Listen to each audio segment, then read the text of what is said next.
Busy to personally answer the call when our clients need us. Recognized for excellence in service execution, training, and customer service. We're proud to be named a Toshiba ProMasters Elite Dealer since 2021. Contact us today for all of your business printing needs at 844-POWER-BZ. That's 844-769-3729. Or visit us at powercopiers.com.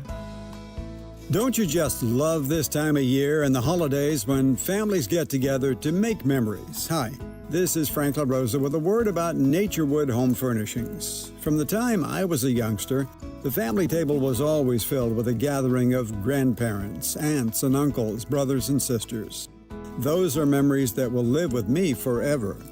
Naturewood Home Furnishings Holiday Home Sale going on right now gives you the opportunity to find the perfect holiday gift that will last a lifetime. You'll find unique gifts like gleaming accessories for every room, now 20% off. During Naturewood's Holiday Home Sale, you'll find savings all around the store for every room in your home. Find your perfect bit of Christmas for your home at Naturewood Home Furnishings Holiday Home Sale going on right now. The memories you make with your family will be with you forever.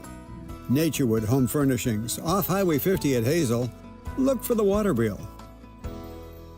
Year-end pricing's in effect. Every vehicle's priced to sell before the new year during Happy Honda Days. At Folsom Lake Honda, your one-stop Honda shop. Get behind the wheel of your new Accord or Civic today. Own or lease during Happy Honda Days at FolsomLakeHonda.com. As a family-owned and operated dealership since 2009, customer service is our #1 priority. Our customers love doing business with us, and you will too. Folsom Lake Honda is your one-stop Honda shop. Folsom Lake Honda. Visit us at FolsomLakeHonda.com. Your one-stop Honda shop.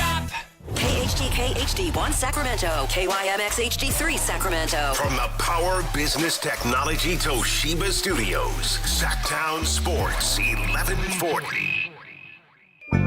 Feeding your passion for local sports in the afternoon. It's the Drive Guys on your radio at 1140 a.m. Streaming audio at SactownSports.com and the Sactown Sports app. You can also watch the show on YouTube at Sactown Sports 1140. Here are the Drive Guys. All right, what is this? Let's just start this. We were just talking with Alan about this.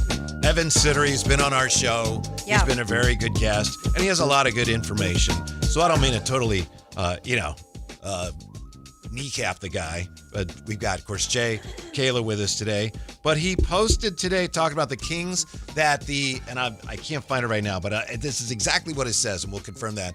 He says the Raptors have officially expressed interest in Domantas Sabonis. I believe that's the way he said right. it. Officially expressed interest. That's not a thing. No. You don't officially declare, we are interested in this player, that player. It is official. Yes. Official. Yeah, that was an interesting word choice, I would say. Mm-hmm. And again, I have not met him. I'm sure he's a great guy. But he does very well. Yeah, but the wording of that, to me, does not make much sense.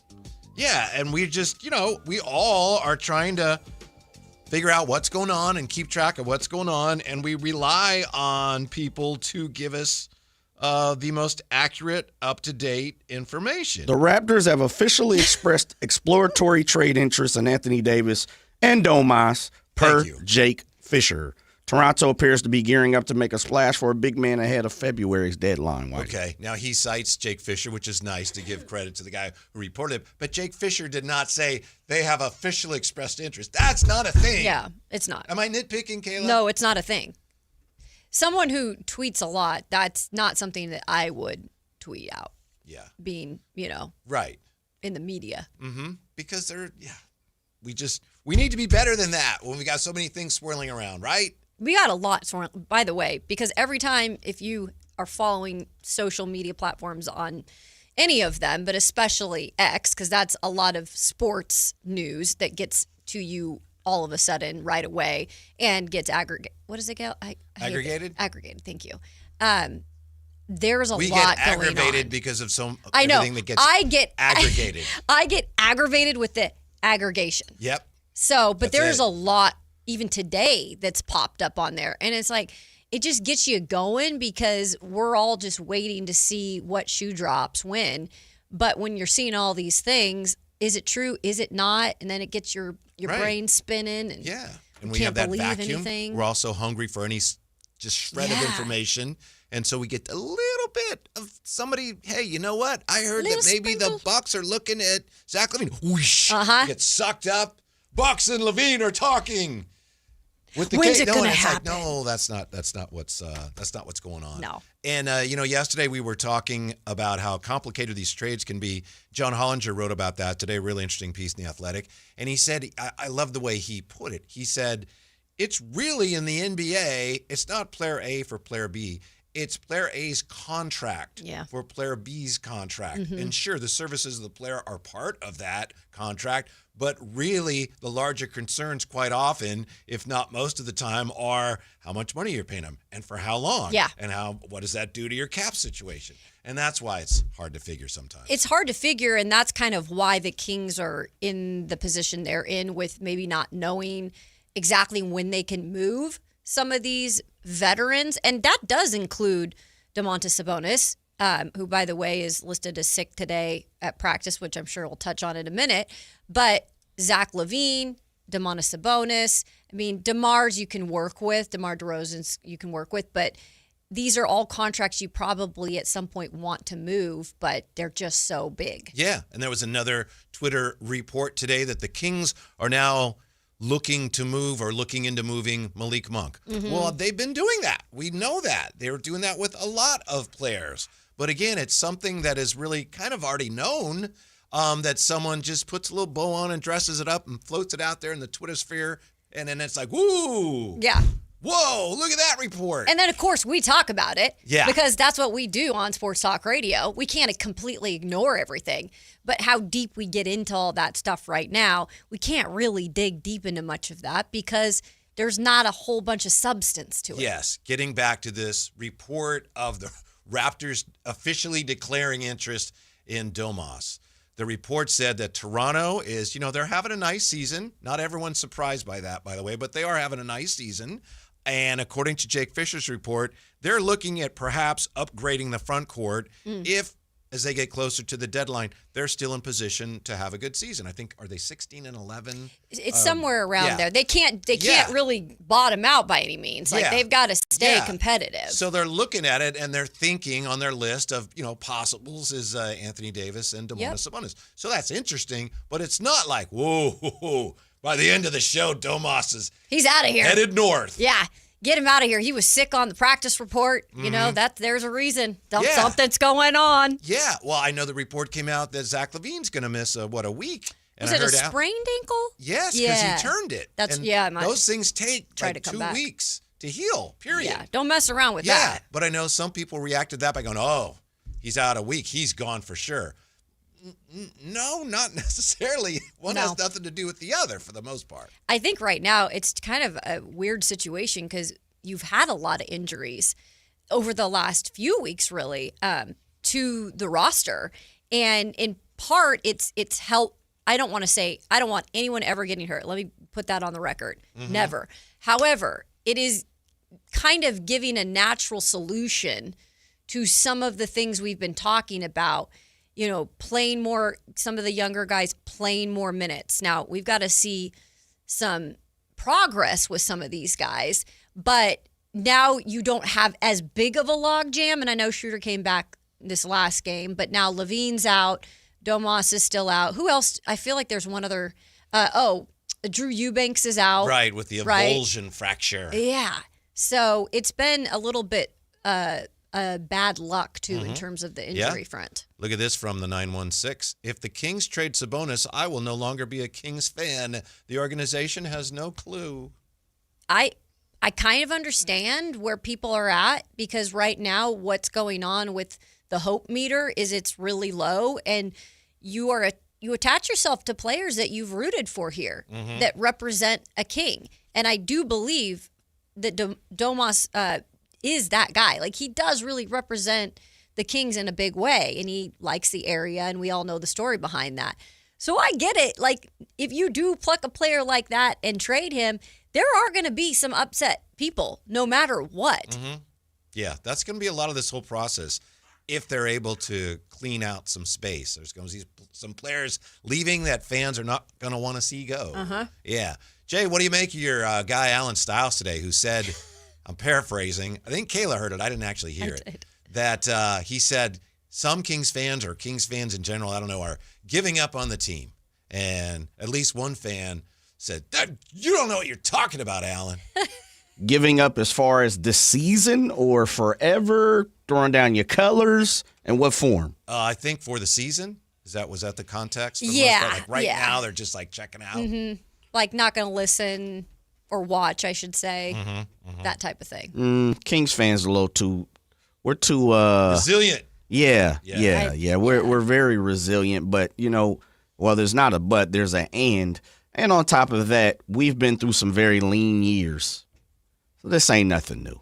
It's but I always go back to what you have been consistently talking about, Whitey, over the last 6 months or so, and saying that you've never seen the kingdom be this split apart, this fragmented from the team amongst ourselves, and the upheaval from fans has been a little more dynamic than it has over the last, 20 years you want to call it, right? Since the heyday of the Kings. So yes, I think just like Evan Sittery, Allen's stating obvious for the most part. Like that's not really anything we can't disagree with, right? But as Kings fans, they're always going to be great. We're always going to attend games. We're always going to pay attention because we've already been through this. Yes, because it's part of the fabric of so many fans here. That's terrible to say, but yes, it is. What's terrible to say? That losing's part of our fabric. Oh, no, I meant the team. I didn't mean losing. Well, I meant the team losing is part of our fabric as fans that we consistently support that. That's terrible, man. Tonight the Kings don't play, but I think we could say that the Kings' past and potentially the future will be on display tonight because we know we have the NBA Cup final and you've got the whole former Kings colliding in that. And then we also have tonight, you have Duke playing Lipscomb. You have Kansas versus Towson. You have BYU versus Pacific. Louisville versus Tennessee. So you've got a lot of the top 5 or 6 draft prospects who will be performing I like that, Whitey. Tonight. Add that to your checklist as we move forward throughout the season. Oh, okay.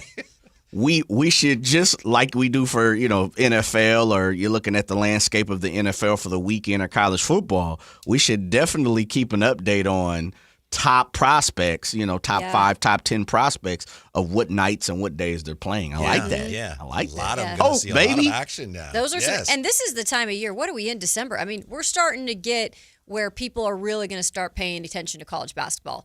We're only a few months away from March Madness. This is when you really start keeping an eye on some of these prospects. And I know, there's some that are kind of dealing with some injuries. There's some that are still a little inconsistent in their play. But I think this is the time where we're going to start to see who gets above who else. Yeah, I think it's ESPN's Top 100. I know we'll look at that at some point today. I think they have your boy DeBance at number 1 right now, Jay. I like it. He's your guy, isn't he, number 1? Yeah. I like Peterson, too. Peterson's got the recurring cramps. Bumps and bruises. Right. And there's talk that the coach is dispelling rumors that they're going to shut him down. Well, you know how that goes. I've already done what I needed to do, fellas, around here. I'm getting ready for the draft here in a minute, leaving school. I've already gotten the progress report that I've needed to allow me to play for the rest of the season. Yeah, unless I'm coming back for a degree, no need to continue to play. I don't even need to, probably not even go to class at this point, which is sad, but that's just where we're at in sports. Yeah, especially if it's a situation where, you need to treat that now. You can't play on it, and with all the money he stands to make, that would be the prudent move. I remember years ago when Christian McCaffrey was in his last year at Stanford, and they were playing a bowl game, and it wasn't, in the playoff or anything, and he skipped it. And I remember initially I was like, what? How could you skip that? Well, of course he did. Yep. Because he was preserving himself. Yeah. And now look what that's become. That's the regular thing now. But you're right. I think he was one of the first guys I remember where I was like, what? He's not playing in the bowl game? And, 3 years later, nobody really that's a prospect of any sort. Coaches don't even show up. Schools. I'm about to say schools aren't even pulling up. Yeah, you're Notre playing Dame. the Cheez-It Bowl? We're going to take that off. Yeah. We're good. Nah, we're good. So that's funny, though, you said that, because I do remember that happening. Yeah.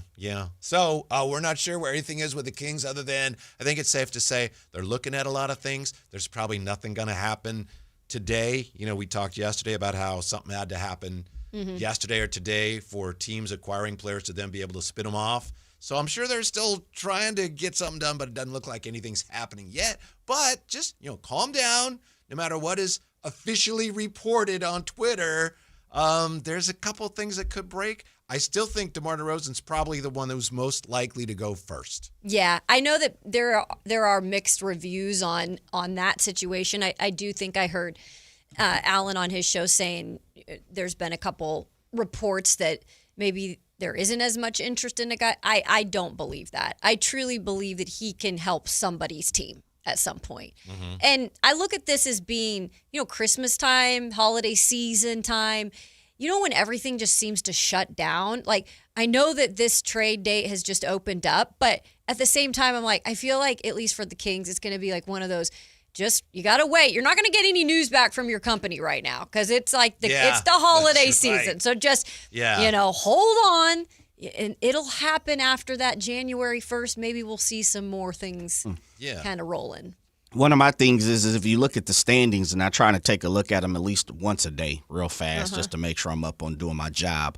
Everybody's pretty much bunched up in the East after Detroit and the Knicks. Like the next 4, 5, 6 teams, they all have 11 losses. And then when you look at the West, kind of the same thing. Really, there's 2 different groups. There's like 3 through 6 and then about 7 through 10. They're bunched up. As we start to move forward, I think we'll see some separation and we'll start to see sellers versus buyers, right? Which is the typical. I'm not saying anything. I'm doing my Evan Sittery situation right now. Okay, I'm playing around. But I'm stating the obvious. And once we start to see a little bit of that, maybe the next 2 or 3 weeks, somebody goes on a run, somebody loses. Because I asked both of you guys, when you really look at the league, who are sellers right now? Like, in your mind, who's a seller? I'd say Clippers, Kings. Yeah. Washington probably wants to move on a few things to set up some others. Charlotte. And the Nets, Charlotte. Yeah. I was going to say, the reason I hesitate, I was going to say Utah, but they want to. They want to keep their draft pick. Yeah, that's an interesting so situation. Their pick with OKC is top 8 protected. So they might be sellers because they don't want to finish too high, or they actually have to give their pick to OKC. What are they selling? Apparently not low remarketing. Nope, not now. So what else are you selling over there, Wade? It's a good question. Because Walker Kessler's hurt. Unless you sell him for, the future, like a Nets or Washington, someone who sees them in the future next year. But beyond that, what else could you possibly be selling over there? Yeah, there's not a lot. And so what was the whole thing, by the way, with Markkanen, where at one point they were interested in getting him out, and now he's part of the building plan, just in terms of his play? And I don't know. It's been kind of interesting, and it almost seems like they've changed their minds. Yeah. Him. I just wanted to look at this real quick because I think John Hollinger actually talks about this today. Jay. Nurkic? Maybe. Interesting. So, anyway, now I'm having a difficult time finding that. We'll get to that. So, I just want to say real quick here, we're talking about the Kings being in this fog, and now it looks like finally maybe the fog is starting to clear a little bit. There's some, few rays of sun shining through, but now it looks like it might rain. Yeah, we can't get out of our own way here. I tell you, it's like fog gate. Now we get one day of sun. I think I saw Frankie tweet that out. Like, wait, do I see sunshine? And you had to point it out to me when I got out of my car. I'm just so used to being in this fog that kind of goes to the Kings fans. And what you're trying to say here is you're so used to the everyday, like, oh, here it goes again, that when something good happens, you kind of forget about it. But right now, there's not a lot of good happening for the Kings. I don't know. Yeah, once they start moving off of some of these deals and get a sense of direction, it's not so much good like, yay, happy time, but it's like, got to get the work done. Got to lay the groundwork. The other. Yeah. Can't get anything accomplished till we move off of some of these disgruntled veterans. That was another thing that got aggregated, and Mark Spears kind of snapped back at that. Somebody maybe NBA Central said, named the veterans on the Kings and said they're looking to move these guys because of the disconnect. And he snapped back and said, I didn't mention any names. I know, because it was like everybody's name that's a veteran. Yeah. And it's, okay, come on. I don't know if I believe every bit of that, but you're right. He didn't list names. He said a source says there's a disconnect between some of the veterans and Christie. Again, that's not saying the Kings need to move these players because of the disconnect. It's like, no, that's not what the report was, and that's not the case. Sure, they want to trade these guys, but they're not like, oh my goodness, this is a disaster. We've got to get rid of these guys now. That's not what's going on. You know, that word disconnect, that's a little loose for a report too, because, and I know you can't report every detail as a journalist. I get that. You are told some stuff sometimes that you can't put it all out there, but you can kind of allude to some stuff. When I hear the word disconnect with Doug Christie and associating it with some vets, to me, I actually more look at it as not personality or not the way that Doug is as a coach, but the system, the playing defense, having to change a specific player's game to do what he wants you to do every single night out there. I don't think it's a personal thing, disconnect. I think it's more of a player fit disconnect. Yeah. And which starts at the top. Yes. Which kind of starts in the form of the organizational foundation, you know, which pretty much starts with some of these guys were selected and handpicked to be put here. Correct. And from the jump, you know, it's kind of been roster malpractice. Yeah. Yeah, I agree. I know we had said before the season started, they're probably going to go down path A, which is let's see how many games we can win. And then if that doesn't go well, which didn't, then pivot to plan B. But the trick there is, well, what about all the guys that were part of plan A? If you can't move them right away, then you end up with, hang on, we got some things we're trying to figure out. By the way, Jay, to answer your question about buyers and sellers, there's a really interesting team here as far as trying to figure out, are they buyers, are they sellers? The Bucks want to be buyers, not sellers, to try to keep Giannis. Yeah. And if the Bucks do want to be buyers, there is the possibility that Zach LaVine may be somebody that they're looking at.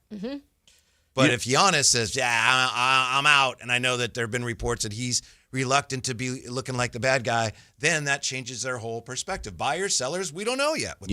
And I think that's part of it is right now, as to use your weather condition, it's foggy, it's rainy, it's hazy.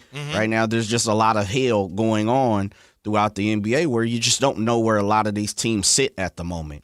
And there are some common sense teams, but a lot of the common sense teams, the OKCs, the Spurs, you know, they're not really making moves unless OKC's not going to make a move for the most part, right? Unless it's around the edges. The Spurs are probably swinging for a Mickey Mantle type home run, a Giannis for De'Aaron or something of that nature.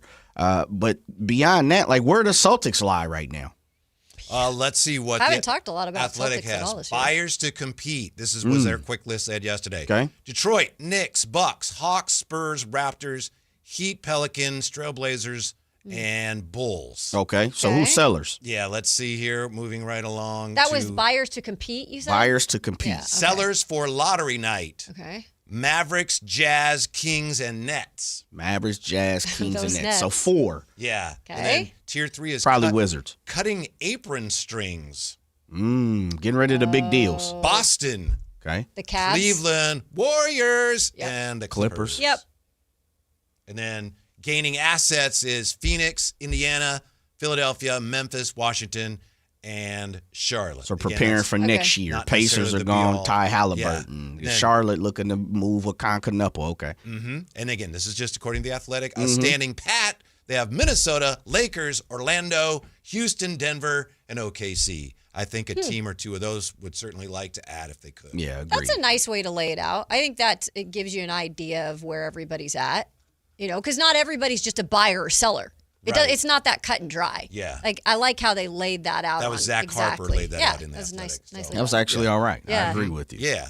Yeah, you really look around the league, and it sounded like there was 4, and I throw the Wizards in there. I don't know where the Wizards were. I didn't hear where they were, but they weren't trying to tank for the lottery.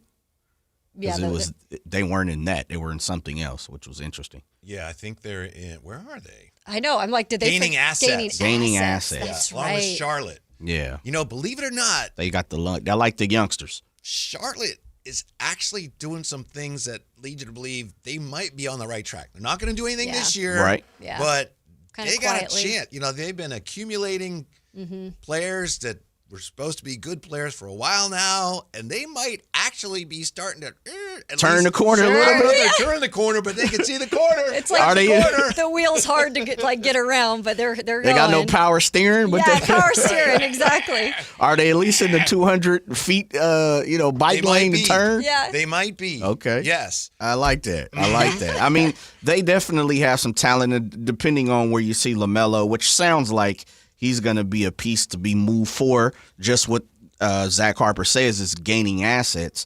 I think they like Con Knuppel, Brandon Miller, Miles Bridges. They got Trey Mann, who's been there as well, and Tijan Salam, Yes. who hasn't done much. I think, we'll Alan's see how that goes. favorite guy, one of his favorite guys in the draft. He has like 18 million. Let's be honest. Oh, he has about 18 million favorites.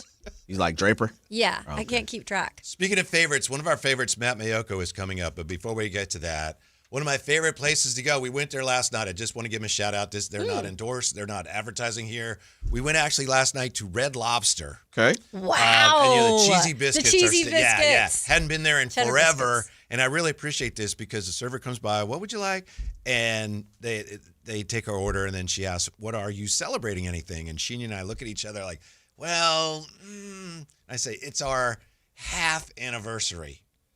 Oh. So like 6 months? Okay. Well, yeah. Okay. So like 40 and a half. Yeah. Yeah. And she said, oh, okay. So, she leaves, and I'm thinking, they're not going to bring us anything for that. It's nothing. But sure enough, at the end, they brought us ice cream. And, oh, that's so nice that you celebrate that. So they brought us the free that's dessert that you would great. get if somebody's birthday or something. What was it, a brownie? It was a nice like ice cream sundae. Ooh, Yeah. okay. Red And I Lobster, I see it. That was nice. It was. And I, like you said, the cheddar biscuits, man. Oh, they're unbelievable. They're so good. Yeah. So thank you. And Very again, cool. this is not an official endorsement. Well, or anything now of it that should nature. be. Now they should get on There board. you go. All right. There you go. We definitely can endorse Matt Mayoko, 49er Insider. He joins us next. Sactown Sports. The Drive Guys, weekdays 2 p.m. to 6 p.m. On Sactown Sports 1140. This message comes from Viking, committed to exploring the world in comfort. Journey through the heart of Europe on an elegant Viking longship with thoughtful service, destination-focused dining, and cultural enrichment on board and on shore. With small ships that bring travelers closer to the destination, there's more time to explore. And every Viking voyage is all-inclusive, with no children and no casinos. Discover more at Viking.com.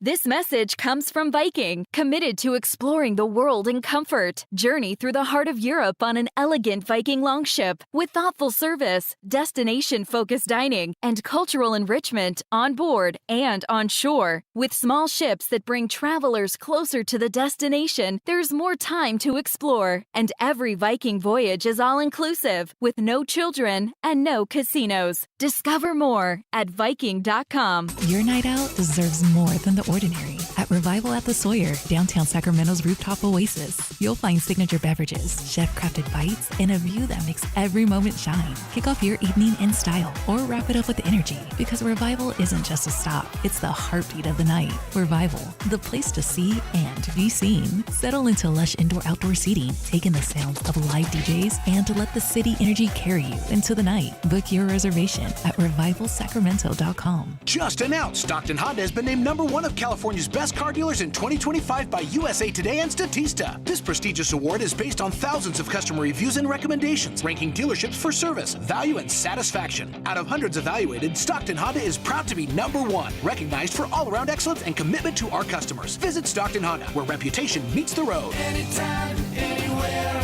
it's all here. StocktonHonda.com.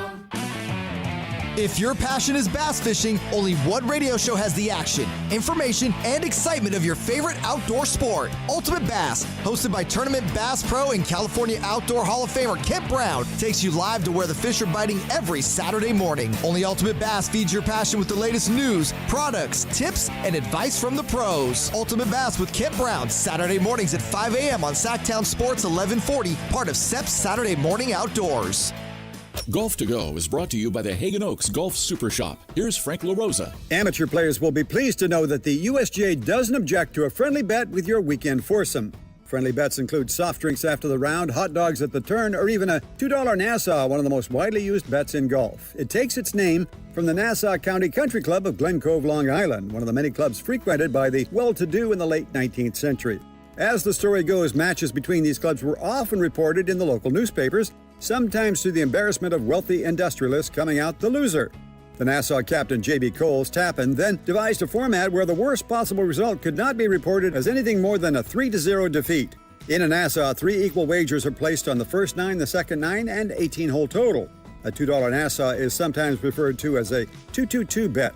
Some play better with a bet to keep their attention. Others are nervous at the thought of losing. Whatever your choice, golf is a game. Have some fun. That's your Golf to Go. I'm Frank LaRosa.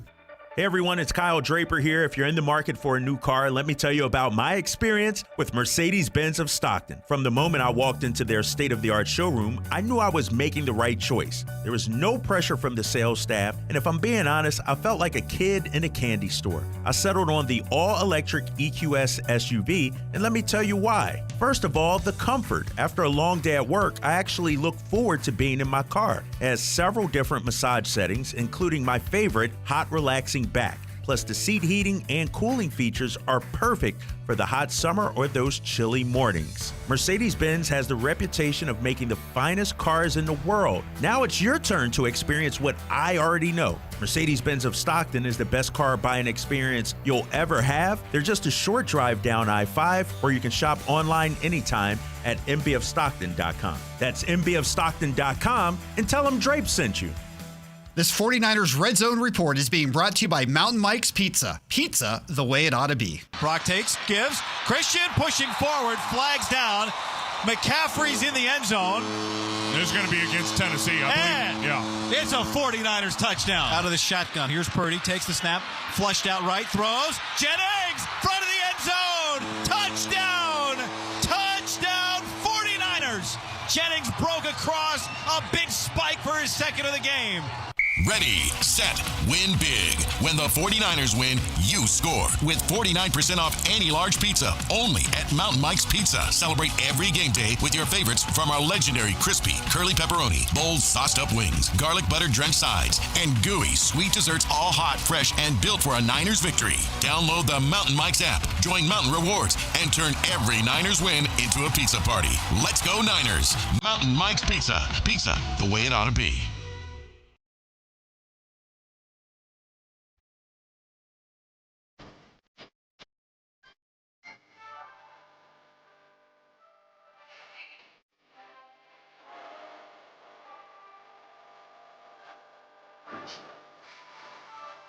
Live and local, it's the Drive Guys. Watch the show on youtube.com/Sactown Sports 1140. Or listen on the Sactown Sports app. Yeah, Matt Mayoka should be joining us. You know, he's got a lot of stuff going on. He's this time. everywhere. Yes. Look at that is actually a promo. That is, yes. Matt Mayoka, he's everywhere. He is. I'll just say this about the Kings as we get ready to talk to Matt Mayoka. There's all this negative publicity surrounding the Kings. We know that we talk about it a lot here, but then because you have in the cup, you have De'Aaron Fox and Harrison Barnes to a lesser degree. He just doesn't have the profile, nothing against HB, but HB against Mike Brown. Hey, they were just with the Kings. Nationally, it's one of the handles on this story. Yeah. So it's a national story, and, you know, it's like a car crash, don't you think? Yeah. It's for the national media to go, how are we going to present this? Oh, look, the Kings are terrible. It's bullying the Kings on the national media's part. Yeah. So Jay and I talk a lot about the fact that that's the way it is for the Kings. They have this reputation locally and nationally. Sometimes it gets distorted. Sometimes it's low-hanging fruit. Mm-hmm. But there are a lot of very substantial reasons why they're in that situation. And they've just got to do something about that themselves. It's going to take time. Yeah. It's like when you're in a skid, you got to steer in the direction of the skid. Exactly. They got to lean into it. They got to lean into it. Yep, you're right, but you know, there's no denying it. And that's what it's a lot at once coming at you as a fan. You're like, okay, we're kind of in a way tanking, even though they won't use rebuild or tanking. We're probably the butt of all jokes, and anytime there's a storyline that involves a former coach or player, and then they're having success now, which, let's be honest, there's a lot of them having success right now. I freaking get it. Like, it's annoying. And as a Sacramento Kings fan, of course, because part of fandom is you are following the headlines and all of that. And you're kind of forced in a way right now with the national media and this whole headline between Mike Brown and De'Aaron Fox. They're blowing it out of the water. And so Kings fans are seeing it. And it's not like they are, like, oh, we're obsessed with it. It's just in front of them. Everywhere you look, it's an article about this and what he said and what Fox said. And, us talking about it. But this is what we're in right now. Yep. And it's I think, a bad spot. Yeah. I think Scott Perry is perfect for this job in that he will come out and talk about it. I think Monty did a good job in a lot of ways, maybe in the minority, but I think he did. But that was not his forte. Mm-hmm. His forte, he could talk, but he was not really comfortable doing that. And I think Scott Perry, it's like that's something of all the things he does really well, and there are a lot of them, that's one of them. Mm-hmm. He's not afraid to come out and just be like, okay, this is what it very is. Very comfortable. Yeah. I mean, what do you got? We heard him on the show. Yeah. He's not going to step away necessarily from all of the criticism. You can't do it every week. Like, that's not their job every week. But to do it and kind of shut down things or be transparent about certain situations like he was last week, not everybody does that. That's a general manager. Yeah. So that's a big part of his job. Of course, more importantly, he's got to make the right decisions going forward. But we'll talk more about that as we go forward. It's time to welcome in. I don't care what Rod Brooks says about him. Didn't Rod Brooks say he was the Juwan Jennings of 49er something media? Like that. He did. Yeah. He told me something like that. Yeah, the great Matt Mayoko. How are you, Matt? Now, is that because I convert on third downs or because I do a lot of trash talking that might not be suitable for an audience? He was telling us it was the latter. And I know he's a big fan of yours, but he was just saying, he was saying you're a guy to be reckoned with. That's all. Yeah, well, we got to keep each other on our toes there in the studio. Yeah, well, we appreciate your time, Matt. It's been too long. Is it still realistic to think the 49ers rushing attack can actually get measurably better this season? I kind of, for a while, I was like, oh, it'll come around. You kind of have that, you take that leap of faith because of what you've seen since 2017 when Kyle Shanahan came to the 49ers. It didn't matter who was the running back. It didn't matter who was blocking.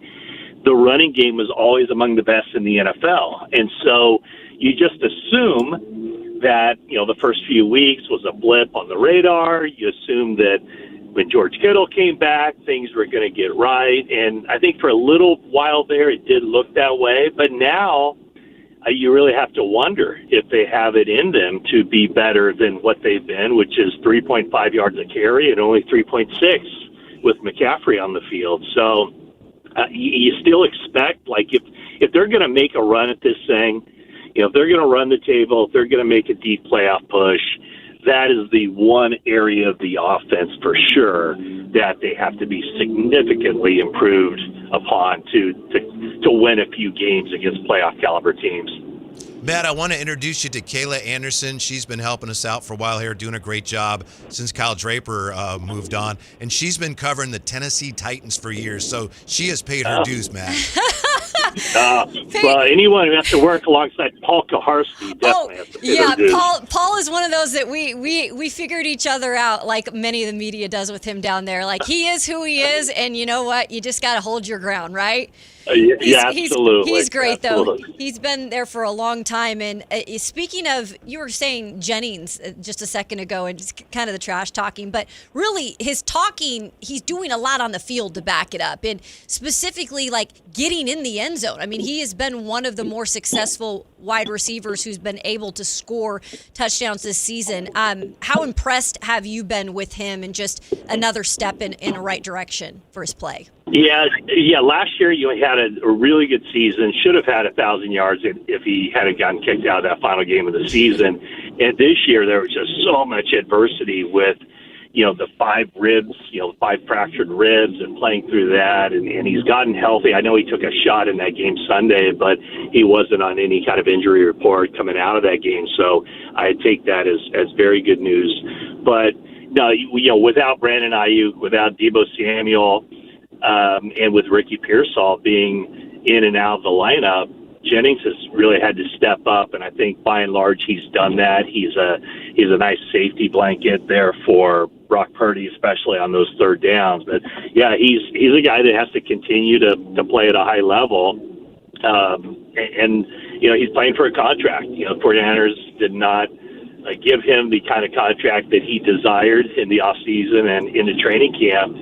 And so, now he's playing for that next contract, whether that's with the 49ers or some other team. But yeah, he is definitely an invaluable part of that offense. Catching up with the great Matt Mayoko here, Drive Guys. Matt, what kind of problems realistically could Phillip Rivers and the Colts pose for the 49er defense next Monday?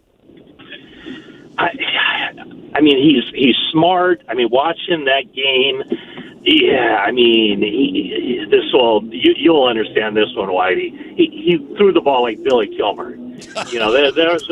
Those were not tight spirals. Yeah. There wasn't a whole lot on those throws, but at 44 and a grandfather, you wouldn't necessarily expect him to light it up. To me, the bigger issue going into this game would be stopping Jonathan Taylor, slowing him down. If you can get Phillip Rivers into third and long situations, then the 49ers defense should be able to have its way. I mean, I think at his age, with 10 children, he's all about self-preservation.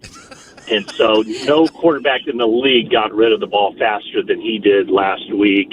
And so if he's allowed to take 5 or 7 step drops and push the ball down the field, then that's an issue. 49ers have to quit, speed him up, and he's going to want to avoid all the hits. I don't know exactly why the Colts wanted to go in that direction. I think they would have been better off just sticking with the rookie.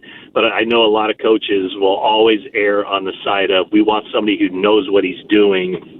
Even if he can't physically pull it off, at least we know he's doing what the coaching staff is asking of him. But now I don't see him offering too much of a threat at this stage. Matt, what can you tell us this week about some of the guys returning to practice, specifically on the defensive side, where that's where you've seen most of the injuries this season? Yeah, it sounds like everybody will have an opportunity to come back. Tatum Bethune at middle linebacker and Sam Okawanu at defensive end, and Yetur Gross-Matos will be returning to practice for a second week. He's still on IR, but that's somebody who, if healthy, and that's been a big if he can get on the field and stay on the field, he will help this team with that defensive line rotation. So those are the three main guys who appear to be coming back. And the one guy who's really iffy for Monday night would be Ricky Pearsall. Okay. He has the aggravation of the PCL in his right knee, and also has the ankle. It wasn't a high ankle, so that was good news. But I mean, watching that first play of the game with the hip drop tackle, I thought I was kind of surprised he was able to get back in the game. But so he's banged up, and I would say I would kind of classify it as very iffy that he can play Monday, but it looks like there's a good chance that those defensive guys will be back on the field.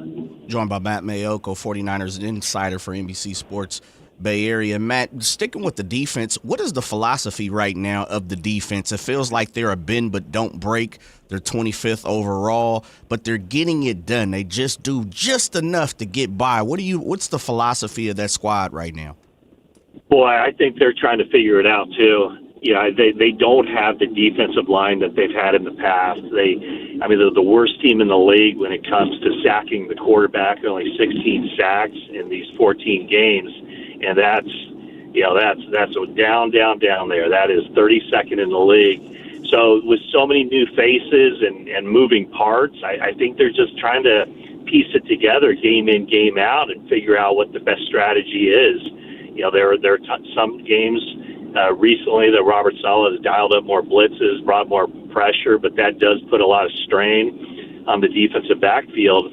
So, that's a great question. I don't think they've found their identity. I think it's a week-to-week process, and they're just kind of learning as they go along here. But they did have 2 good games, holding Carolina and Cleveland under 10 points this week. I wasn't impressed by the defensive effort this last week. The run game wasn't good.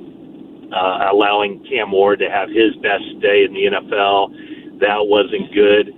So, if they can kind of figure out some things there and get some guys back and find a way to create pressure, they'll be in much better shape. But right now, I'm a little bit skeptical about how far this defense can take them. So, Matt, to that point, is there still room for the offense to play better? And how important is it going forward for them to do that and maybe carry the defense a little bit? I think that's right. Yeah, I think that the passing game looks to be pretty good. I think after the 3 interceptions in the first half against Carolina, Brock Purdy has played much better. Of course, it's hard to play any worse than how that looked in that first half of that game. But, he came back in bad conditions against Cleveland and against a good defense and played well in that game. And then I thought he was pretty spot on against Tennessee. Again, not a great defense that he was facing by any stretch. But I think the one area where the offense can get better and should get better is what we talked about earlier. If they can run the ball effectively and get more chunk plays on offense and stay out of 3rd and longs, that offense should be pretty good. It should be really good as they kind of hit their stride here in the final 3 games. And this last game was a very positive step in the direction of just, converting 3rd downs, scoring basically every time they touch the ball. Only sending out the punter Thomas Morstead to hold on extra points and field goals. That was a good step for them. But I would think that the defense will continue to be a question mark, but the offense has to carry the day, and the way that they can do that is to show some improvement with the running game. Well, Matt, we appreciate it. Great as always. It's been too long, as I say. Happy holidays. Thank you for your time. We hope to talk to you again soon, brother. Sounds great. Thanks so much for reaching out. I'll talk to you guys soon. Okay, thank you. When we come back, the NBA will be channeling its inner Nick Cage next season. That's a leaving Las Vegas thing. Next on Sactown Sports. The San Francisco 49ers play on Sactown Sports 1140. Touchdown 49ers! Every game on your #1 sports station. Don't miss the action on your local sports leader. Sactown Sports 1140. At Power Business Technology, we're not another big box corporation. We're your neighbors, locally owned and operated. We know what businesses like yours need, from reliable printers to high-performance copiers. We'll help you find the right solution with personal service you just can't get online. Need setup or support? We're just down the road and always happy to help. Power Business Technology, family hometown service with big-time solutions. Contact us today for all your business printing needs at 844-POWER-BZ. That's 844-769-3729 or visit us at powercopiers.com. Was the night before Fasteners Inc.'s 12 Days of Christmas sale. And all through the store, not a DeWalt tool was marked with a deal you could ignore. The bare tools and toolkits were stacked with great care in hopes that our DeWalt markdowns would stop shoppers mid-stare. So dash in today. Don't wait, don't delay. Fasteners Inc.'s 12 Days of Christmas sale live now through Christmas Eve day. Stop by 6701 Power Inn Road for massive savings on DeWalt products now through the 24th. Fasteners Inc. Better tools, better prices. Capital Casino, Sacramento's #1 poker room with primetime football. It's back. Capital Casino is giving away $500 per game in high-hand bonuses for every Sunday, Monday, and Thursday night primetime game. Offering the best food, best service, and the best action with the most variety of games in the region and conveniently located at 411 North 16th Street in downtown Sacramento. For more information, log on to capital-casino.com and please gamble responsibly. 1-800-GAMBLER. Guys, leave weight gain, low T, and ED in 2025. For a limited time, Revive Men's Health Sacramento is offering free full diagnostic panels, a $400 value. Claim your free panel today. Call 916-619-3000 or visit ReviveMen'sHealth.com. Bonneville International radio station contests are open to participants at least 18 years of age and older that are residents of California and who reside in one of the 6 counties that make up the Sacramento metro area, unless otherwise specified. Employees or agents of the station, Bonneville International Corporation, other area radio stations, or any entity associated with the contest are not eligible to win unless the station otherwise specifies in its own discretion. Persons who have won in the last 30 days from a station contest or event may not be eligible. For a copy of the general contest rules, visit khdk.com.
enthusiasm in that. Oh, yes. Merry Christmas.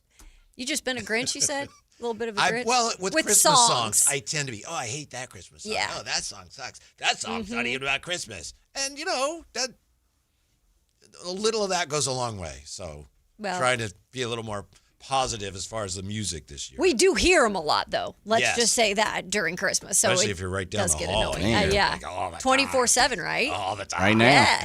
I will say, though, I have, depending on what car I'm in, and I've been in Toyota lately, there's been a few times that me and my daughter have switched to mix.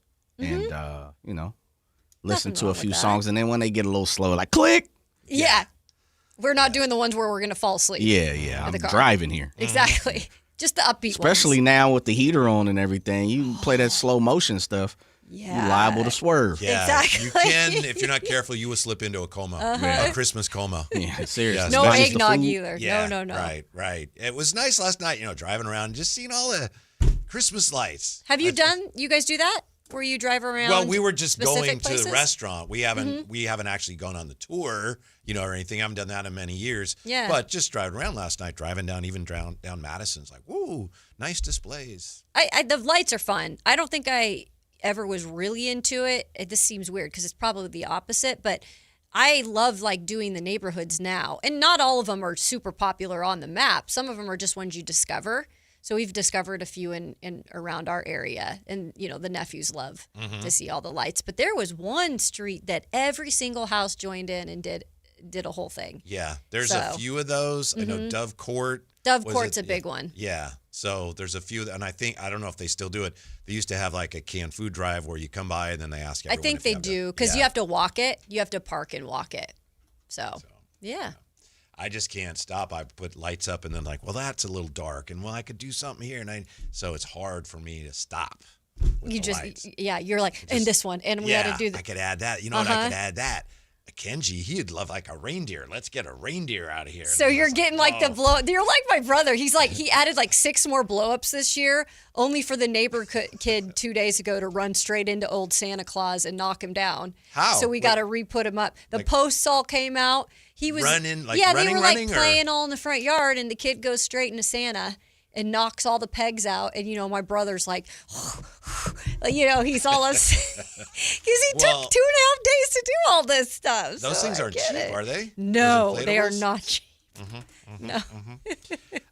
We've got the NBA Cup tonight in Las Vegas, but the NBA says they may be moving, as you may have heard, the championship game for the NBA Cup out of Las Vegas. Yeah, out of Las Vegas. So it seems to be in the past few years, and they've done championships there. We obviously see Summer League that is actually pretty successful there. I was down there for Summer League this last year, and there's a lot of people there. It's a lot of fun. But this is, you look at it, it's the middle of the holiday season.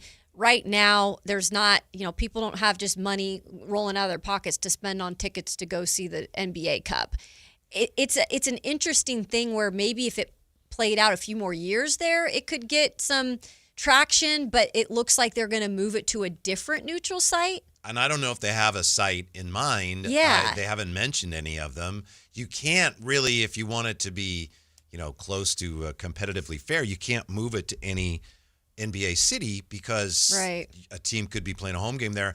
And there's so much money at stake. The players really are into it, and they would not be happy about having to play a road game. That's one of the funniest things about the Cup to me is the guys that never play make just as much money if they win. And so you will not see guys cheering any harder. Will you explain that real quick, too, for those who maybe don't know about the incentive part? I think it's $500 and something $1,000 if your team wins. Right. I mean, that's you have to do it. Yeah, but it's not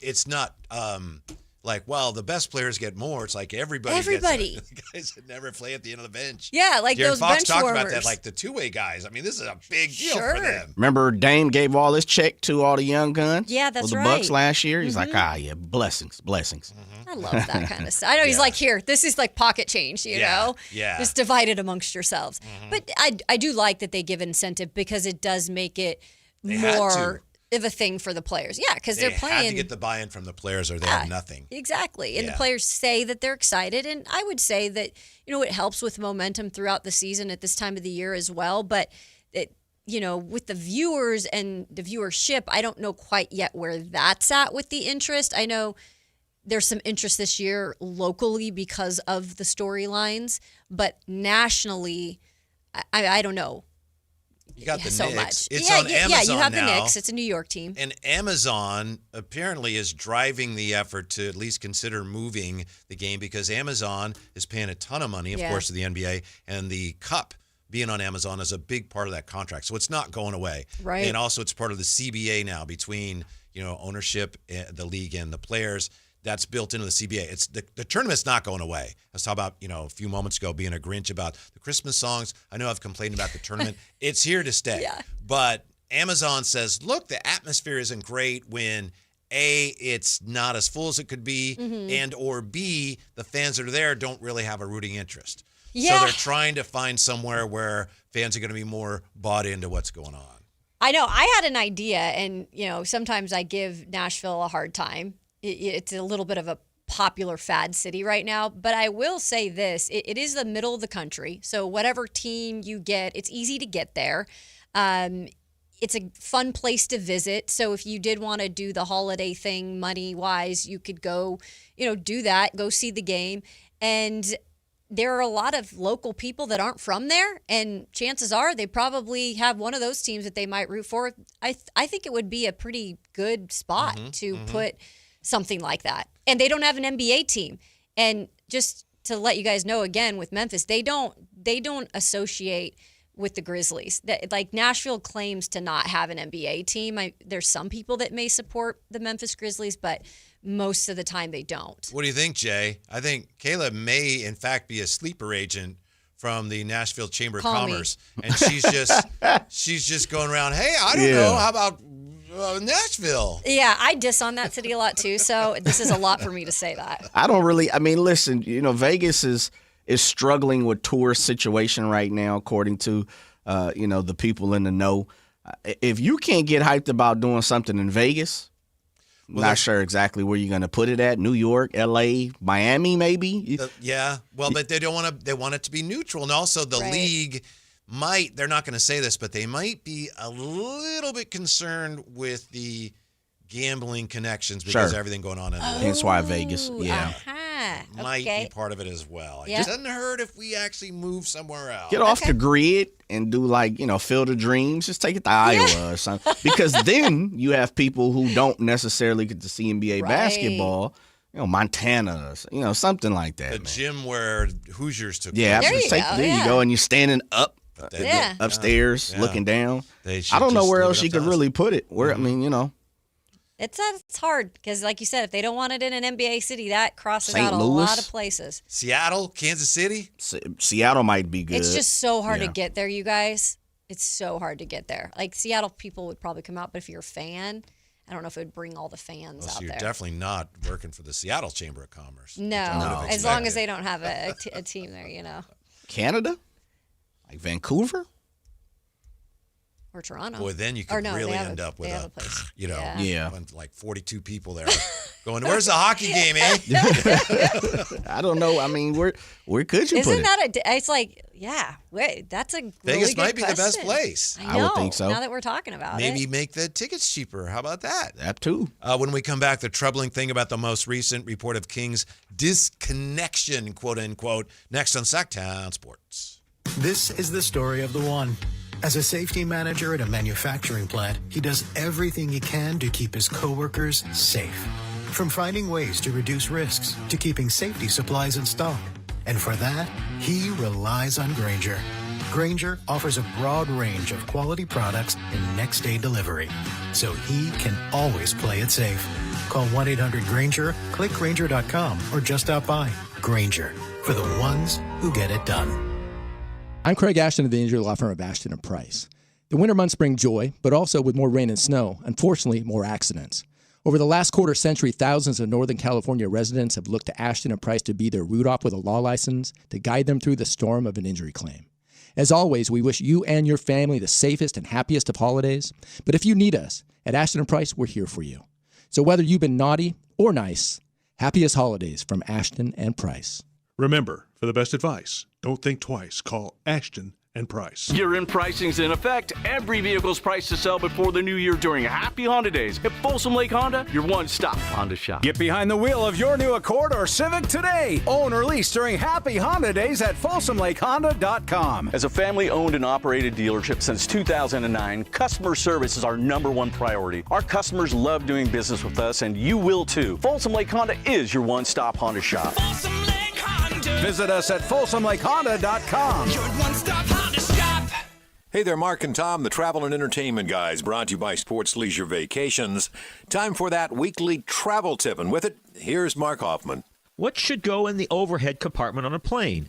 There's a lot more competition for that space now that all airlines charge for checked bags. You can save $70 to $80 round trip by schlepping a bag that is way over the legal limit and stuffing it into the overhead. Never mind if your bag takes up the room of two. It's all about your stuff. You see, overhead space on a plane is of great value. Gate agents beg you to check your carry-on so the flight won't be delayed. Of course, if those same agents enforced the legal size of carry-ons, this entire problem would go away tomorrow.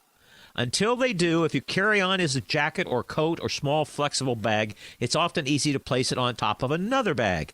Smaller bags can be placed under your seat, except for the fact that then there is no room for your legs. Perhaps the airlines might stop charging for bags, and perhaps pigs will fly. More tips to make you a smarter traveler Saturdays at 11 a.m. right here on Sactown Sports 1140. Call Maverick Electrical to claim your free furnace tune-up or electrical safety check with a donation. This month, donate 5 canned foods to Maverick Electric's Holiday Food Drive and get a free furnace tune-up or electrical safety check. They'll collect your cans at the appointment and make sure your heat stays comfy and your lights stay steady, so the only thing whistling is the kettle, not your ductwork. Visit callamaverick.com to schedule your free tune-up today.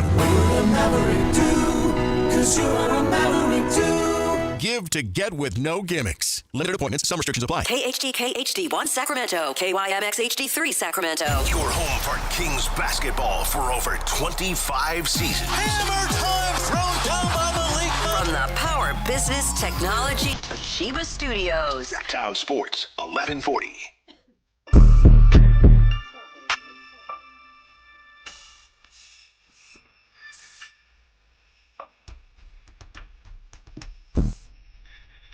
Live and local, it's the Drive Guys. Watch the show on youtube.com/Sactown Sports 1140. Or listen on the Sactown Sports app. Being here in Sacramento, we often poke fun at the Warriors, our rivals in the Bay Area. But I have to say, this was They got a mediocre team. a shrewd move by Joe Lacob, the Warriors governor. Is this something that could be done here, should be done here? There was a fan who sent an email to Joe Lacob, and he wrote, "Dear Joe, please do something about this team. What's Steph need to do every night to win? Drop 50 points? Team need a real second option. Jimmy's tools are being underutilized because he is playing as a power forward due to the small position players. We have no true center. I am so frustrated. Thanks." That's from Justin. Joe Lacob answered him. Crazy. And this was an email? Yeah. Wow. And Justin was apparently pretty surprised. You know, he sent an email and he thought, well, no one's going to see that. "You can't be as frustrated as me. I'm working on it. It's complicated style of play. Coaches' desires regarding players, league trends. Jimmy is not the problem." That's from Joe Lacob. Good job, Joe Lacob. I think that's so cool. Like, what would you ever expect something back like that from somebody as high up as that? I would never expect that. No. Not even as a media member, you guys. I don't feel like we get that kind of stuff. It's good customer service, though, isn't it? It really is.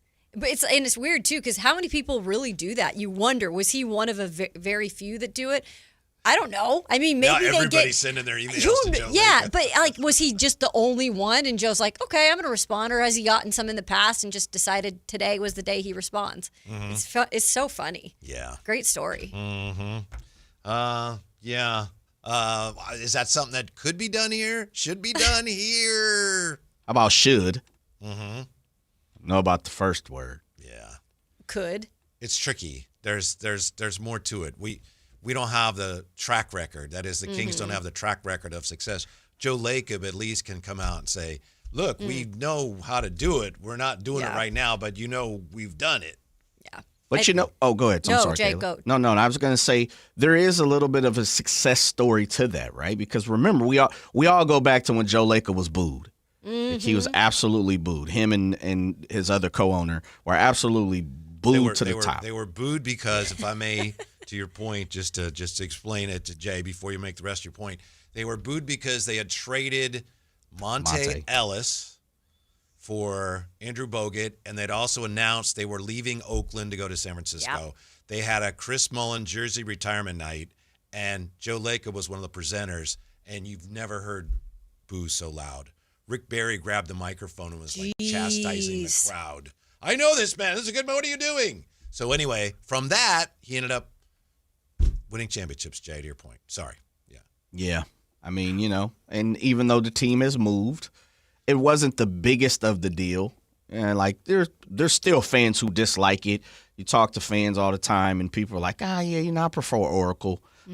Excuse me, the old Oracle over the new building. And so there is hope. I'll bet you do. Right? Oh, yeah, for sure. Yeah. You don't like the dentist's office. Nah. You talk about too hard to get visit to. just see don't this. Don't waste your time. Don't Unless waste you're my coming time. in on a credential, don't even waste your time. I know. I'm like this dentist office atmosphere. I'm picturing it. So it's nice, but it's not as it's nice stale. as our building here. Yeah. Also, to your note of, would that ever happen here from ownership? It's very interesting as a fan in sports in terms of what you expect out of an owner and what you want to get out of an owner, because clearly, they're the ones that bought the team and they are the highest in terms of the money. But do you want a lot out of them? No, because you don't want a Jerry Jones type of situation. You don't want some of these guys that get in their own way or gals that get in their own way. But you don't necessarily want someone who's completely radio silent all the times, especially through some of the really tough times. You're just like, we just want to hear one little snippet from the ownership to say, like, is this going to get back on track? Is it important? It is kind of a fine line. Yes. With ownership. I want to be Jerry Jones. Yeah, that's right? too much. Yeah. Way too That's much. right. I'm like, I think it's just right. you get. I want me some glory hole. Jerry, you're getting in the way. Wait a minute. That's what he said once. Yeah, he did. That's what he my say that. goodness. That's what he said once. It's also, fraught with peril. There's danger because I know some fans looked at what he said. And again, Joe Lacob, you can't be as frustrated as me. I'm working on it. It's complicated. Style of play, coaches' desires regarding players, league trends. Jimmy is not the problem. Some people said, he's throwing Steve Kerr under the bus. So people are going to, he's not. Yeah, but they're that's gonna the nitpick. danger of when you come out and say something. Sound like You're he was right. throwing Kaminga under the bus a little Right? bit. Yeah. Like, we're still trying to get him out of here. I've always said that with social media especially, you might not get a response from celebrities, social influencers, athletes, so on and so forth, people that's in the public eye. But you better believe they see it. They're human beings. So when you hear, there's a reason why LeBron goes black in the playoffs. Because just like a lot of us, sometimes he can get caught on his phone for 30 minutes. And then you're like, where'd the time go? What have I been doing for an hour? I've been on my phone. And all throughout that hour, you done jumped on 8 different platforms and read emails and everything else. They're human too. Right. They do it too. So there's a reason I always say, like, as a fan, sound off. You never know what's going to happen. Now, here in Sacramento, that's just a different. Yeah. We're in a different atmosphere. Probably not going to Good get luck. Lately, Jay, Good I'm luck. not sure how this started, but lately I'm on the phone and then the Key and Peele videos start popping up. And I'm like, yes. Hey, you're yes. What happened? 90 minutes are gone. It's over. I love Kenji calling. Pop, where you at, man? Yeah. By the way, Steve Kerr already responded to Joe Lacob's email because there, of course, was a question about it in the media. And he said, not a big deal. Imagine if everyone's emails were posted publicly. Oh, I don't want to imagine that. How tough that would be to live. Joe supports me. I support him. But to have to immediately have to respond to this hours later that this gets out and you're like, okay, let me shut this down. Who was the media? That's a great Someone question. asked her. Anthony Slater I can find posted out. it. Oh, okay. But I don't know who asked him it. Tim Kawakami. Probably. He fits the bill. Do all medias have that? Because he mentioned, Matt mentioned Paul Kaharski. He's like an aggregator, kind of like a. Oh, Tim Kawakami's not an aggregator. No, yeah, Okay. He's just not far afraid from. to ask questions like that. That's what I meant. Okay, like yeah. he can aggregate situations where he's like he pushes and pushes and pushes them, but he's not afraid to ask the crazy tough questions. Mm-hmm. Or state the obvious or Yes. give his opinion. Like Tim is Yeah. definitely Yep. one of those guys. Yeah. Mm-hmm. We'll see if I can find out. Yeah. 339-1140, 1-800-920-1140. JR is hanging on here. Haven't you already been on the station today, JR, with the Carmichael Davis show? I'm way over my limit. I'm sorry. No, that's all right, because that doesn't really count. Okay, yeah, that show in the morning doesn't count. It's worthless. That is 100% true. Hell, Michael Dave and Betsy Ross. Yeah, I don't really consider them professional analysts. Hey, that is totally a chat bot.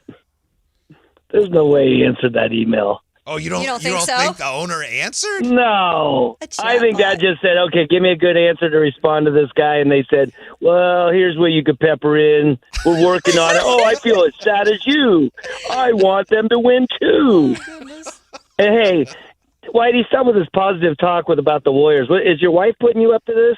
No, I'm just trying to positive about the Warriors. I just think that was a nice gesture. His mother-in-law.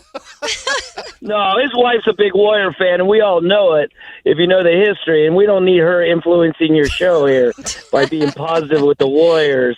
Unless you're going to talk about Clifford Ray, I don't want any positive talk about the Warriors. All right, JR. Thank you. I love you guys. Bye-bye. Yeah, thanks for No thanks more for Warrior checking in. talk. Yeah. My wife, her dad was a big Warrior fan. Really? Yeah. See, 2016, Game 7 of the Finals. It's Father's Day, and we're watching. The Warriors are playing OKC. No, excuse me. It's Cleveland. It's the famous game. Mm-hmm. And I remember I think we had Curry because it was like good luck for Curry. And the game starts, and the Warriors had won 73 Wait, games. hold on. Wait, say that again? Yeah, it was a thing like, oh, good luck for Steph Curry. The dish? We'll have Curry. Yeah, like we'll okay. Curry. Funny. And the game starts, and it's and I told my wife they're gonna win. They're gonna they're don't worry, they're gonna be okay. And they lost the game, and she was not happy with me after that game. Like, you said they were gonna win. Yeah. I know I did, but I didn't. Yeah. Like, so you're the analyst, Kevin. She was not happy. And I did. Maybe I should have just said, well, we'll see. You should add Curry. Yeah, but I tried to be Mr. Well, I talk about sports on the radio, and I think they're going to be okay. Uh-huh. And then little did y'all know. Went the other way. Yeah. Would you, and Scott Perry coming out, of course, being on this show, he's had the piece with Sam Amick, sit down with Sam Amick. He's been around a few different places since he's, taken the position of general manager for the Kings. I could see Scott Perry do something like this. Mm-hmm. Definitely. I could definitely see that. Yeah. I could see Scott coming out and saying, and one of the things he consistently talks about is, my door is open. Now, of course, can't just be they're not like John Fisher and the A's where they open the door and you can come in and pitch stuff to former President Dave Kaval at the time, which is crazy. Did you ever do that? Whitey, did you ever think about doing something like that? As you described that, I'm not even sure I fully remember. You don't remember when the A's did that? I remember Dave Kaval, and I know that they were trying to do a lot of crazy things. It was either Tuesday. I'll look it up. It was either Tuesdays or Wednesdays, and the A's had open door policy, and if you had anything you wanted to talk about or give them any idea, you could schedule an appointment. I'm pretty sure they, probably sifted through everyone, but you could literally go in and talk to them, allegedly. I've never met anyone who's done it. I remember when they were pitching it and talking about it, Dave Kaval came on the station multiple times and said that. Oh, okay. So hopefully it was real. Never knew if anybody has physically done it, but I could see Scott Perry doing something of the likes of that. Yeah. Scott Perry, though, to the point when he was on last week, we were talking about how he's just he speaks well. Like, he likes to talk. Like, he's comfortable with the media. I feel like with his dad being a former lawyer and everything, there's certain owners and certain high-up positions where I think we assume them being a business person and everything, that they are good to talk in front of people. That's not always the truth. And I think some of it is just simply like, some of them don't want to go out and face the crowd. Yeah, But yeah. some of them just don't want to talk or do not want to be in that space of publicly speaking. I think it's two separate things, and quite Mhm. often they go hand in hand. But there's the ability to talk in front of people. There's also the ability, and not everybody has both, a lot do, but the ability to take questions and Oh yeah. deal with them. Yeah. You know That's what I a mean? big that's a big Yeah. one. And Scott Perry could do Could both. do that. Yeah. Yeah. I But it agree. would probably not be a good time to do that, frankly. Not right around now. Here. Things are a little bit bubbly. Yeah, but they do, Jay. I know we've talked about this, and we were talking about it earlier. You got to lean into the skid if you're the Kings right now. There's no way around it. Like, yeah, this is, and Scott Perry did that when he was on our station last week, whenever it was. Like, yeah, they're all good teams. You look at them, they've all had to go through this, and we haven't really started to establish things the way we hope to, but we will. But yeah, it's just going to take all the ridicule nationally, locally. Yep, that's because we haven't done well. Understand that. That's a fact, but here we go. Yep. We're changing things now. I got to do There's my no way thing. around that. Yeah. You have to do it right to change that. Absolutely. You have to know where you came from to know where you're going. And Scott Perry may have his skin may be a little thicker than some of the fans around here because he's been here for a very short time compared to fans who've given their all for 40 years or 30 years or even 20. When you're brand new to the situation, as they say, fresh eyes, fresh set of new eyes, right? It gives a little bit of hope. And so I appreciate Scott Perry doing that. I appreciate him coming on the show and saying, totally understand the history, totally understand why some fans would be upset, but here we go, patience and prudent, right? Which is becoming like the word in Sacramento now. Yeah. Prudent. Yeah, prudent. Look what RJ started from Steve here in the chat. What kind of garbage talk is going on? F the Warriors. Yeah. They don't want to hear that. They don't want to hear any praise to the Warriors. I know. I get it. Thanks, RJ. Yeah. They are. Tough times here, you know? Mm-hmm. How about the most recent report of Kings disconnection? Oh, boy. Probably There's the overstated.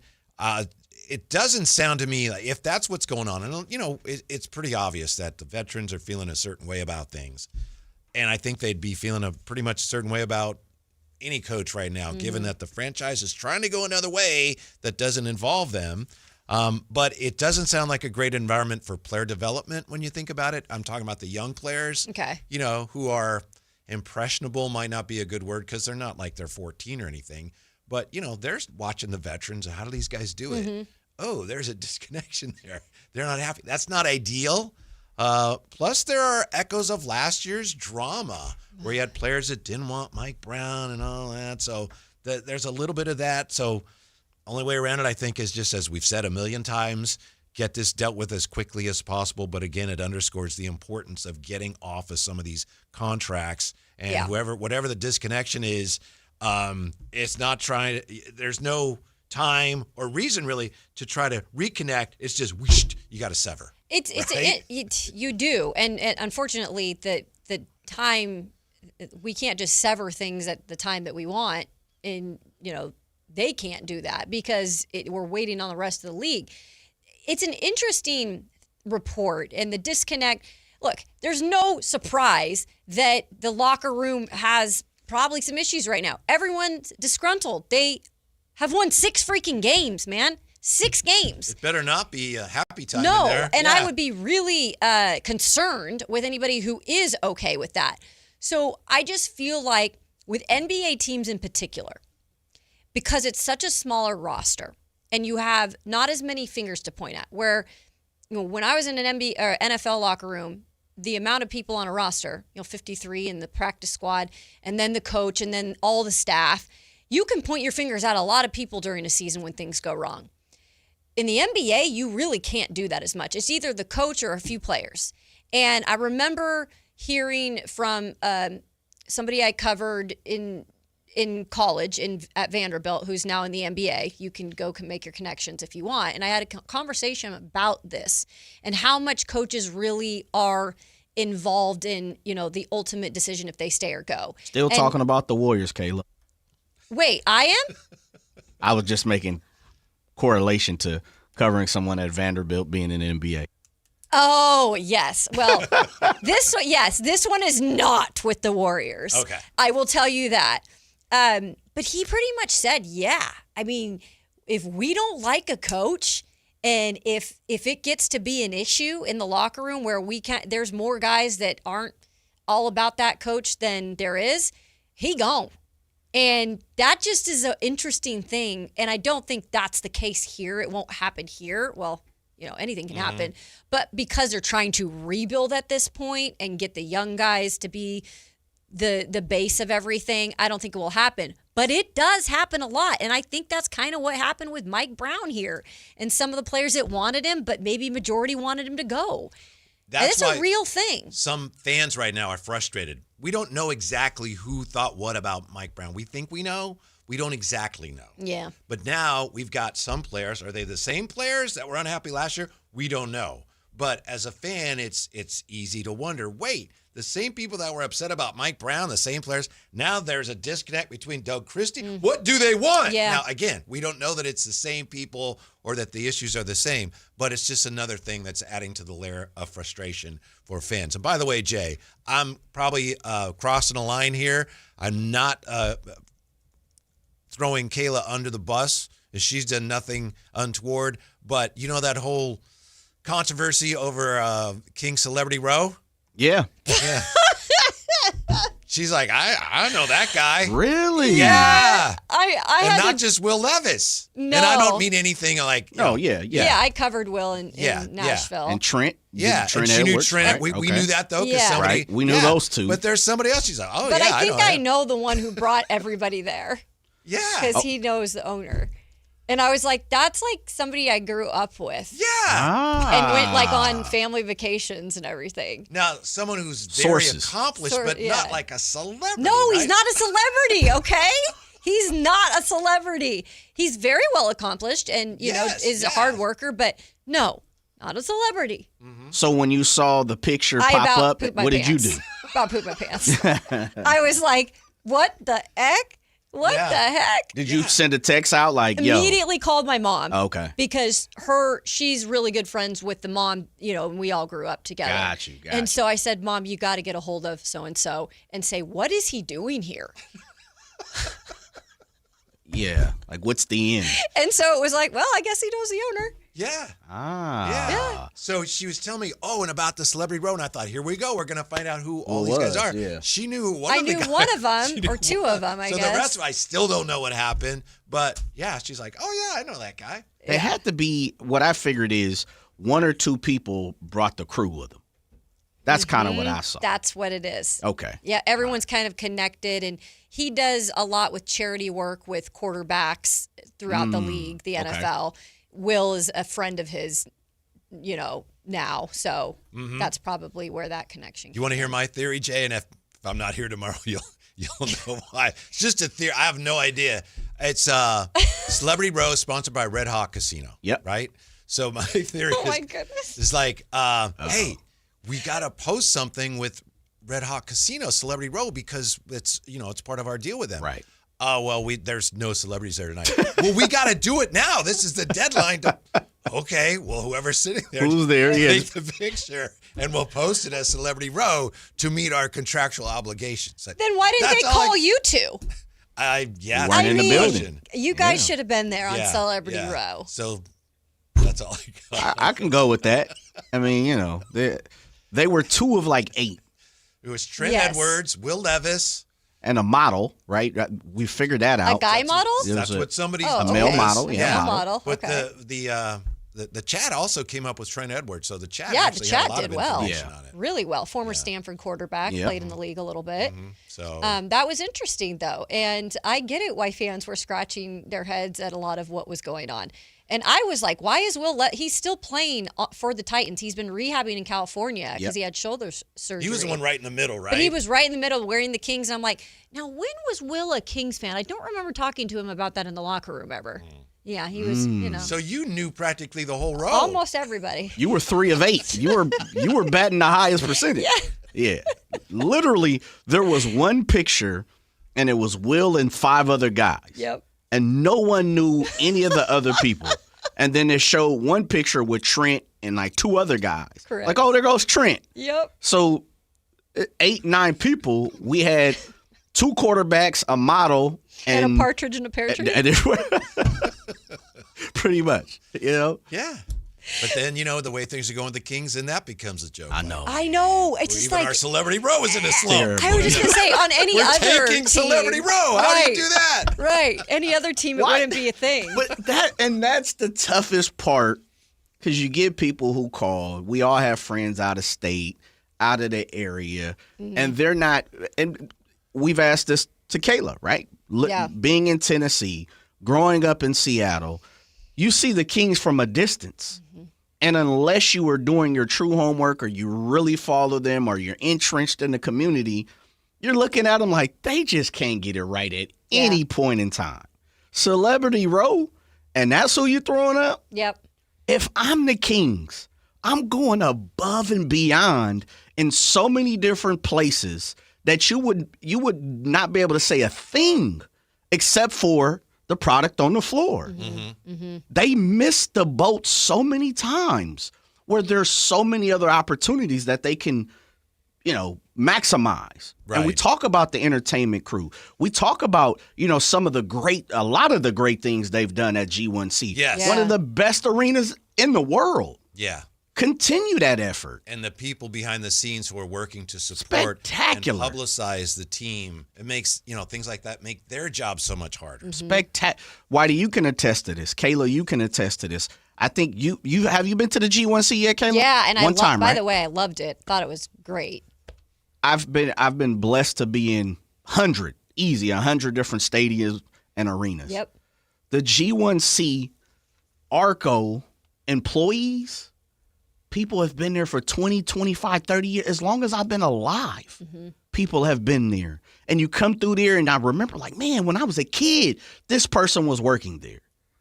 That is fantastic. That doesn't happen a lot of different places. We have so many good things that we can really, stick out our chest, puff our chests out. So many things that we should be taking advantage of through the community, through NBA circles. And we miss the boat sometimes, a lot of times, truly. Hopefully the Kings won't miss the boat on their first draft pick. We'll come back and look at who the Kings should be targeting. We've got an updated prospect peek for you next. Sactown Sports, don't go away. Download the Sactown Sports app. Sacramento sports in your pocket. This is Sactown Sports 1140. When value matters, Elk Grove Chevrolet delivers. Right now, lease a new Chevrolet Silverado LT for $250 per month plus tax. The Silverado 1500 stands out with composed handling, competitive towing, payload, roomy cabin, and fuel economy. Visit myelkgrovechevrolet.com for full lease details. Don't miss your chance to drive the new Chevrolet Silverado. Stop by Elk Grove Chevrolet today and experience quality that goes the distance. Power Business Technology is proud to be a 100% independent, locally owned and managed Toshiba copier dealer. Local ownership cuts out the red tape, allowing ourselves to never be too busy to personally answer the call when our clients need us. Recognized for excellence in service execution, training, and customer service, we're proud to be named a Toshiba ProMasters Elite Dealer since 2021. Contact us today for all of your business printing needs at 844-POWER-BZ. That's 844-769-3729. Or visit us at powercopiers.com.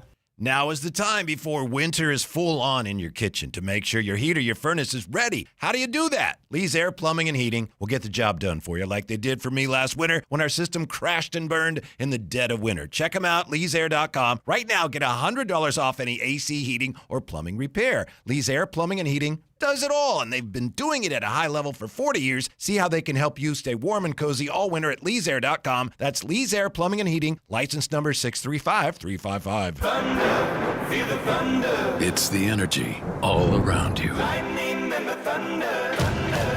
The thrill of the moments to come. The flash of lights.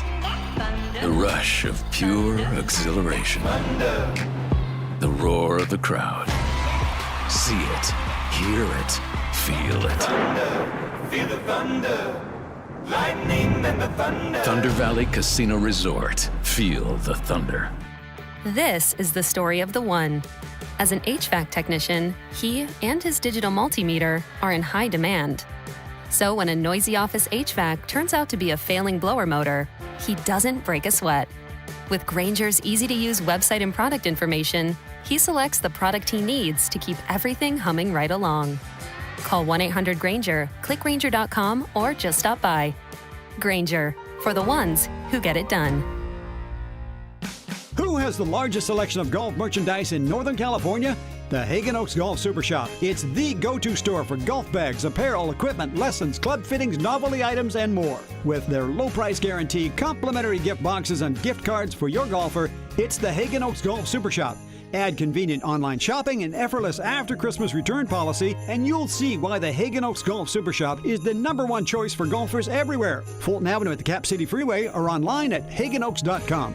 Guys, leave weight gain, low T, and ED in 2025. For a limited time, Revive Men's Health Sacramento is offering free full diagnostic panels, a $400 value. It checks testosterone, blood sugar, cholesterol, kidney, liver, thyroid, and heart health. Plus, qualified patients get up to 25% off select treatments now through year end. Call 916-619-3000. That's 916-619-3000. Or visit ReviveMen'sHealth.com. You ever notice how the other guys scream about massive discounts on their Dodge, Chrysler, or Jeep Ram vehicles? Then you get to the fine print and boom, another $5,200 in mandatory ads. At Hoblet, we don't insult your intelligence. The price you see is the price you pay.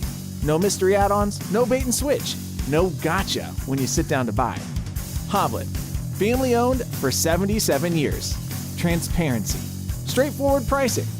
Buy it right, buy it at Hoblet.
I could have played with the grandma got run over by a reindeer guy, and I demurred. What would your part been? Would you have been like the humming or the? I think I had an acoustic guitar, and he was wanting to strum, and I wasn't sure what the chords were, and I didn't want to screw it up, so I just Wouldn't that have been a moment though? Boy, yeah, we'll never know. What could have been? Maybe you could have been the next American Idol.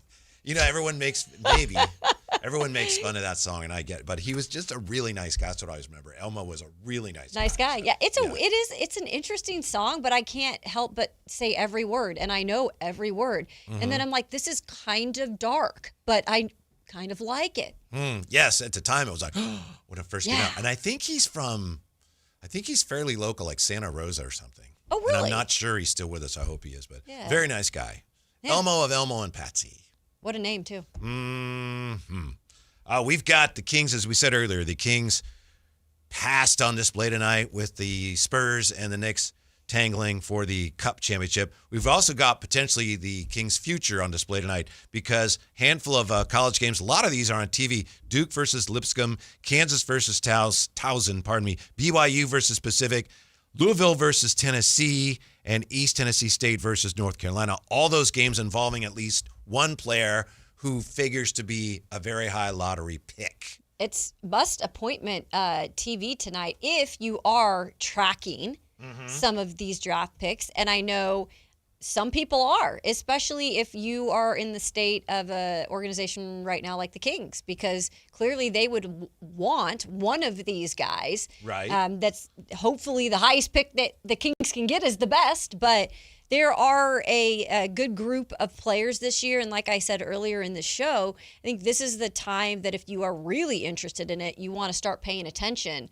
Basketball for the college side is going to start heating up here. Mm-hmm. So tonight's a perfect example of that. So I guess you might have to switch back between the NBA Cup, or if you're just like, I am going to boycott that, you can go watch a lot of college. The problem with that, at least for me, maybe there's something I need to figure out. I do have 2 TVs, but in the same room? No, but they're not too far apart. So, but with Amazon, you're watching Amazon, and then you want to switch. Oh, it's so frustrating. It takes a good 45 minutes. I think we need to do something to fix this. You're exactly right. I'm sure it's intentional. It's like, you're watching Amazon now, where they have like the QR codes during the commercials, like order this right now on your phone. And it's the holiday season, so people are probably ordering a lot of those things. Like, I forgot that gift. Here, let me go click on the QR code. Yeah. But you're right. Unless you're going out and buying 5 screens to watch everything, I have a problem on Sundays especially, where there's NBA games and NFL games, and I've got my phone going, maybe my computer,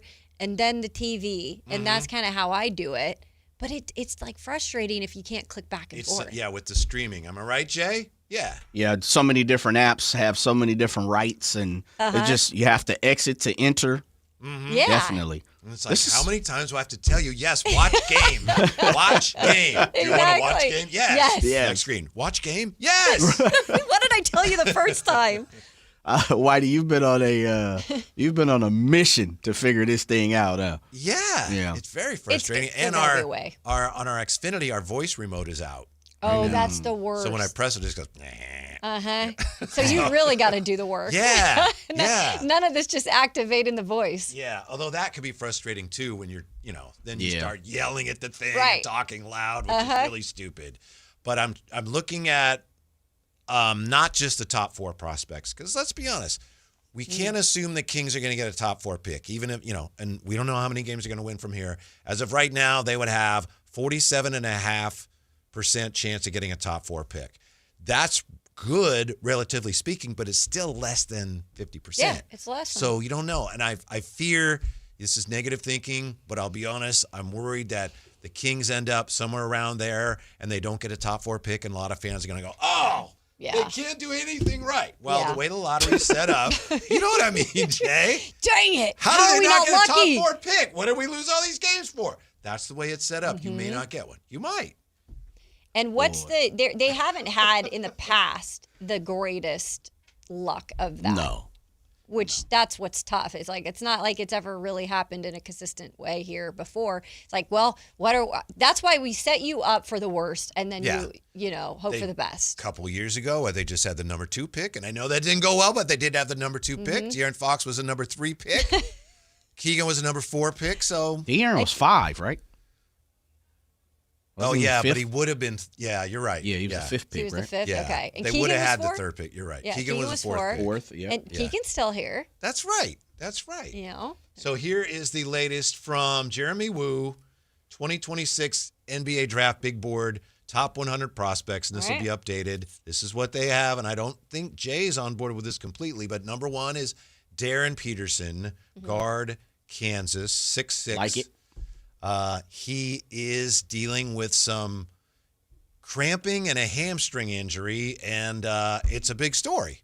It is a big story. Yeah, because it's not getting better, and so they're looking at, all right, what do we do here? Does he really need to sit down and get this treated? Does he maybe have to sit out the rest of the season? We'll keep an eye on that, but he's the number 1 prospect as of now. AJ Dabansa, BYU, number 2. Like it. Turned in his most complete college performance against Clemson last week. Yeah, I saw some of that game. That was a good performance. Yeah, I need to look at him a lot more closely.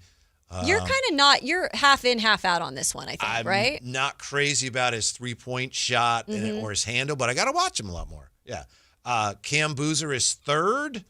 And, the knock on him now is, he's a good player, but he's not like the guy. We'll see. There's going to be knocks against all these guys going forward.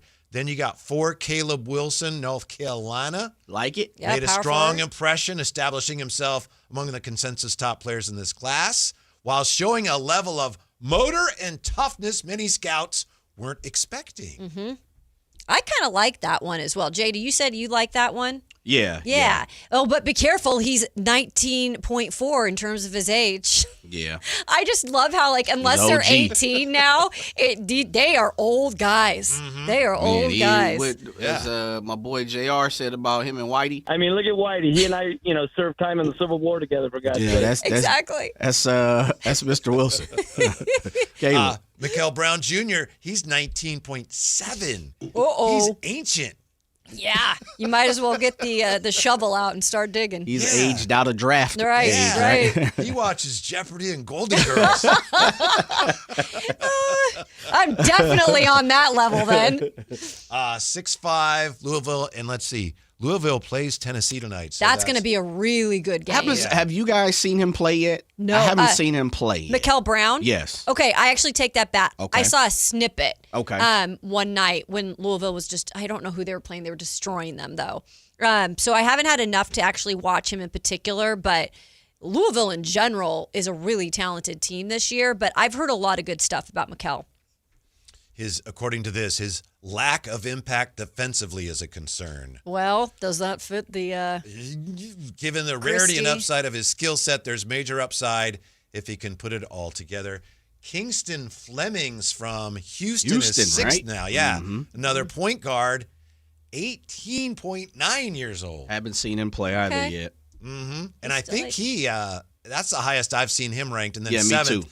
Nate Ament, Tennessee. And as I said, Yeah. Tennessee against Louisville tonight. He's been up. I think I've seen him as high as fourth or fifth. Me too. 6'10", freshman, 19 years of I'm not age. sure. I've seen him play a handful of times now. Yeah. For me, I like his size. What's his size right there, Whitey? What's it say? 6'10"? Listed here, 6'10", yeah. He's he plays in the post, which is very interesting. He can't shoot it, to the best of my knowledge. I haven't really seen him stretch the floor. Yeah. 28.9% from three. Yeah. It's scary. So I haven't really seen him put it up off the deck.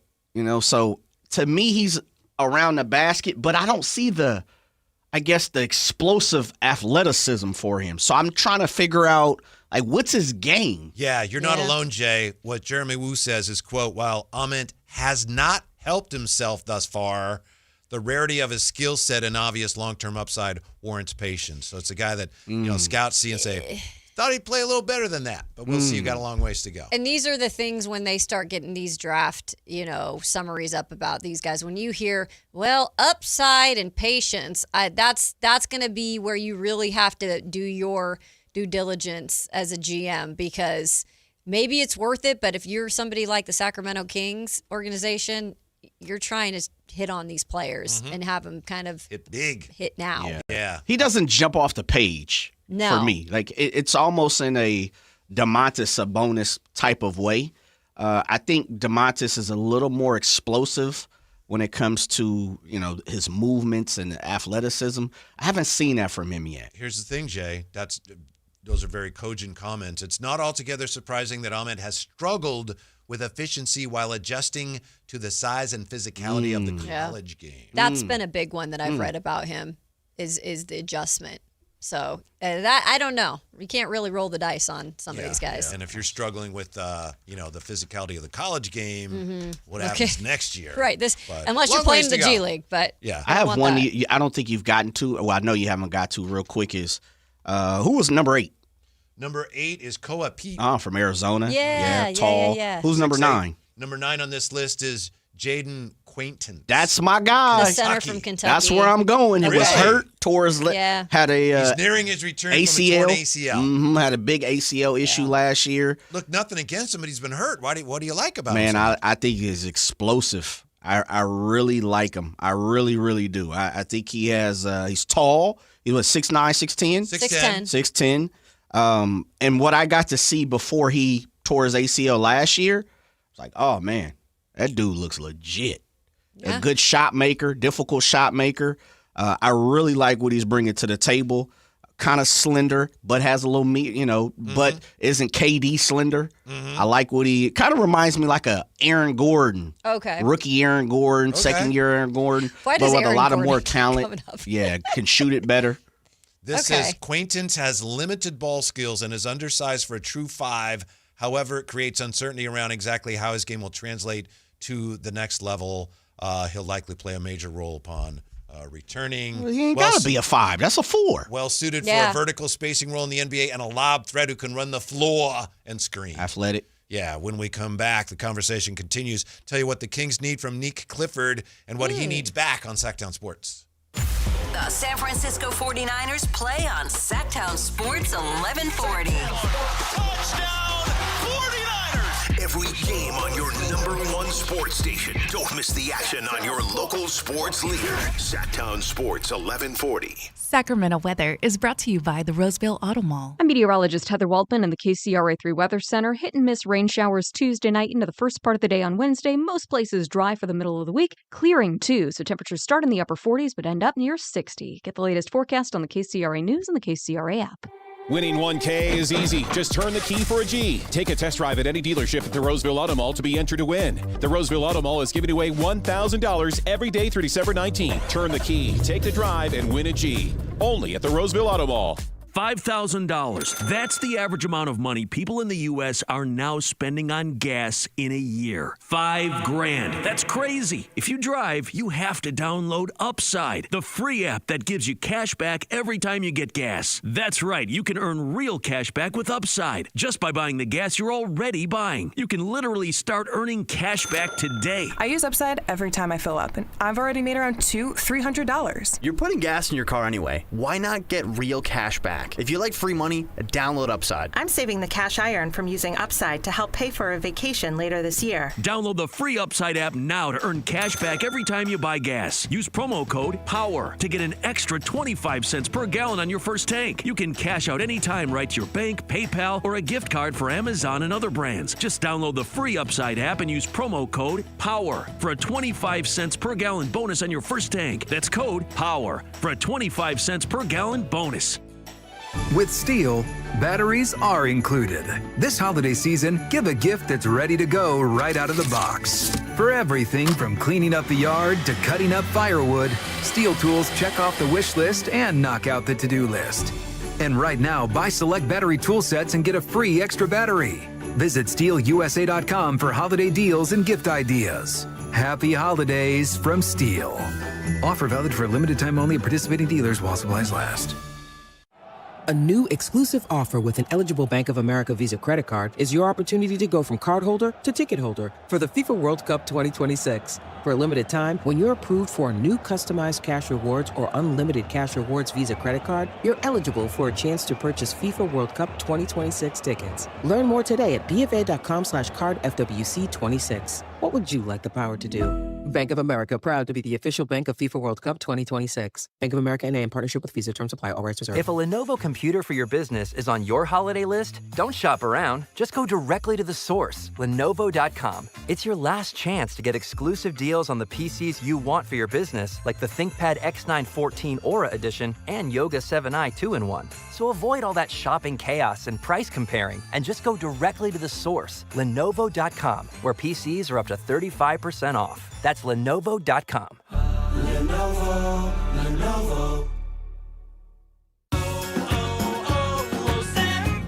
Hi, I'm Chef Franklin Becker. You know the jingle. Now discover the facts about Ozempic, a GLP-1. There's only one FDA-approved Ozempic made by Novo Nordisk. Learn about the real thing. Talk to your healthcare professional today. Call 1-833-OZEMPIC or visit Ozempic.com to view the medication guide and to learn more about Ozempic. Semaglutide injection 0.5, 1, and 2 milligrams.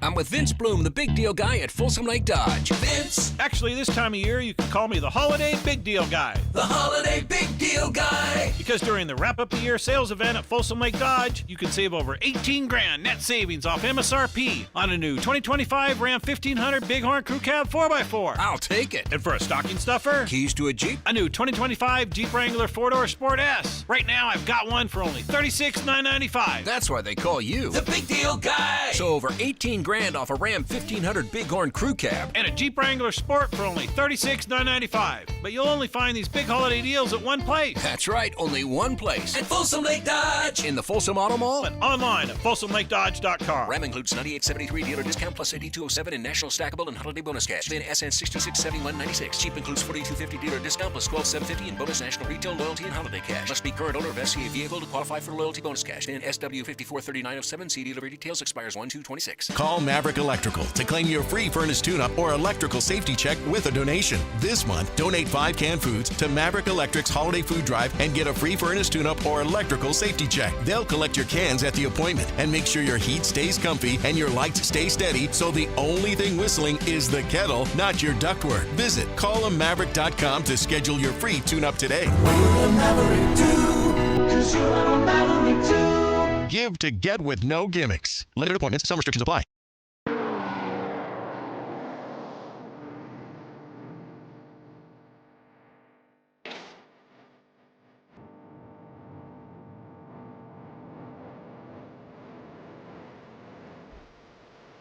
The Drive Guys powering your afternoons Monday through Friday on Sactown Sports. I follow CC Sabathia on X, being from Vallejo, and he just quote tweeted Ja Rule at the Derek Jeter Invitational Golf Tournament. Oh, really? And you know how at golf tournaments at the tee, there's a crowd of people, and I've noticed this at celebrity tournaments, the gallery doesn't stop to consider this is not a professional golfer. Right. This is Ja Rule. So he hits an absolute just shank right at, where the photographers would be, scattering the whole row of people. Where is this at right now, by the way? I'm not sure. Because I know I can't wait to now go to the celebrity tournament up in Tahoe in the summer. Yeah. I've been wanting to get Edgewood. to that. This is, Ja Rule. Florida? Nearly Probably. took out a group of photographers with a tee shot at the Derek Jeter Invitational. I'll have to look. You're probably right, Let's look it Jay. up. Yeah. Let's look it up. By the way, huge fan of CC Sabathia for just the one encounter I had with him when I used to cover the Cleveland Indians. At the time was the Indians, now the Guardians. And I'll have to tell the story on air once because it is absolutely hilarious. But he was in the I can't even remember Clubhouse when we were going through, and it was You're becoming such a football reporter. I know, it's so weird. I'm like Clubhouse. He was right there, and I was having a tough day. Let's just say that I was a one-man band. I had an intern with me, and I was swearing and blah, blah, blah. And he was just there, as friendly as could be in the hallway, and waved and said, "Hey, do you need any help?" Because I had all the equipment with me, and from then on, I was like a big CC Sabathia gal. It was very cool. Yeah. Ooh, how about this? I will give each of you 3 choices. You get 3 guesses, and I guarantee you wouldn't guess where this Derek Jeter Celebrity Invitational is. It's someplace sunny. I saw that. Yep. Okay. Is it in the United States? No one said you get clues, Kayla. Shoot. I didn't say all of that now. New Orleans. Okay. I'm going to go with, oh, goodness. I want to say it's somewhere in Mexico. Cabo? I think he said in the United States. I think he did. We had 3 total, right? No. You could get 3 each, 6 total. Okay. Because it's going to take you like that. That's weird. Yeah. It blew my mind. Like, no, pass doesn't work here. It can't be Florida because that's too easy. Phoenix. Jay just wants to play that. Oh, Dubai. I think he said United States. I didn't say that. No, he said I didn't. Did. Yeah, He he's did like, say I can't say United States. Oh, okay. Then clearly it's Iceland. Derek Jeter Invitational would be. You would think Kyoto, Japan, obviously. I think that's my 3. That's crazy. Nassau, Bahamas. Oh, I actually was going to say that. I was thinking something. Credit for wow. almost having thought about saying that. No. I was close. I said Cabo. I said interesting. Florida off the gate, right? Jeter, Florida. He's a Michigan guy. It's sunny right now. You have to be in Arizona or Florida or something of that nature. Was not expecting the Bahamas. Yeah, that's interesting. That means everybody now have to go see who the guest list is. I do. I do. Because I'm pretty sure you were all flown there, right? Private jets. Yeah, man. Yep. I'm interested. Yeah. I was at Pebble one time. Watching, and this was when Tiger was playing around 2000, I guess. There was one group, Scott McCarron, who's from here and was our friend, was on the show. He was playing with Huey Lewis and Chris O'Donnell. Wow. Oh, geez. And so we just followed them for a little bit. But again, Chris O'Donnell, they're good golfers, but they're not pro golfers. And they'll be teeing off, and people will just be like crowded around, Like, do you know where they could hit this? Yes. Yeah. Yeah. In a golf ball, it's not a fun feeling when it hits you at that speed. I don't think so. Yeah. So not fun. That always makes me very nervous. And Josh scattered him today. Hit one kind of cue ball down the first base dugout, Jay. That's holla, holla. Isn't that song? Yep. Holla, holla. Oh, this is past celebrity. Hold on. That's past celebrity attendees. I'm looking for this year's attendees. Derek Jeter spares no expense, according to sources. Doesn't show anybody yet. Hold on now. I mean, he's had a who's who when it comes to former attendees, though. Yeah. I'm wondering why CC isn't playing maybe he is playing in this tournament, but it looked like he was just walking watching. around, showcasing signing autographs. It was a retweet. Oh, somebody else posted on John Boy Media. Yeah. Here is the most interesting trade tidbit on the Kings today. Not saying it's anything, but Jake Fisher reporting that the Raptors are showing interest in Domantas Sabonis and Anthony Davis. And he says the business Toronto is ultimately willing to conduct before the February trade buzzer will likely come down to how good the 16-11 Raptors still are as the deadline draws closer. So... Yeah, that's it. And I was wondering, I do believe Domantas Sabonis' contract's a little smaller, too, than Anthony Davis. And Domantas is also a little younger than Anthony Davis, too. So if they were going to be looking, I guess, when you start to break down those two in particular, be interesting to see. I feel like Domantas Sabonis is somebody I'd want more than Anthony Davis. Well, it's interesting because, they're both, front court players, but they're different. Very different. Yeah.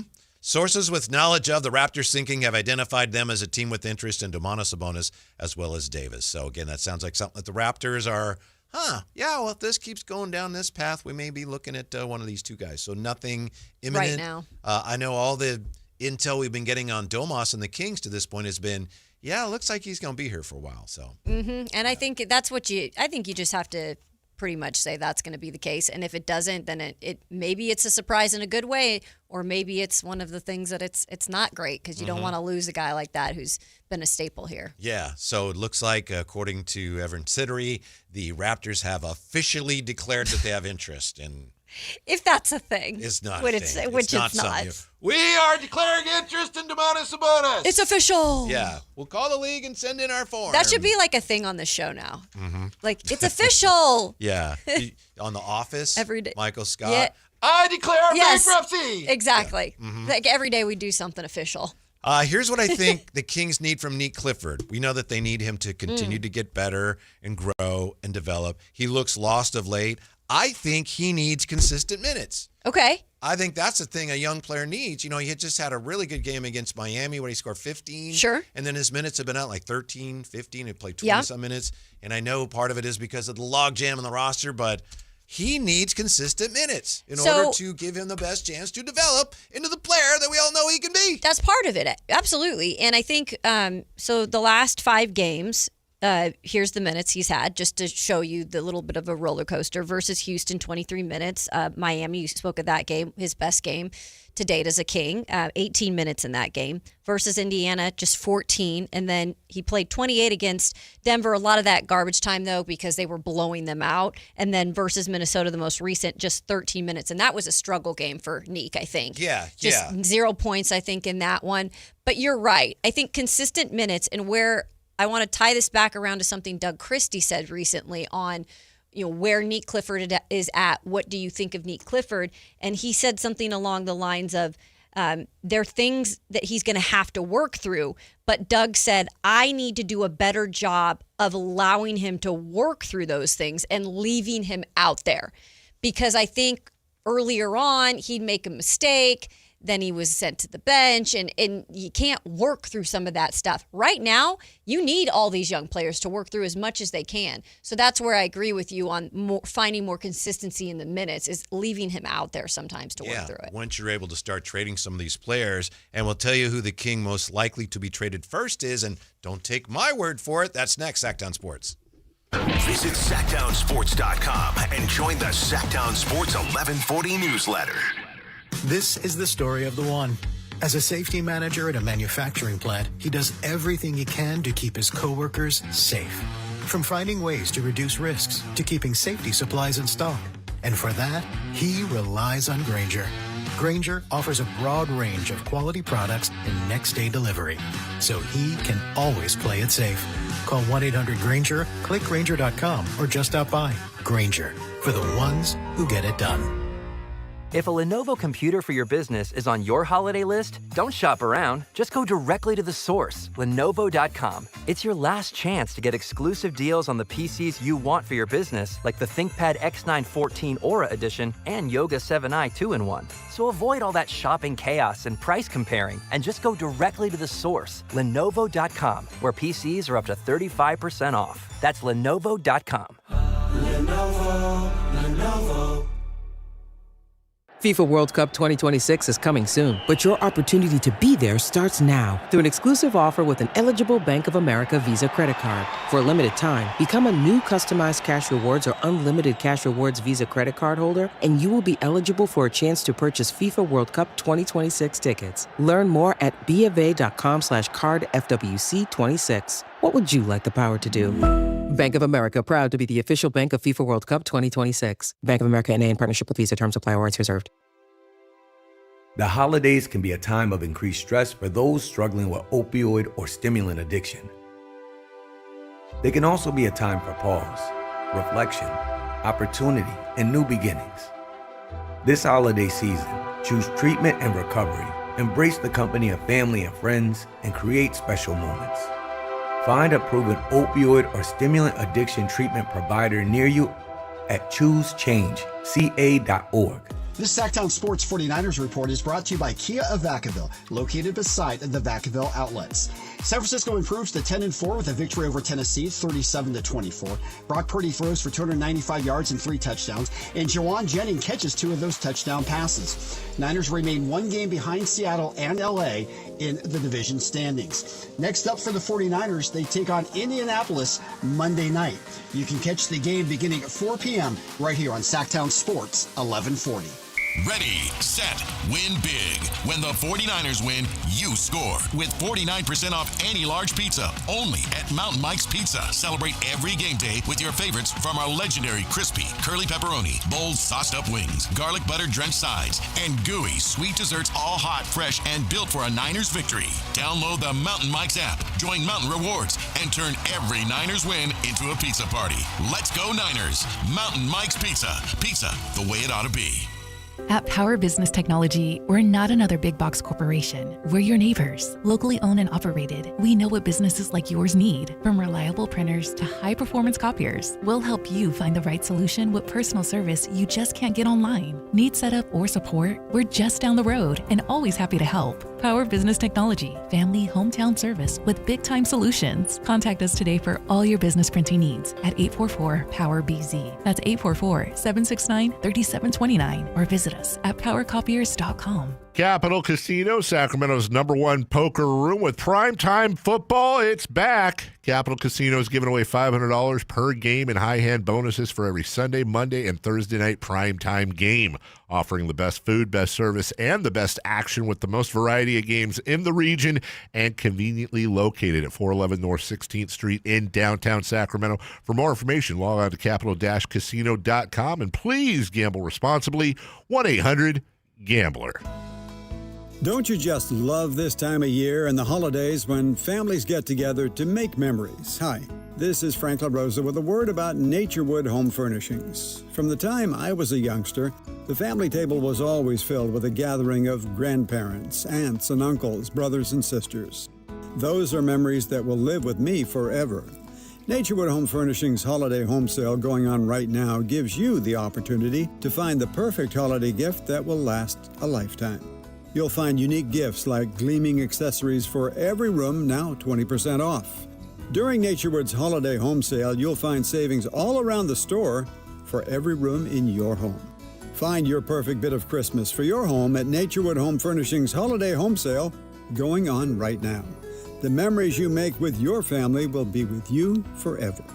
Naturewood Home Furnishings, off Highway 50 at Hazel. Look for the water wheel.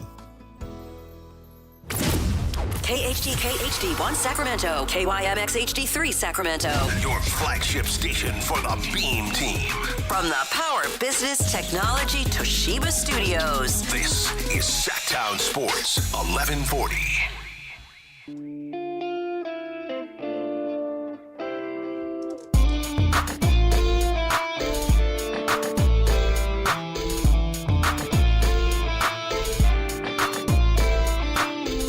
Live and local, it's The Drive Guys. Watch the show on youtube.com/Sactown Sports 1140. Or listen on the Sactown Sports app. Hey, I thought the unofficial trade season in the NBA started yesterday, Kayla. What's going on? I know. Nothing's happening Come yet. on. Where are the trades? We're waiting. We're waiting. Giannis, come on. Yeah, let's go, Giannis. You got to start this thing. Considering that the deadline is February 5th. Yeah, we might be here for a while. John Hollinger in The Athletic, former member of an NBA front office, he's put together the NBA all-deadline team. And I think to make this team, you just have to be one of the bigger names to watch as the trade season heats up. And he makes a great point here. I talked yesterday about how hard it is to follow some of these trades in the NBA because there's so many considerations. It's not just how good the player is, it's how long is the contract, how much money you send out, what are you getting back, how many expirings. And John Hollinger says the league office says teams are trading the contract of player X rather than player X. So these deals aren't just about the players, they're about the contracts of these players because there's so many ramifications, especially now with the newer CBA. And we all know when it comes down to that word, like it's about business. You know, we hear when they make trades sometimes and the player doesn't particularly like it, maybe it's about business. You know, don't take it personal. It's because all the numbers matter, you know, and the money matters. So it does make things a lot more complicated, and it takes time. Yeah, and this is exactly what we were saying yesterday. Quote from Hollinger: as much as we may love the so-called challenge trade of one player for another, they are vanishingly rare in the NBA. Most of the time, the real action in the trade market is in lining up contracts to match teams' salary cap realities. If it also happens to help on the basketball court, that's nice. But for many of these deals, it's not essential. And so are you just saying in a roundabout way that it makes it even more difficult for the Kings? Because I feel like all those things that you just said, I'm like, well, there's a knock. Yep, that's going to be hard. Oh, that's even tougher. You know? Here's his all-deadline team for 25-26. He's got Giannis on there. He's got Jonathan Kuminga. Also suggesting that it might be the case that the Warriors have missed their moment. At almost every stage of the last 5 years, they've declined to move on from Kuminga in hopes that he would either turn out to help them win or turn out to have more trade value later. And it looks like he can't help you when his trade value's gone down. It's gone down even since the start of the season, for sure. LaMelo Ball on the list, Jay. He says Ball almost certainly makes too much money for another team to commit draft capital to acquire him, at least until he proves himself either more reliable or more obviously committed to helping his team win. DeMar DeRozan. There you go. DeMar DeRozan, I've been saying, I know a lot of people who have been following this say, he seems like the most likely to go. I mentioned Sabonis. He's a hard guy to fit in most trade scenarios, writes Hollinger. With the team free falling worse than a Tom Petty cover band. Dying. Free falling. So all the Kings men are available. However, in terms of contract and suitability for a playoff team, DeRozan seems like the name to watch. John Hollinger. He makes a digestible $24.8 million, has only $10 million guaranteed next year if things don't work out. Thus, accommodating his salary doesn't wreck an acquiring team's books the way it does for Sabonis or Zach LaVine. Yeah, I think he's the first to go. I really do. And you called him, what did you describe him as yesterday? Yep. Mm-hmm. Metronome. Yep, a metronome. Because he's just that kind of consistent, steady. Uh-huh. And you know what you're going to get, a true professional. Even if there's things going wrong, he's just going to be that guy that's not going to say a lot. He's just going to go do what he needs to do. Yes. He says, do you agree with this? DeRozan would likely have to adapt to a six-man role on a good team, but that floor-raising, bucket-getter role has always been the best fit for his skill set. Moving off DeRozan has value for the Kings in the offseason, too. Sacramento's at next year's tax line already. The team will have all but boxed itself out of room to re-sign Keon Ellis unless it trades his salary. So He also suggests, may I interest you in a lightly used Dennis Schroeder or waive DeRozan after the season. So interesting. Yeah. I think that's kind of spot on, though, if you think about it. And we've had many of the conversations have centered around a little bit of what that is saying. So it does reign true, I think, in terms of the best case scenario. And it would be great, I think, for DeMar DeRozan, too, if he can go somewhere where he can help a team win in some place that he wants to be. And I don't know, you're always going to want to be a player like that. You don't want to come off the bench. But look what Russell Westbrook did this season. He was coming off the bench here and ended up working himself into at times a starter role just because things happened. And we know in the NBA or any other professional sport, injuries happen all the time. So DeMar, I just think that's why a team would like him is you never know what's going to happen. And we want to have a little bit of insurance. Even if he comes off the bench, he might at some point be in a starting role somewhere at the end. Yeah, Russell Westbrook is such an interesting case. Yeah. He came in here and he's played great and he plays with energy and he puts up numbers. You would think that there would be a ton of teams, especially at his current salary, would go, yeah, we'd like him. But I'm just not sure that's the case. Is it because he's so... He's very strong-willed and he brings a lot to the party. Right. And it's like, he's not just a guy that, what do you need? Okay, tell me what I'm going to sit over here. He's just going to go do it. Yeah, yeah. And I don't know if that fits on a ton of teams right now. Yeah, I think it's very telling that Denver last year, he helped them win. Even people with Denver say he helped us win some games in the playoffs. But according to Russ, they said, yeah, you got the player option, but we don't want you back. There was clearly a reason they thought that they could be okay without him. And that's nothing against Russ because, honestly, I've enjoyed every minute of him here. Just getting to see that in person and watch it, every night the Kings play. He's going to be a Hall of Famer, and it's cool to say you can watch what he does at this age, but it doesn't necessarily fit everything that these teams that want to win championships are doing right now. I would love to know why they brought him here really and what they think of him going forward. And there's lots of possibilities, and I understand the point that, well, he comes here and he really sets a great example for your young players. Yeah, I get that. I do, because you had said something about that earlier, like, is this disconnect? You don't want to see the younger players picking up on that, but then you do have guys like Westbrook who are in there saying, this is how you do things. Yeah. Let's be honest. We don't know this for a fact, but most people assume that when you're talking about a veteran disconnect, and again, I don't know anything. I'm not pretending I know something that I don't know. But if we're just, laying it open here, I think we're talking about Zach LaVine, aren't we? Yeah, I'm not gonna lie, and I know we've been told not to pick on him at times, but it's. I'm not even sure it's necessarily picking on. I'm not saying he's wrong. Right. I'm just saying I could see how there'd be a little disconnect there. This is why the disconnect thing, I use it more in the words of fit. And I've been saying this since the start of the season with guys like LaVine. You have a coach now that is preaching more than anything, defense, defense, defense, even if it's not really what it is right now. You are trying to get those players to be that, and they're not that. And we've said this several times on the show. Those aren't the guys at this point of their careers. They're not going to just flip overnight and be that guy. And that's probably frustrating that Doug is not going off of that mentality of this is what it is. And these guys, it is frustrating probably at some point because they're not going to turn themselves into that player. It's not a fit.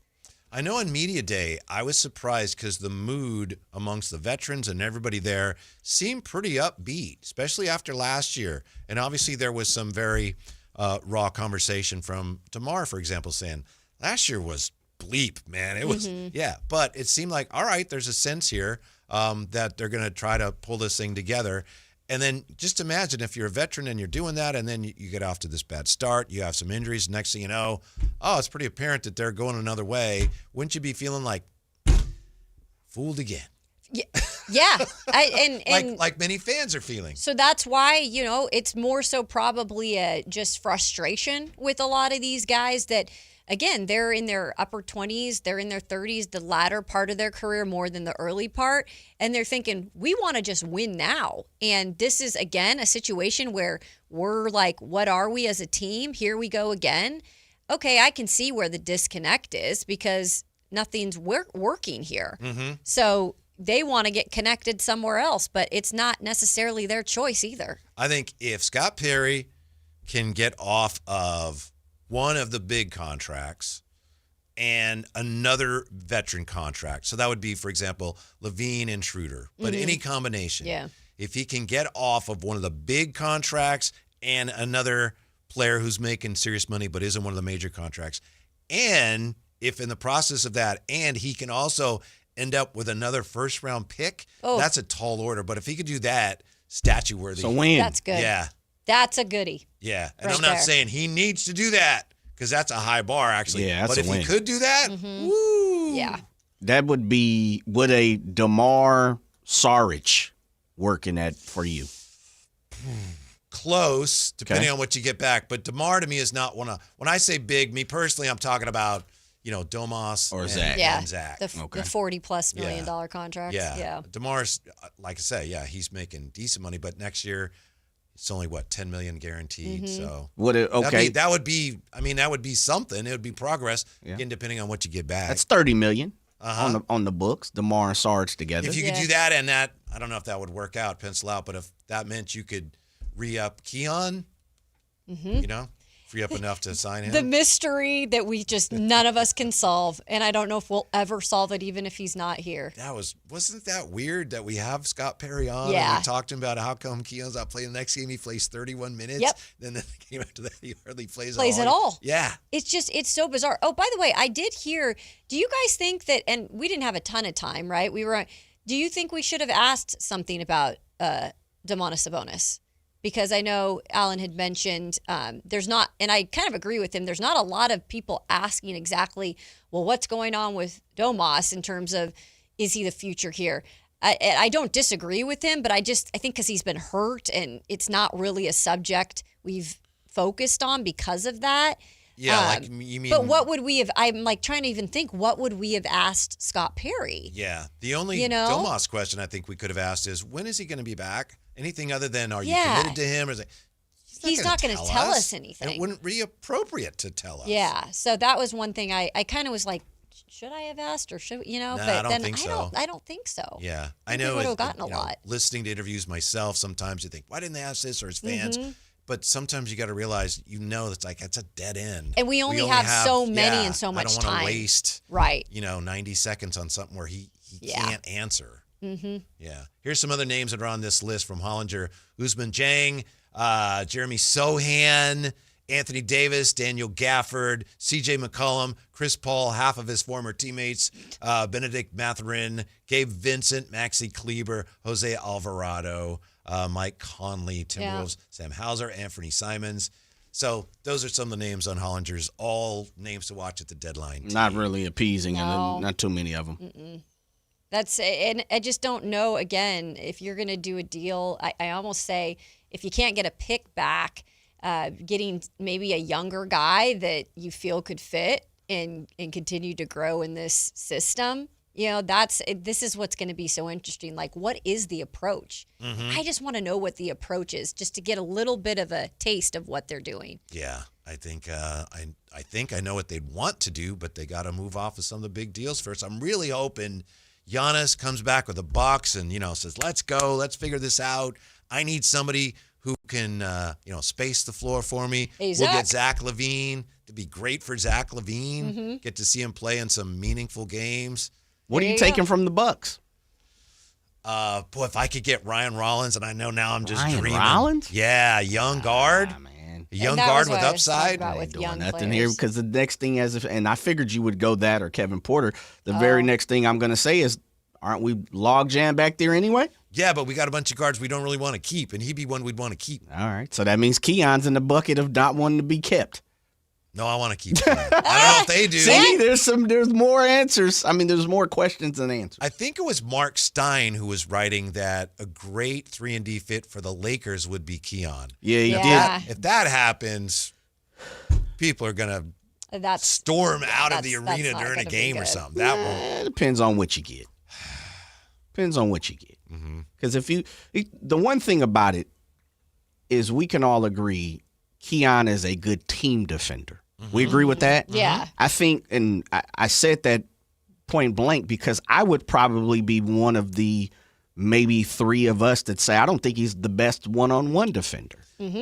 I would agree. He's overrated Very by a much lot so. of our fans here, Yeah, but he is a much good so. defender. He's just not that big. Yes. And he gets a lot of deflections and steals. Right. Yeah. So on this team, he's a very good defender. Whitey, I think you could go out there and, I know you play good defense. Right. You've been one of those guys to play, second team. I'm not going to argue with all any- third team defense type of guy. Should we sign you to a minimum? I'll do Right. the dirty work for you. Absolutely. Until my back goes out. Throw a few elbows, use We your could- 6 fouls. We could get my nephew. He's a heck of a little defender. He plays up, yeah. Yeah, he does.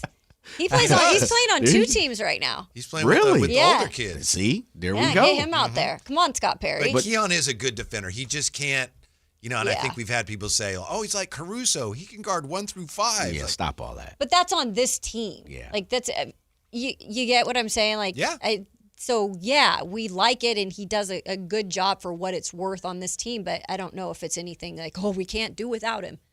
But I think some people around here feel that way. Yes. And that's why I said it really depends on what you're getting back from.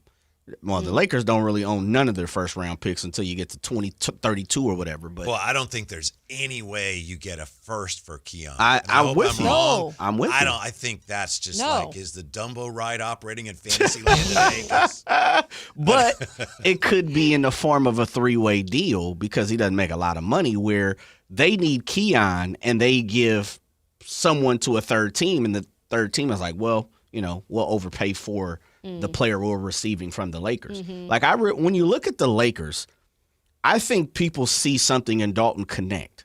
Oh yeah. I'm not exactly sure what the value of it is, but he's still a youngster. He's kind of been buried. He can shoot it, which is, we all know that's something. And the other thing is he's kind of like ready to go now because he was an older guy coming out of college. You're really not sitting around waiting on him for another 2-3 years to see what he develops in. He either can play or he can't.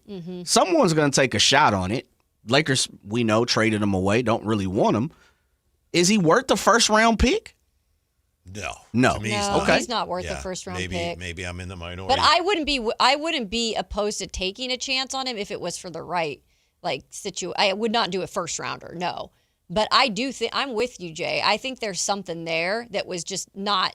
It was never even given a chance in LA. Yeah, that's certainly true. And he can shoot. We know that. I think if I understand what Scott Perry and Doug Christie have been saying, I think the Kings they'd love to have just a lot of guys that are like 6'6" to 6'9" that can put a lot of pressure on you defensively and get up and down the floor. And obviously you need other players too. But Dalton Connect to me is like, I don't know that he fits that mold. Agreed. Obviously, not everyone is going to fit that It's not exact be mold. perfect. There's not You need many shooters, but I'm not sure he'd be one of my first guys I'd bring in to start. Aren't we all looking for 6'7", 6'8", 6'9" guys that could play D and shoot it? Isn't that a 3-and-D guy? Yeah, well, that's the other thing. I mean, the whole league is looking for that. Everybody wants that. Yeah, They're not growing on trees. Wish they were. So you take it how you can get it. Yeah. There's 2 or 3 things this team is super deficient in. It's shooting, it's defense, athleticism, and height. I put those Absolutely. together. You could say height, wingspan, whatever. I think Dalton checks off 2 of those. He can shoot it, and he's a little long. Now, athletic, who knows? We don't really know. Defense, we probably know that's sparse. coming from him, but he probably comes to this team as the best shooter already off the pine. That's true. Have we even heard much of him in terms of I'm sure they're trying to get rid of him, but I haven't heard him connected to a ton of play.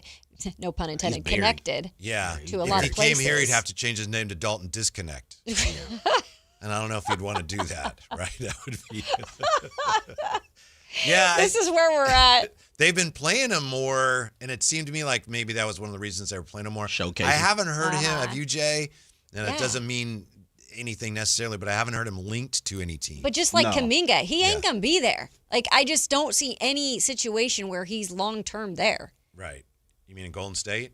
Yeah, like Kuminga. Kuminga's coming here. That's happening. Are you kind of buying back into this? I just think it's going to happen. I'm not saying it's good or it's bad. I was thinking maybe you switched your mind a little bit. I don't know how, and I'm not suggesting, well, you know what? Wink, wink is going to happen. But, boy, the Kings have been working on that for a while now, and it's go time pretty soon because he's going to be available. Not going to give up a first rounder, though.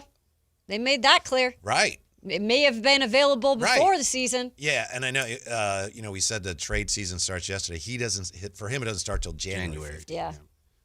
Yeah. Kuminga's worth a first round pick? No. Will they get one? No. Really? I think Spears says that, that his understanding is that if those talks resume, and Slate still this last week, they're dormant now. He says that Mark Spears said that first round pick not expected to be part of the offer anymore. Yeah. Well, from here. Yeah. But you're saying from somewhere else. Yeah, I'm saying throughout the league, is his value worth a first round pick? Because it's still like he hasn't been a consistent enough piece, and there's been other stuff with I don't know, because I just feel like first rounders, like that's a big attachment. So I don't see it happening. But if it's somebody's fit and they're like, yes, we believe in him, okay, I could see him giving it up for that. But I don't think a lot of teams would. Yeah, and who are the teams that we think are interested in him? It would be the Bulls have been mentioned. Bulls. Okay. Kings. The Suns don't have any. They've checked out on it, though, right? Yeah. Yeah. What do the Bulls have in terms of... I'd have to look that up. Probably young pieces. Kobe White. Yeah. Kobe White's kind of been thrown out there. Our friend Chris Mannix wrote that some executives believe New Orleans could be in play for a Kuminga trade. The rebuilding Pelicans could pair Kuminga alongside Derek Queen. And the Pels have some interesting wings that would pique the Warriors' interest. Oh, yeah. Of course. Trey Murphy. Herb Jones. That'd be tough. They'll pique everybody in the NBA's interest. From what we were told, and I think you're right, Whitey, in the form of, I think you just mentioned this, the Warriors probably missed the boat on what they could have got on the highest value of Kuminga, especially now that we've seen that he's just not even in their plans at all. They fought, for the most part, just so they could trade him somewhere. And his thing was, no, I want to kind of pick where I want to go. He gave in on the coin. We know how that goes. The bag was a little too big for him to turn it down. But wasn't, and correct me if I'm wrong, wasn't the whole kind of shutdown was they wanted 2 first-round picks or a first-round pick and a top-end talent that was close to a first-round pick type of talent. We were told they got a first-round pick offer. They just didn't want to throw in Malik with the first round. Now, you'll get the first round. You're going to get someone a little further down the rabbit hole. Or you're going to get Malik and not the first-round pick. Exactly. Another one of the things that was suggested, and again, we don't know, we weren't there. Right. And possibly the person who wrote this wasn't there either, but it was suggested there was some back and forth about the protection on the pick. Sure. You know? So, like, the Warriors were, like, according to reports, they wanted an unprotected pick. The Kings, like, no. And they were probably talking, like, top 14 protected. Yeah, lottery. Yeah. And the Warriors would be like, that's hardly a first-round pick. So, anyway, I don't know. Yeah. And we just saw what Scott Perry did. He top 20 protected the first-round draft pick that he sent for Neat. So, that's right. Maybe it's like, oh, you want 10? No, we'll at least do lottery. Hey, I could put you in them 20s. You know? So it'd be interesting. Which OKC, they could probably give a damn at this point. Top 20 protected. We ain't even going to use it anyway. Right, We're going to send it to somebody. Here's 3 young players TC thinks the Kings should go after. Dalton Connect, Cody Williams, and Peyton Watson, Denver. Cody Williams is a guy that Jay and I were really high on before the draft, and I don't know if he's played at all. Yeah, he's barely playing. I mean, I just looked it up. Dalton Knecht is this year he's averaging 15 minutes. Now I would imagine all that probably is going to get shut down, and LeBron's there, and he's third or fourth string. I didn't even see Cody. Cody's probably not playing a lick. Yeah, he's not playing much at all. When we come back, Kayla's Q&K of the day. I think it has a football feel to it, but we'll find out next. Sactown Sports, don't go away. This 49ers Red Zone Report is being brought to you by Mountain Mike's Pizza. Pizza the way it ought to be. Brock takes, gives. Christian pushing forward, flags down. McCaffrey's in the end zone. This is going to be against Tennessee, I believe. Yeah. It's a 49ers touchdown. Out of the shotgun. Here's Purdy. Takes the snap. Flushed out right. Throws. Jennings. Front of the end zone. Touchdown. Touchdown 49ers. Jennings broke across. A big spike for his second of the game. Ready, set, win big. When the 49ers win, you score. With 49% off any large pizza, only at Mountain Mike's Pizza. Celebrate every game day with your favorites from our legendary crispy, curly pepperoni, bold sauced up wings, garlic butter drenched sides, and gooey sweet desserts, all hot, fresh, and built for a Niners victory. Download the Mountain Mike's app, join Mountain Rewards, and turn every Niners win into a pizza party. Let's go Niners. Mountain Mike's Pizza. Pizza the way it ought to be. Staples presents an easy holiday. My holiday list was a mile long. Fa la la la boo hoo hoo. Staples made it easy with big savings on tech gifts. I'm listening. And I saved big on custom holiday cards, too. Plus, Staples has UPS shipping in store. Holy flying reindeer. Shop Staples today for 50% off custom cards, invites, wrapping paper, label, stamps, and photo gifts. That was easy. In-store and online expires 12/20. Exclusions apply. Visit staples.com/print for details. Wesley Financial Group is not a law firm. I'm Chuck McDowell, founder of Wesley Financial Group. Did you buy a timeshare because they told you it was a great investment? That's a lie. Most timeshares can be bought online for $1. To find out what your timeshare is worth and to cancel it, call us today and we'll send you our timeshare exit kit free with all your options for cancellation. Call Wesley for your free exit info guide. 800-791-0000. That's 800-791-0000. Staples presents an easy holiday. My holiday list was a mile long. Fa la la la boo hoo hoo. Staples made it easy with big savings on tech gifts. I'm listening. And I saved big on custom holiday cards, too. Plus, Staples has UPS shipping in store. Holy flying reindeer. Shop Staples today for 50% off custom cards, invites, wrapping paper, label, stamps, and photo gifts. That was easy. In-store and online expires 12/20. Exclusions apply. Visit staples.com/print for details. So you need last-minute gifts. No judgment. Get an extra 25% off during Kohl's Friends and Family Sale and find great gifts under $20. Like something cozy, something thoughtful, something that says, you planned this all along. Yep, you're just one quick trip away from checking off the last gifts on your list. Save now at Kohl's and Kohl's.com. Select styles, offer ends December 24th. Some exclusions apply. See store or Kohl's.com for details. Call Maverick Electrical to claim your free furnace tune-up or electrical safety check with a donation. This month, donate 5 canned foods to Maverick Electric's Holiday Food Drive and get a free furnace tune-up or electrical safety check. They'll collect your cans at the appointment and make sure your heat stays comfy and your lights stay steady, so the only thing whistling is the kettle, not your ductwork. Visit callamaverick.com to schedule your free tune-up today. What will a Maverick do? 'Cause you're a Maverick too. Give to get with no gimmicks. Limited appointments, some restrictions apply. Make the switch to energy that works for you. Over the next few years, your utility bill is going to keep skyrocketing with nobody doing a thing about it. It's up to you to say no more. Continuum delivers solar solutions tailored for your home. They handle everything from design to installation, so you can enjoy lower bills and cleaner energy. Ditch your utility company and take control of your power. Check them out at takebackyourpower.com and have your home's energy powered by Continuum. Year-end pricing's in effect. Every vehicle's priced to sell before the new year during Happy Honda Days at Folsom Lake Honda, your one-stop Honda shop. Get behind the wheel of your new Accord or Civic today. Own or lease during Happy Honda Days at FolsomLakeHonda.com. As a family-owned and operated dealership since 2009, customer service is our #1 priority. Our customers love doing business with us, and you will too. Folsom Lake Honda is your one-stop Honda shop. Visit us at FolsomLakeHonda.com. Your one-stop Honda shop.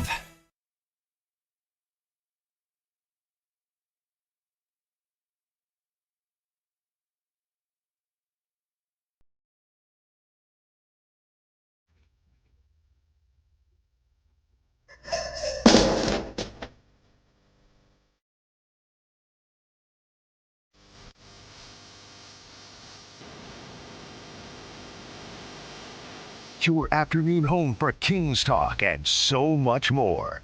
The Drive Guys on Sactown Sports. The commissioner of the NBA, Adam Silver, is currently addressing the media as we get ready for the NBA Cup championship game. Do you know there's actually now some controversy over calling it the Emirates NBA Cup because of some things going on, human rights things going on in the Middle East involving because that's an Saudi airline. Arabia and yeah. So anyway, just something to keep an eye on. If something pops up on that, that's what's going on there. So some people are calling it the NBA Cup. That's what I'm going to call it. Okay, that's fine with me. Yeah. I've never taken an Emirates flight. Heard they're very fancy. But yeah, I can afford pretty much Southwest. That's what I'm going with. Nothing Southwest, wrong with that. you know, there's Southwest, nothing wrong. Up them prices. They did do some things, changes with the bag fees, but I've always had a Southwest credit card, just for emergency purposes and life when it happens. And so what's great about it is I think if you're a card holder, you do still get one free bag. Oh, yeah, that's true. Well, so I'm like, okay, I won a little bit in that department. That's well played. Yeah. So that's better than nothing. But I agree, they did try to change some stuff. Yes. Well, it's time for Kayla's Q&K, and I'm anxiously awaiting today's query. Yes, I wanted to change it up a little. We've talked a lot of hoops today, which we love doing, but with the NFL regular season starting to wind down and playoffs around the corner. And unfortunately, what we saw on Sunday in terms of significant injuries to significant players, the question I have in my mind, and it's been talked about over the last couple of years, but I'm interested on the pulse of the people with this and truly what they feel. Are the people interested, the listeners interested in an expansion of the NFL season to 18 games, which obviously they'd probably add in another bye week. They'd probably take away the preseason and do more joint practices types of things. But the point is would you want to see 18 games because you're like more football, more fantasy football, more betting? Or are you more so like, no, we don't want 18 games. The product's going to get watered down. So I'm interested to see the take and y'all's takes as well. Okay. 339-1140, 1-800-920-1140. Be interested to see whether Jay and I are on the same side of this. It's inevitable. They're going to go to 18 games. There's no doubt about that. It's going to happen. We all love football. We all love more and more and more football. And as far as the injuries go, it's football. People are going to get hurt if you play 3 games, 7 games, 11 games, 14 games, 16 games, or 18. I'm not crazy about the bye weeks. I do think the league may have to at some point just address, short weeks with teams playing on Thursday nights. They just have to look at that. At the very least, they have to prevent teams from having so many short weeks. But 18 games for the NFL, yes. Ooh. It has to happen. Whitey says bring it on. It's inevitable, and we're already more than halfway there. They'll have to figure it out with the players and the owners. Bring it on. Fans deserve one more game during the year. Yeah, and fantasy, you could extend your fantasy a little bit more. Yeah, okay. Okay. There's no fighting it. Yeah. Enjoy it. Embrace it. You want it. Okay, how about you, Jay? So wait, if I'm hearing you right, it's inevitable, so you're just riding with it. Well, it's inevitable, so I'm looking at the upside. Okay. One more football game. Season's either going to end a little.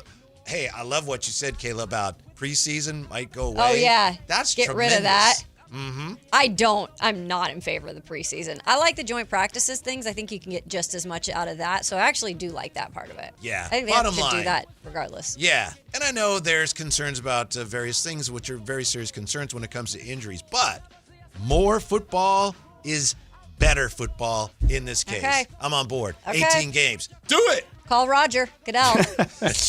And that brown love seat. I would say Pat Mahomes. Yep. I would say Devon Achane. I'd say Geno Smith. I'd say guys like that who suffered ACL injuries in week 14, which was the last bye week. Did you mention Micah Parsons? Parsons? That Yeah. was going to be the sugar on top at the Sorry. end. Oh, Yeah. I'm sorry. We You spoiled guys that stole one. my thunder. Dang it. Sorry, Yeah. Jay. We jumped. I'll go Tyrod Taylor. Throw another one out there who was injured. But you guys get what I'm saying. Mm-hmm. This is rough. This is tough. This is week 14 that just passed. Or excuse me, week 15 that just passed. Week 14 was the last week that you could have a bye week. We saw the 49ers, and we all watched the 49ers game. And what were the analysts talking about their conversations with Kyle Shanahan? Felt like they were tired. They were drugged. Yeah. And they were dragging in the Cleveland Browns game.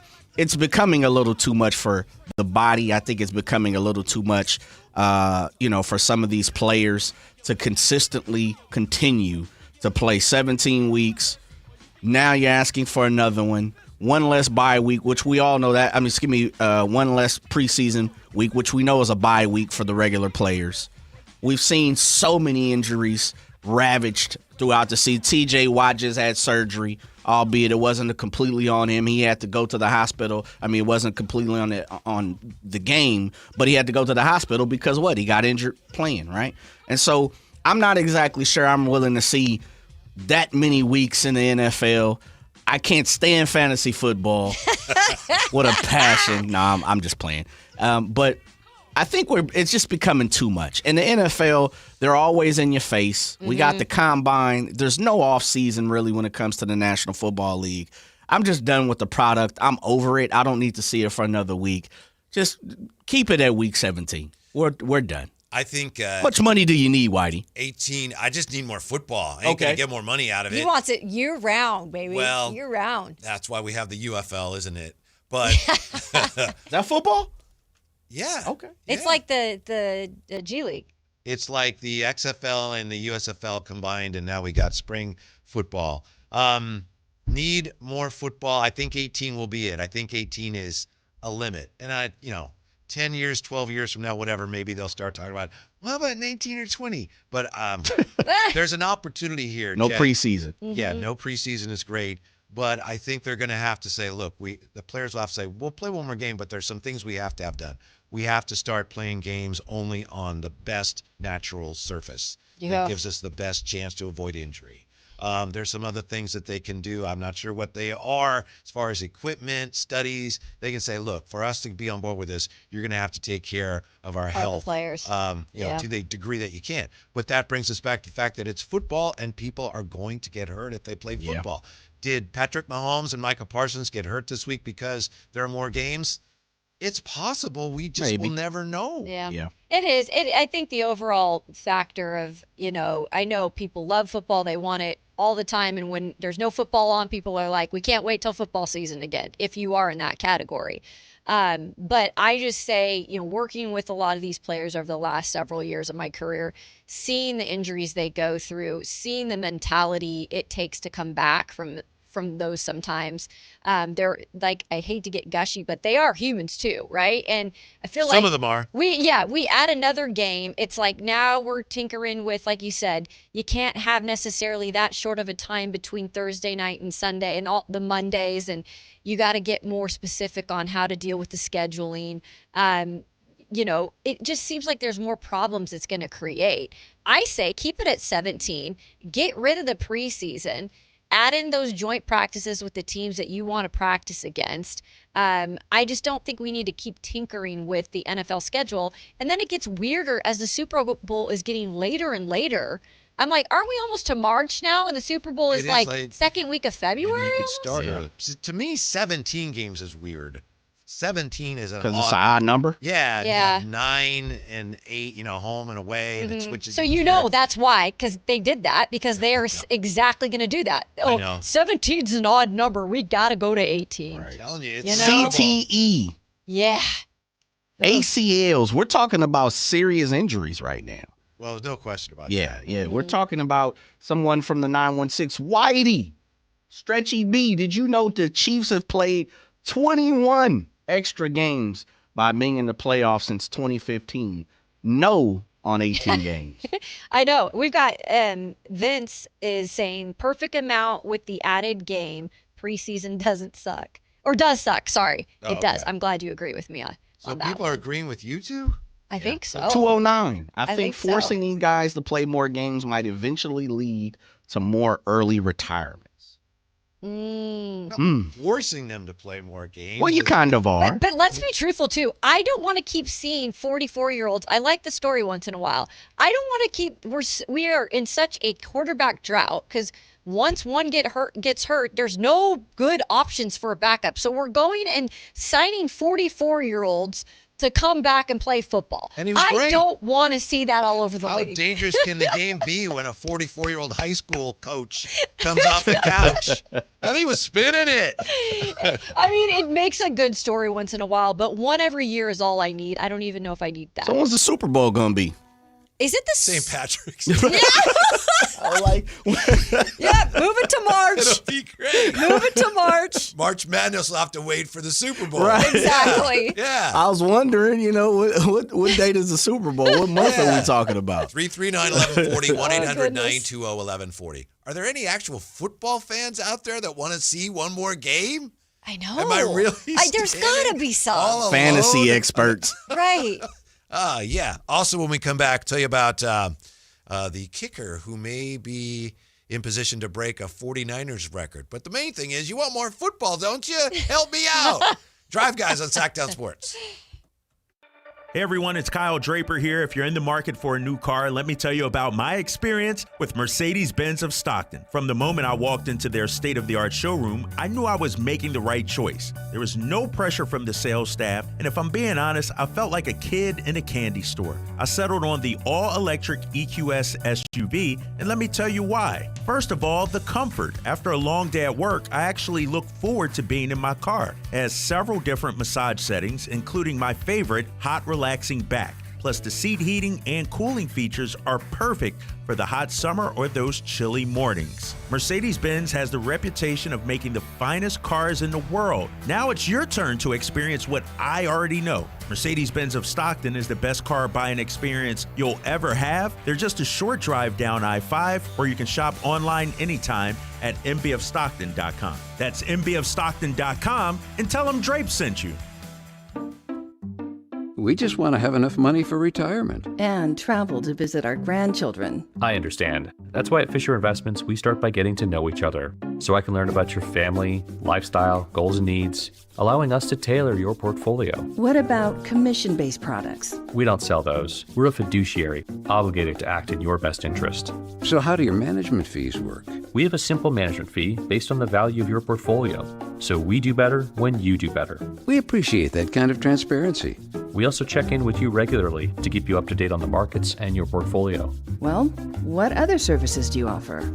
As a client, you have access to resources on investing, financial planning, estate planning, Social Security, Medicare, and more. Wow, sounds like Fisher Investments has everything we need.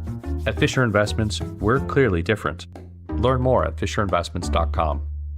Investing in securities involves the risk of loss. Never have I ever called my sister from the finish line of my first marathon. Hello? You won't believe where I am. Are you running? Mile 26. I'm gonna make it. Switch to T-Mobile's 55 Plus plan and get iPhone 16e with its advanced camera system on us. Plus, 2 lines for just $30 a line. Guys, I can't believe it. I knew you could do it, babe. That was amazing. Mom, how do you feel? I feel great. I can't feel my feet. Let's take a picture, and then you may carry me to the car. Share every stride, every mile, every memory on America's best network. Switch to T-Mobile's 55 Plus plan and get iPhone 16e on us and 2 lines for just $30 a line.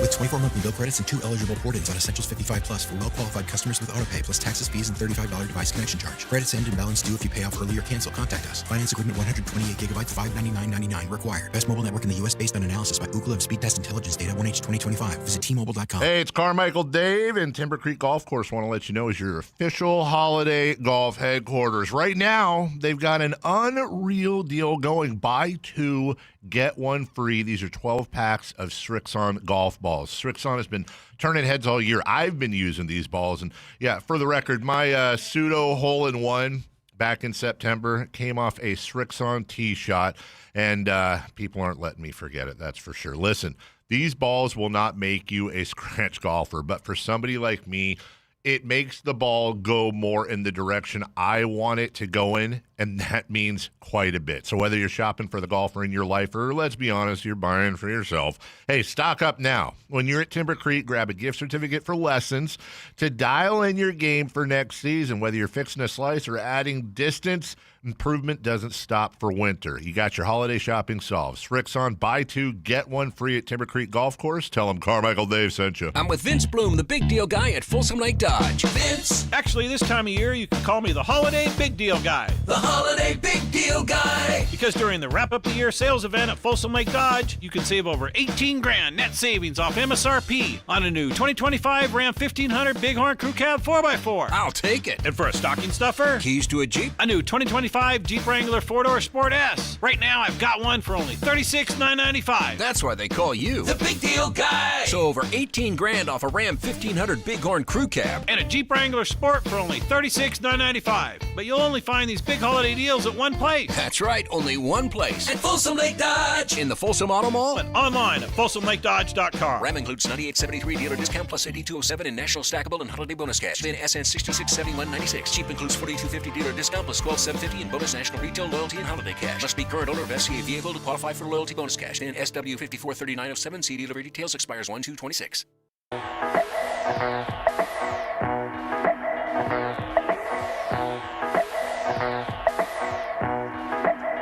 Your flagship station for the Beam Team, Sactown Sports.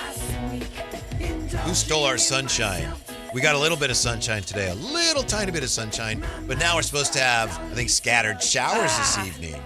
That's better than sun to stay. Better than the fog, though. I was reading today that this fog, this radiation fog, some people have said there's like stuff in it because it's, it's an inversion layer, so the air here in the valley just gets stuck. What, are we getting polluted too? Kind of. I mean, the pollution just kind of sits there in its part. Dang, man. Fog. It's a it's two not like for it's one. all small because it really is ground fog, but it's nice that maybe we're getting it cleaned out a little bit. Thank goodness. I'm like, okay, I almost might take. I am going to take the rain over the fog. I do want the rain over the fog, and I don't usually say that. I don't like rain, but I'll take it over 2 weeks. How can you not fog. like rain when you're from the Seattle area? Well, I'm actually from the opposite side, but all my teams are Seattle teams because we don't have professional Opposite teams. side of Seattle or Yeah. opposite side? Okay. Mhm. Of the state of Washington? Yeah. So on that side, we don't get the rain. Oh. We get the the mountain snow. range or what? Yeah. So we get the snow.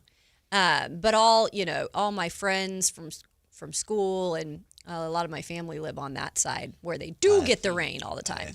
Speaking of Seattle, before we get back to our Q&K for today about do you want more football games? Of course you do. I don't know what's wrong with people. But anyway. Yeah, do you have anybody on that side? Jason Myers made 6 field goals for the Seahawks in the win over the Colts.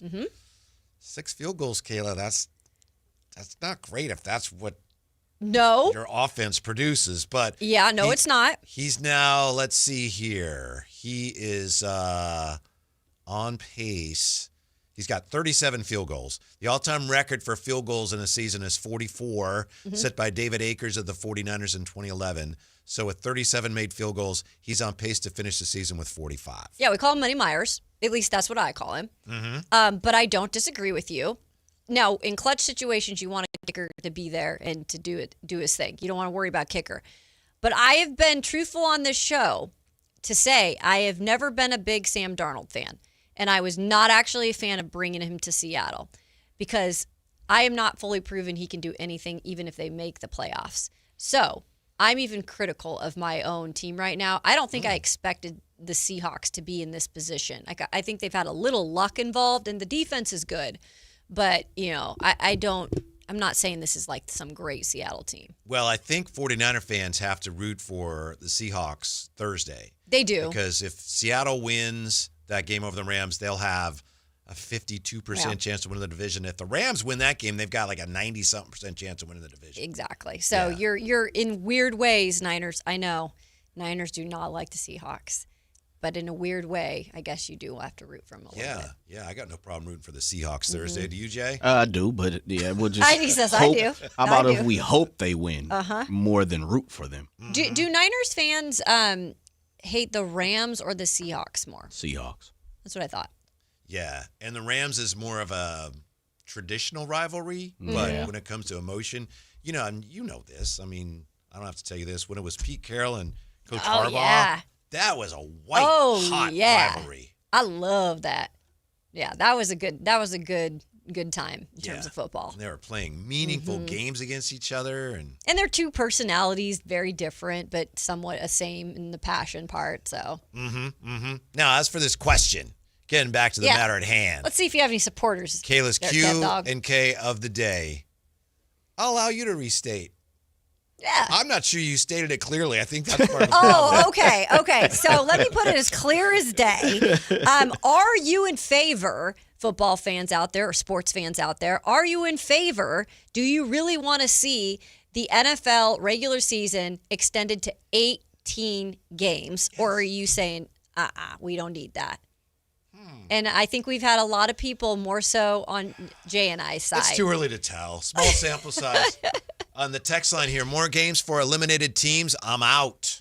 TJ says, what about an extra round of playoffs? That way the players have an incentive of extra money and a larger pool. Another one? To make it into the postseason. So now we're talking about 6 rounds just for we talk about playoffs, Jay. I like it, TJ. I like where you're going. Yeah. From the 530, Jay, I'm a Raider fan, so it's just one more loss. Oh, even I wouldn't wish that on a Raider that one fan. struck me. Yeah. I was like, dang, I get it. Man, one more game played for some of these teams that are struggling this year. It's like, just get us out of here. Get us to the actual draft. Whitey thinks the Kings will not make good trades, so he says yes to 18 games. I can watch more football. Yeah. As you said, if you're a sports fan, a football fan, how do you not want more football? I'm telling you, I hear it from people all the time. Once the football season's over, whether that be college or, NFL, they're just so bummed. They're like, what do we do? Maybe I've been around football fans too long, and now I'm in an NBA market, and now I get to, I have to admit, it does kind of immerse hit me, myself in that. The Pro Bowl games are on. It's like, oh no. Ew, what is the Pro Bowl anyway? It's the week of the Super Bowl now, the day before or something now. What is this week? It's ridiculous. I mean, this year's version? I don't know. I know it was in Orlando last year and the year before, I think, Disneyland. And they did pretty much just like games. I mean, it's not flag football and dodgeball and Monopoly, I think they played last year. Like the Uno. AFC against the NFC. Right? Yeah, in operation. It's just kind of like, okay, at some point it's you got to get a rid team of doctor it. competition. Yeah. So it's Tuesday. Okay. This year, Tuesday, the week of the Super Bowl, traditional AFC versus NFC flag football game. Does it say where it is? It's at the Moscone Center. Okay, that's what I was wondering if it's actually going to be in San Francisco. It is. Yeah, so that'll be right where near Radio Row. Yes. Oh. Yeah. Interesting. So they are switching it up. Yeah. So Okay. I was afraid On that a they're going to be Tuesday playing night? at Levi Stadium. Or Yeah. something.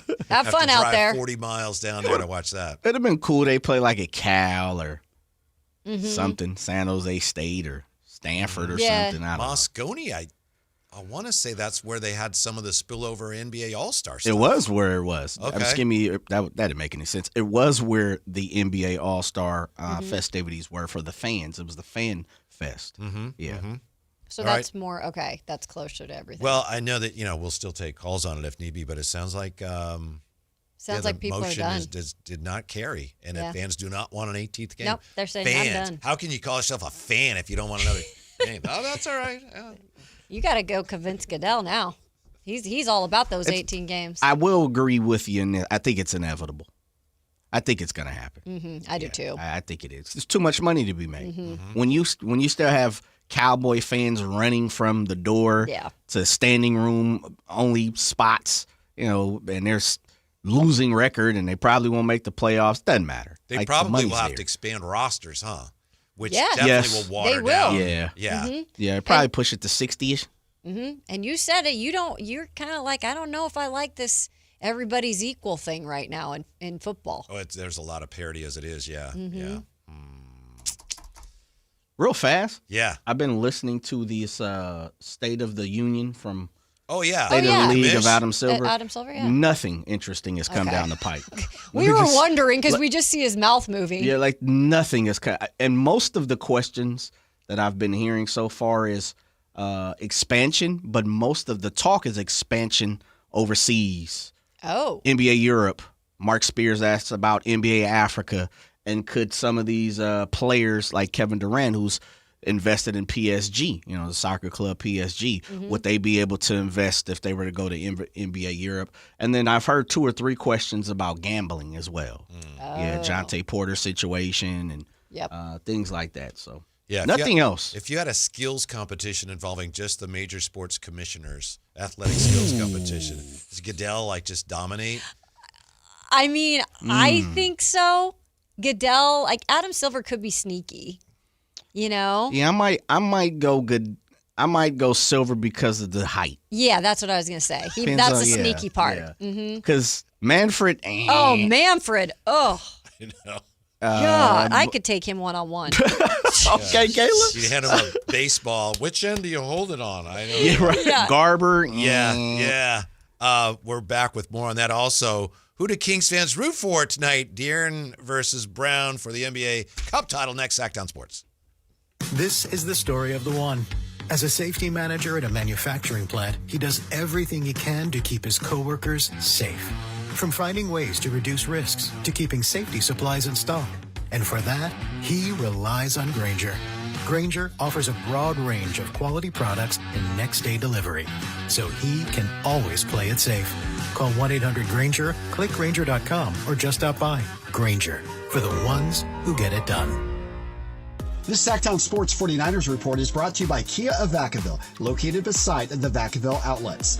San Francisco improves to 10-4 with a victory over Tennessee, 37-24. Brock Purdy throws for 295 yards and 3 touchdowns, and Jawan Jennings catches 2 of those touchdown passes. Niners remain 1 game behind Seattle and LA in the division standings. Next up for the 49ers, they take on Indianapolis Monday night. You can catch the game beginning at 4 p.m. right here on Sactown Sports 1140. Ready, set, win big. When the 49ers win, you score. With 49% off any large pizza, only at Mountain Mike's Pizza. Celebrate every game day with your favorites from our legendary crispy, curly pepperoni, bold sauced up wings, garlic butter drenched sides, and gooey sweet desserts, all hot, fresh, and built for a Niners victory. Download the Mountain Mike's app, join Mountain Rewards, and turn every Niners win into a pizza party. Let's go Niners. Mountain Mike's Pizza. Pizza the way it ought to be. If a Lenovo computer for your business is on your holiday list, don't shop around. Just go directly to the source, Lenovo.com. It's your last chance to get exclusive deals on the PCs you want for your business, like the ThinkPad X9 14 Aura Edition and Yoga 7i 2-in-1. So avoid all that shopping chaos and price comparing, and just go directly to the source, Lenovo.com, where PCs are up to 35% off. That's Lenovo.com. Lenovo.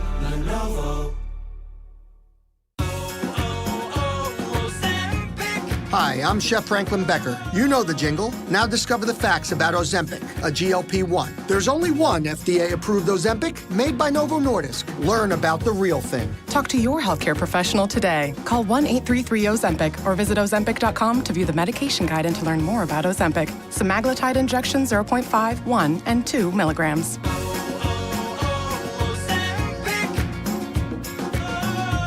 Carmichael Dave here for American Energy Heating and Air. They're now upgrading what they do to include plumbing. They're bringing that same expertise and experience to the plumbing space. So they're no longer just heat and air. They're now your American Energy home pros. You hear me talk about them all the time as your second opinion partner. Now you can still get second opinions on any HVAC service or replacement. And now you can get a second opinion on any of your plumbing services. They'll come out to your house for free and give you that second opinion. And right now, they got a free furnace special with a full system installation up to $2,500 in rebates. All for a company that's been serving the greater Sacramento area since 1981. A+ Better Business Bureau. 916-520-9990. That's 916-520-9990 or AmericanEnergyAir.com. Jingle singers, take it away. Call 916-520-9990 now. Call Maverick Electrical to claim your free furnace tune-up or electrical safety check with a donation. This month, donate 5 canned foods to Maverick Electric's Holiday Food Drive and get a free furnace tune-up or electrical safety check. They'll collect your cans at the appointment and make sure your heat stays comfy and your lights stay steady, so the only thing whistling is the kettle, not your ductwork. Visit callamaverick.com to schedule your free tune-up today. What will a Maverick do? 'cause you are a Maverick too. Give to get with no gimmicks. Limited appointments. Some restrictions apply. KHD1 Sacramento, KYMX HD3 Sacramento. From the Power Business Technology Toshiba Studios. This is Sactown Sports 1140.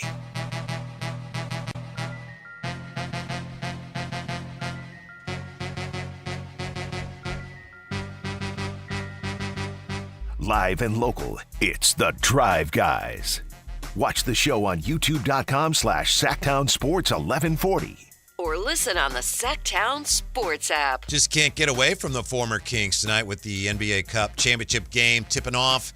Mike Brown's Knicks against Harrison Barnes, De'Aaron Fox, and Spurs. And we've got Rudy Gay all over NBA TV tonight, Yeah. former Sacramento King. We've seen a ton of these guys. Rudy is the guy that January of, what year was it, 2017? Just tore his Achilles at a game in the Golden One Center. And then that summer, July, I think he was back on the court working out, and he ended up signing with the Spurs. It was the fastest recovery from an Achilles I've ever seen. Yeah, that to me, that timeline that you just laid out, it's so wild because you see those timelines and you see like the Klay Thompson timeline, which is so much different. And it does vary from guy to guy. You are real lucky if you can do what he did. Because, and then, you always wonder about, is it a long-term effect? Not usually. I mean, Durant, no. Like, we always worry about that, though. It amazes me what these bodies can do. But modern medicine helps out a lot. Fred Warner's coming back. He this said year. I swear he thinks he's going to be back if they make it to the second round.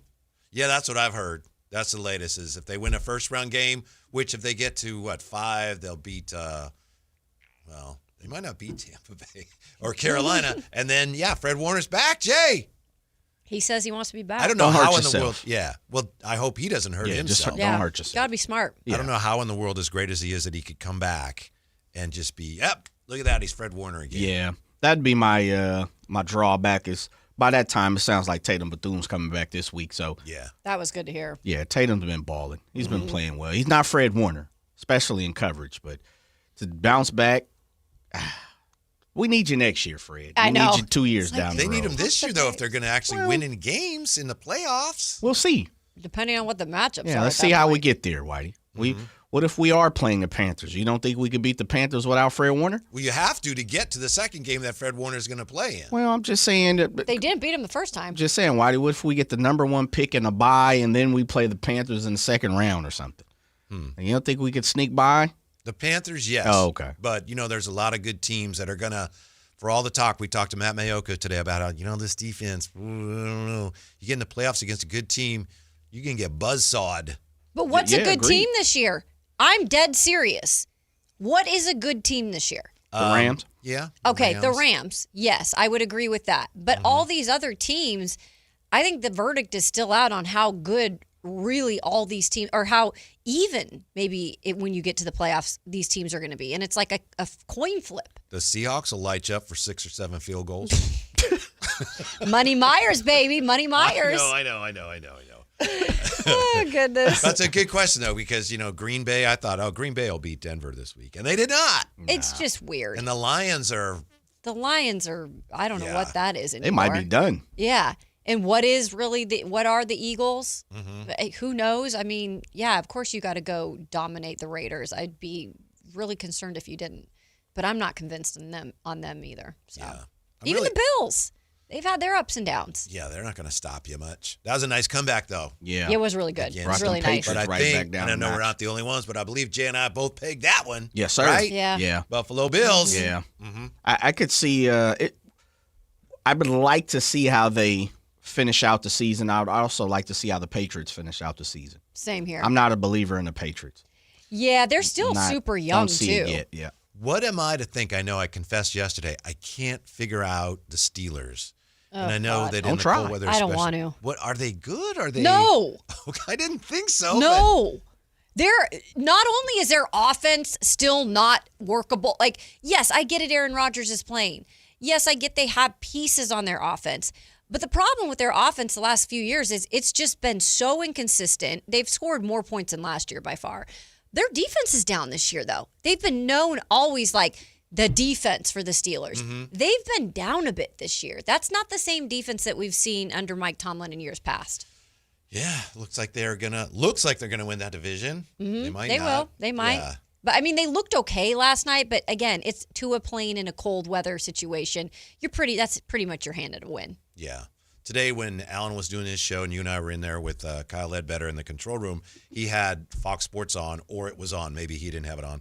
But they were talking about, the Steelers and are the Steelers a factor in the AFC? And I was like, come on, man. Come on. Is it me or is it you? Because I can't figure this team. I didn't think they were. It's like they want so badly the Aaron Rodgers storyline to come into play here, to be a factor. Aaron Rodgers is now an underdog, am I right? Now. I feel like they want to make him that. Mm-hmm. Yeah, and he is. His play is not what it used to. I mean, he didn't even run for a yard or a half a yard, okay? He didn't even make it past the line of scrimmage on that one. Mm-hmm. Dominant win against a pesky Dolphins team that had been playing well. And weren't the Steelers without one of their best defenders, if not their... Yeah, they were out. Oh, yeah, T.J. Watt. T.J. Watt last night, yeah. Who'd they beat? The Dolphins. Miami in the cold weather. Oh, I was going to say, where do they play? The 6 and 7 Dolphins. They kept the Dolphins from climbing back to the 500 mark. Yep. Okay, man. Yeah. Those Dolphins. That's what I'm saying. I can't figure them out. I kind of think they're really not that good, but then what are they now, 8 and 6? That means they're average. If you can't figure it out, they're up and down. That means they're average. This year, there's a lot of that. They're very average. They're probably going to win the division. Well, depends on what Baltimore's doing. Baltimore's sitting there at 7 and 7. I'm not sure if they play each other anymore. Do. Oh, they do. Yeah. Okay. Mm-hmm. I think they listed out their schedule. I can't remember who the other two were. Let's see here. Steelers have Browns. Detroit. Yeah. Who are fighting for their life. The Browns. Yep. So they're at Detroit, at Cleveland, play Baltimore Week 18 at home. Okay, so they're on the road for the next 2 weeks. So I look at that and hear what you're saying, Jay, and in my mind still, I look at that and go, the Steelers could lose out. I wouldn't be shocked. And I was like shaking my head, especially, I know it's the Brownies, whatever, but when they're away for 2 games, and the Lions play indoors, though, that shouldn't have an effect. But, I mean, there's a good chance they at least lose 2 out of the 3. I tell you one thing, Baltimore, we're going to find out right now how they about. They got New England at home. Ooh. At Green Bay, and then in with Pittsburgh. So they have the tougher road. Yeah.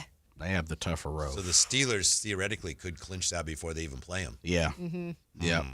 How about this with the Knicks and the Spurs in the NBA Cup final? Who do you think Kings fans will be rooting for? I don't think they'll be rooting for either one. No one. I think for Kings fans, a lot of that that's almost a tune-out. Yeah, I was just going to say, I don't know if any of them will want to watch that. That's a lot of unpleasant memories. Yeah, and it might be best because you've listed all the great college basketball games on tonight. That's right. A lot which have some really good prospects and that you might end up seeing here in Sacramento. So maybe the choice is for your mental health tonight to tune into 1 or 2 of the college games and skip out on the NBA. Who do you think, Jay, you may be right about that. Who do you think Kings fans, if we could have a vote of all Kings fans, who are they behind more at this point? Who do they see more favorably, Mike Brown or De'Aaron Fox? I'd go Mike Brown. Yeah. Yeah. But it's not like slim margin. Yeah, I'm with you. I go to Mike Brown. I think the way De'Aaron exited Sacramento, some people are, still have a bitter taste in their mouth, and they still aren't a huge support of De'Aaron as they are in Mike Brown. I think a lot of people, Kings fans, seeing the fact that Mike Brown being ousted is like, it was unfair. Right. Wasn't given the full opportunity, a fair shake. Mike maybe could have, especially because he has the mystique of leading the Kings to the playoffs for the first time in 16 years. I think Mike is looked upon here from Kings fans in a better light than De'Aaron for me. Yeah, even fans who, by the end of Mike Brown's time here, were, in my view, unfairly criticizing him and blaming him for some of the things that were going wrong, they still thought, well, he's trying to win. Whereas De'Aaron is seen by many, and I think he also wanted out. unfairly, is like, man, he sabotaged the whole thing. Yeah. Yeah. Even going back to Tyrese. Yeah. Halliburton, yeah. Yeah, a lot of people believe, you just look at the timeline and him getting hurt. Remember, he had the ankle injury, and Tyrese was kind of exploding onto the scene. And, And then all of a sudden, Tyrese was traded in the very next game. Here comes De'Aaron, right? So, I mean, I think De'Aaron has a few skeletons in his closet that may or may not be fairly put into the closet by Kings fans and NBA circles. You mean things people are holding against him? Yeah. I just think there are some fans who are like, they were put off by De'Aaron's actions or what we had heard about De'Aaron's actions, not knowing if it was completely true. I also think it doesn't help this week with the media that's come along with it, because obviously both Fox and Brown have spoke about the Kings. They've been asked questions, hence why we're saying it's all over, the place in terms of wrapping the two together. But Brown was obviously taking a high road as a coach. Definitely. And, he was way up out of the fog. Way up out of He fog. was playing golf with Kyle Draper. That's His road was so a high. great point. Where De'Aaron, I think, was kind of in the fog. Like, he was not taking direct shots, but it was more so, I don't watch them. There were moments where he was taking some jabs. And I thought they both were. I agree with you. Mike Brown was definitely high road. Also, he was more formally, this is a press conference. And I think De'Aaron, I could be wrong, but wasn't he just like doing an interview with Mark Spears or something? Yes. Maybe I'm wrong. And that counts for something. You're right. It was a more different formal environment. setting. But I don't know. De'Aaron was he could have taken a lot more. Yeah, he wasn't like completely unprofessional, but if you're gonna pick, I guess, a place to go either side, he Grass probably is gave always greener. the grass is always greener. I was getting ready to say that's the other part. You guys touched on what I was getting ready to say is Mike, for everything that I've seen, and I could be completely wrong. We pay attention, meaning, sports heads, talking heads. It's our job. I really haven't heard Mike say too much about Sac, minus being asked about it. I think De'Aaron has went out his way a few times to kind of take a shot at not so much, not the city, not the fans. Let me make sure that's clear, because De'Aaron has made sure that's clear. He said on multiple occasions, I love the fans. Yeah. Love the city. But the fans and the city comes with the organization, right? Yeah. It does. He's kind of went out his way a few times to be like, grass is greener. It's December 15th. As of yesterday, he was still talking about the Kings. Yeah. Mike was asked about the Kings situation in the press conference. Well, that's what I see. I'm assuming that Mark Spears asked De'Aaron about it too. Yeah, don't know. I agree. But I think he was like, hey, you're playing against Mike now. Yeah. He was just your coach last year. Yeah, but there's been a few times, man, on that, even when he wasn't playing last year at the end of the season, there was a couple times he was like, oh, dude, no one even asked you about that. No one asked you. And then the other part, too, and we didn't talk about this yesterday, I found it interesting. He's like, I don't talk to nobody but Keegan Murray. Oh, I did, yeah. So you ain't hollering at Malik? I know. I saw your boy. that. Story. Yeah, right. Your boy, though. That was your boy. So that kind of already lets me know. And look, it takes two to tango. There's three sides to every story. Mine, yours, and the truth, right? But the way it was sold to us is like you and Malik is lockstep. You got on the phone. Yeah, but there's just some things behind closed doors with De'Aaron. Like he gonna have to answer to one day. Yeah, but we had an inkling that kind of had gone sideways last year. True, but doesn't that show the type of character? Sometimes people can read into that, right? I don't know because I don't know what happened. Right, that's what I said. There's three sides to every story. Yeah. Yours, mine, and the truth. But if you're mentioning names at all, I'm sorry, you know what you're doing. If you're mentioning that's the only guy you keep in touch with, Keegan Murray, you're getting into specifics. Yeah, why say that? Yeah, you don't have to say why that. I don't know if he was asked that or not. I don't know. He was asked, Mark Spears said, and I could go find the sound. He said, do you talk to anybody over there? Okay, well, see? Right. That's right. Do you talk to Malik? Do you talk to Keegan? Do you talk to Doug? Do you talk to Zach? He was like, no, the only person I tap in over there is Keegan. Okay, but if that's true, that's not a shot. No, Whitey, that's weak, man. No, that's if weak, you're though. asked, who do you talk to over there? Do you talk to anybody? But I'm not saying, let me make sure that I don't want to be misunderstood. What I'm saying is, I'm not calling anybody out if you ask me a GE question, a general question. hey, do you keep in contact with any of the fellas over there? Nah, I only talk to Keegan.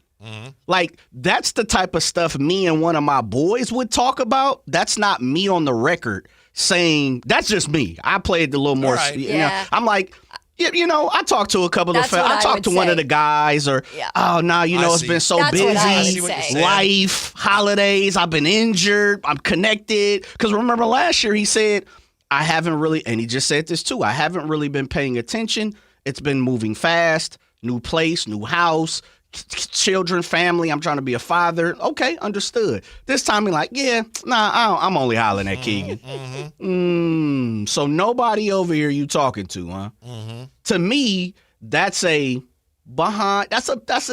easy way to kind of go behind the door and talk a little smoke, man. That's just me. Yeah. That's just maybe me. he has a reason to talk smoke. He does. Yeah, I mean, he's successful right does. now. Campio says he likes Fox and San Antonio tonight. He's rooting for Fox.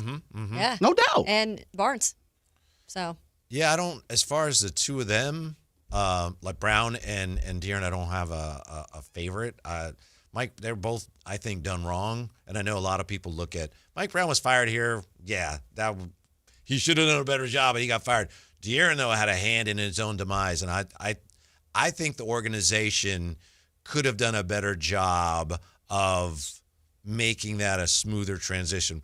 I think it looked to me like, and maybe it was just awkwardness, it looked like De'Aaron was being held to blame for a lot of things that weren't necessarily his fault. Agreed. So he was made out to be the bad guy. The bad guy. I think in ways that they is that what didn't have to be Levine that is way. getting made out to be though? That has just kind of happened naturally, in my opinion. It kind Yeah, of organically, yeah. fans are like, "Oh, boo!" Yeah, yeah. a little bit of a difference But there. it's hard to say because we don't know exactly what was said or when it was said. But I do think De'Aaron, and that's to me, it's pretty clear that's how he feels about it. It's like, man, they sent me out of town, and then they tried to make me the bad guy. So, yeah, that's why he's so upset about that. When he came here the first time last season, when he came here for the first time, we didn't know what was going to happen To play the Kings, yeah. Yeah, and I think when he was introduced, he was booed. He was booed a little bit, like a small contingency. He was cheered. He by did them. get cheers. It was really He should be. nice. Yeah. He should be. He put on for the city for a long time. Absolutely. And we know sometimes. And the Kings killed him too. Yeah, right.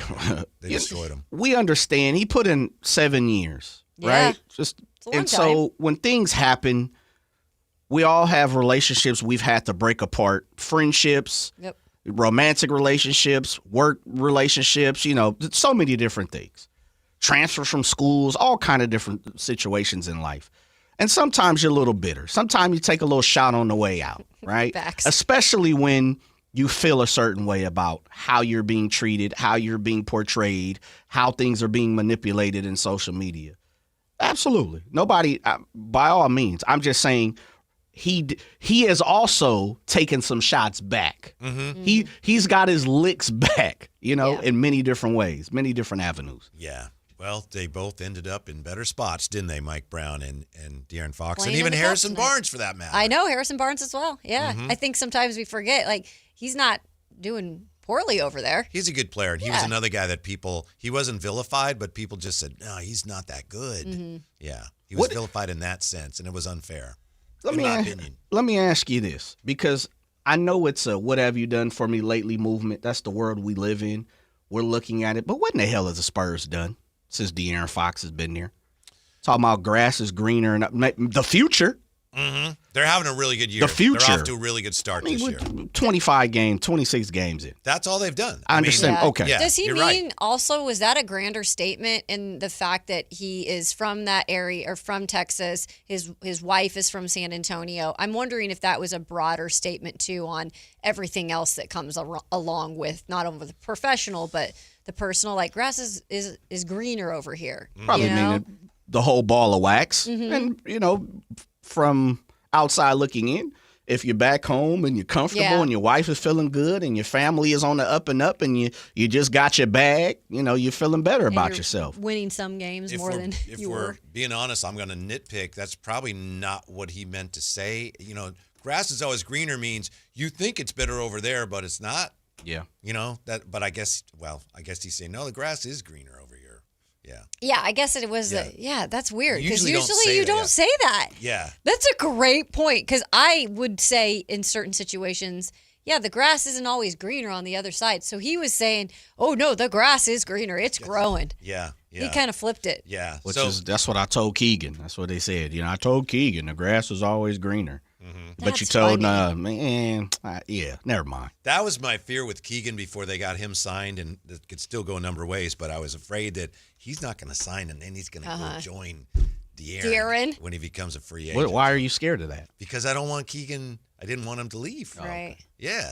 But now it's his Some team, of us remember. think he's a good player, Jay. No. I'm just asking why were you scared of Keegan locking in with the Spurs? Yes. Okay. Of just him leaving. Oh, okay. Wherever he went. But like Kayla says, it's his team DeMar now. said that. DeMar said this is Keegan's team now. Hey. We'll see. I'm on the phone fast. You want to go to San Antonio? Boy, they got some young studs over there. Then why didn't you, not you, but why didn't you get any of them when you sent De'Aaron there the first time? Hey, you ain't lying. You didn't get any of them. Where's Monty McNair? So we Very need true. to get Monty on the phone and go Even through the conversation. Keldon again. Johnson even. I know. My cousin? Yeah. Yeah, I would have took Keldon. Devon Castle, okay, you're not going to give me, can I have Devin Vassell? Yeah, of course Can you we have that? can. Yeah. I would have took it all. Give me all the ones all the young fellas you don't want. Send them over here. Let me see what I can pick and choose from. Mm-hmm. I'm with you. Jeremy Sohan, maybe something? Take it. Mm-hmm. Whitey. And hopefully one day we can look back and laugh about it. Kind of. So. Yeah, I truly do. But I think, and this is what I'm taking from Mark Spears' report over the last 72 hours. Mm-hmm. De'Aaron and De'Aaron's camp feel like the move that they made was the best move for them. More Kings fans than not, and if I'm speaking out of turn, please let me know, feel that the move that the Kings made with De'Aaron Fox didn't net enough back. And now that we're seeing them have some success, albeit I would argue over the last couple of weeks, I would say De'Aaron has had a hand in that. Prior to that, of course, he didn't play.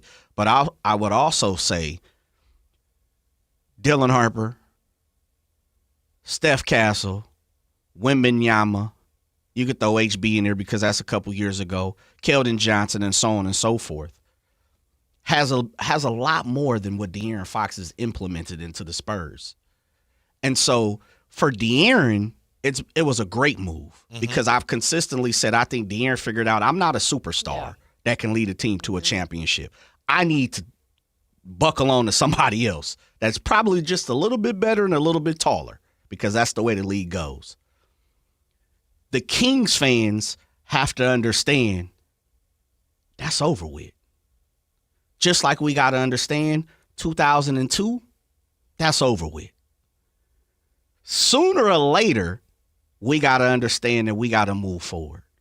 And that's the question, getting back to the question is, if you're going to root for somebody, root for anybody that you want to, but don't consistently keep having that hostility in your heart and your mind anymore. De'Aaron Fox ain't a Sacramento King no more, and we can't do anything about it. We got who we got. We might have got fleeced, depending on who you asked. The whole general manager's here not anymore. So how can we consistently keep saying, well, Scott Perry and Scott Perry and Scott Perry, when Scott Perry ain't have a damn thing to do with that? Sooner or later, we got to move on and stop looking in the rearview mirror. That's why, for me, Mike Brown, go get your championship. De'Aaron, go get your championship. Do y'all. We wishing you the best. But we can't consistently keep holding on to that old news and then be looking forward to the future. Hopefully, as a fan base, we're further along in that process by the time the season ends. Yeah. But Oh, yeah. That's a different that's a different statement, Whitey. we'll see. Despite all the injuries, have the 49ers actually been somewhat lucky this year? We're back with that, and the conversation continues. Sactown Sports. With Progressive, it's easy to reach customer service with our app, website, chat, or by phone. Because when getting help is hard, it's not help at all. Little help. A little help over here? Thank you for calling Bench Press Assistance. What? Due to excessive gym volume, all available spotters are currently lifting heavy weights off the chests of other bench pressers. Seriously? Please continue to hold, and we will remove the barbell from your chest in the order in which your cry for help was received. Getting assistance should be easy. With Progressive, it is. Progressive Casualty Insurance Company and Affiliates. If you love to travel, Capital One has a rewards credit card that's perfect for you. With the Capital One Venture X card, you earn unlimited double miles on everything you buy. Plus, you get premium benefits at a collection of luxury hotels when you book on Capital One Travel. And with Venture X, you get access to over 1,000 airport lounges worldwide. Open up a world of travel possibilities with the Capital One Venture X card. What's in your wallet? Terms apply. Lounge access is subject to change. See CapitalOne.com for details. With Progressive, it's easy to reach customer service with our app, website, chat, or by phone. Because when getting help is hard, it's not help at all. Little help. A little help over here? Thank you for calling Bench Press Assistance. What? Due to excessive gym volume, all available spotters are currently lifting heavy weights off the chests of other bench pressers. Seriously? Please continue to hold, and we will remove the barbell from your chest in the order in which your cry for help was received. Getting assistance should be easy. With Progressive, it is. Progressive Casualty Insurance Company and Affiliates. If you love to travel, Capital One has a rewards credit card that's perfect for you. With the Capital One Venture X card, you earn unlimited double miles on everything you buy. Plus, you get premium benefits at a collection of luxury hotels when you book on Capital One Travel. And with Venture X, you get access to over 1,000 airport lounges worldwide. Open up a world of travel possibilities with the Capital One Venture X card. What's in your wallet? Terms apply. Lounge access is subject to change. See CapitalOne.com for details. With Steel, batteries are included. This holiday season, give a gift that's ready to go right out of the box. For everything from cleaning up the yard to cutting up firewood, Steel tools check off the wish list and knock out the to-do list. And right now, buy select battery tool sets and get a free extra battery. Visit SteelUSA.com for holiday deals and gift ideas. Happy holidays from Steel.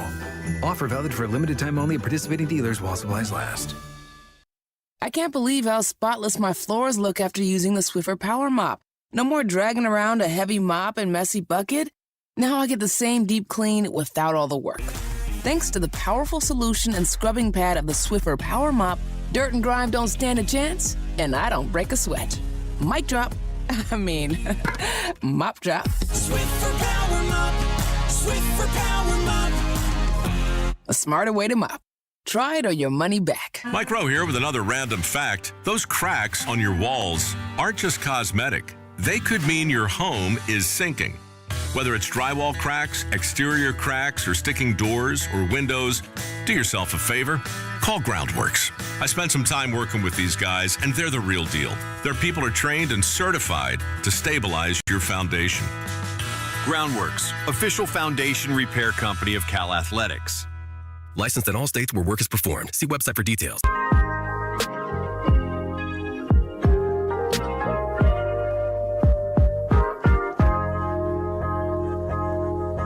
Your afternoon home for Kings talk and so much more.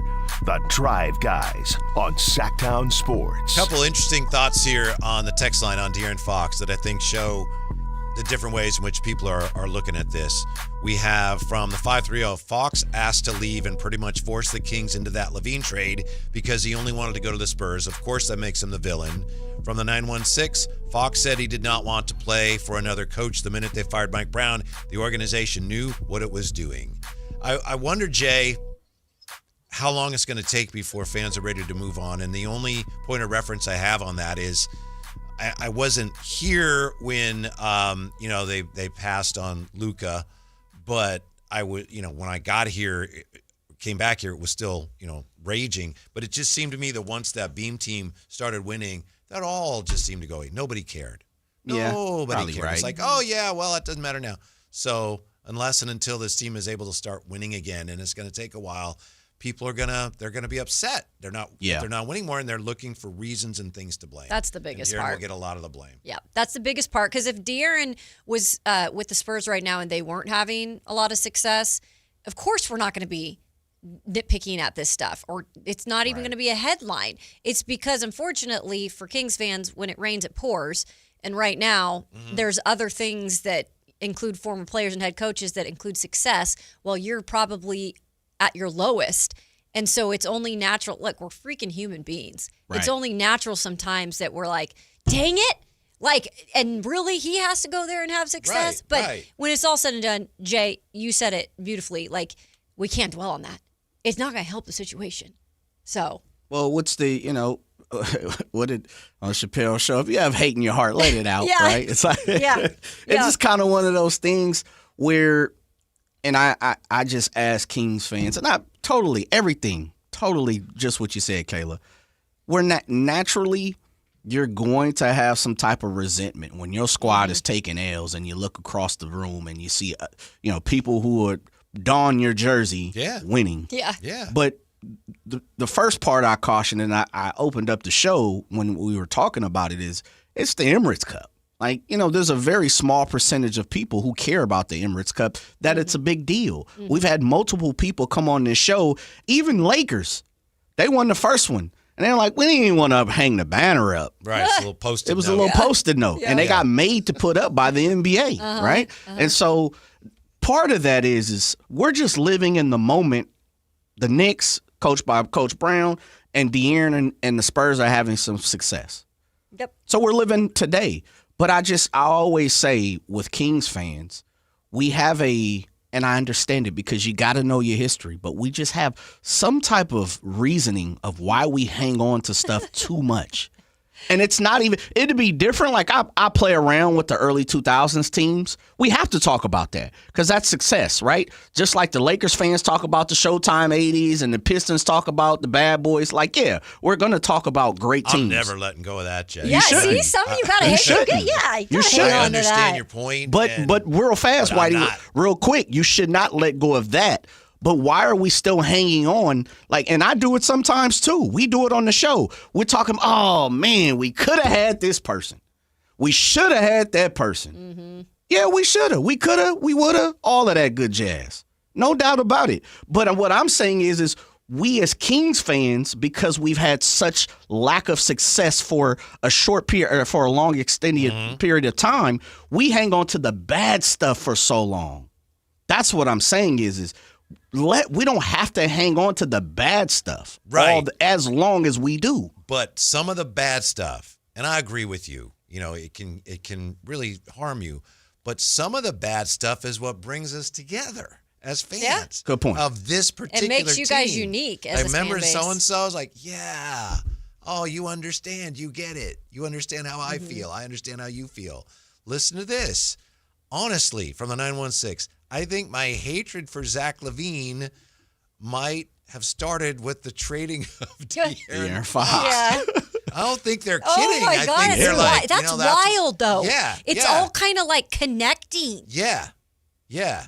Because the trauma just continues. Yeah. That's what we think is that they could have maybe got some younger players for De'Aaron, but the Kings really wanted Zach LaVine. Mm-hmm. So they got the guy they wanted. Obviously, that hasn't worked out. Kimberly says, I don't blame Fox for wanting to go, but it would be nice for him to speak better about Sacramento, even if it was just to acknowledge this fan base or the city. Mm-hmm. He's talked about it. Yeah. But I think there's more negative connotation from De'Aaron than positive. Right. Yeah. And from my understanding, when De'Aaron is taking the jabs or taking the shots at Sacramento, it's not the fans or the city. But unfortunately, those things are kind of grouped together, right? Right. That's how and people that's the take toughest part about it is I think he takes shots at Sacramento, and it's the organization. Yeah. For just as the reason what you're talking about, Whitey. He was kind of put in the forefront. He talked about, I don't want to be like, I remember one of the press conferences after the game, he was like, I don't even want to be up here. And he called Shannon out, one of the PR staff of the Sacramento Kings. He's like, but Shannon keeps asking me to come up here. So I'm going to do it. I'm not going to tuck tail and run. Mm-hmm. So I don't think it's so much at the city or the fans. I think, unfortunately, the city and the fans are grouped with his disdain for the Sacramento Kings organization, and that's how the NBA looks at it, which is part of the issue Kings fans have had for a long time.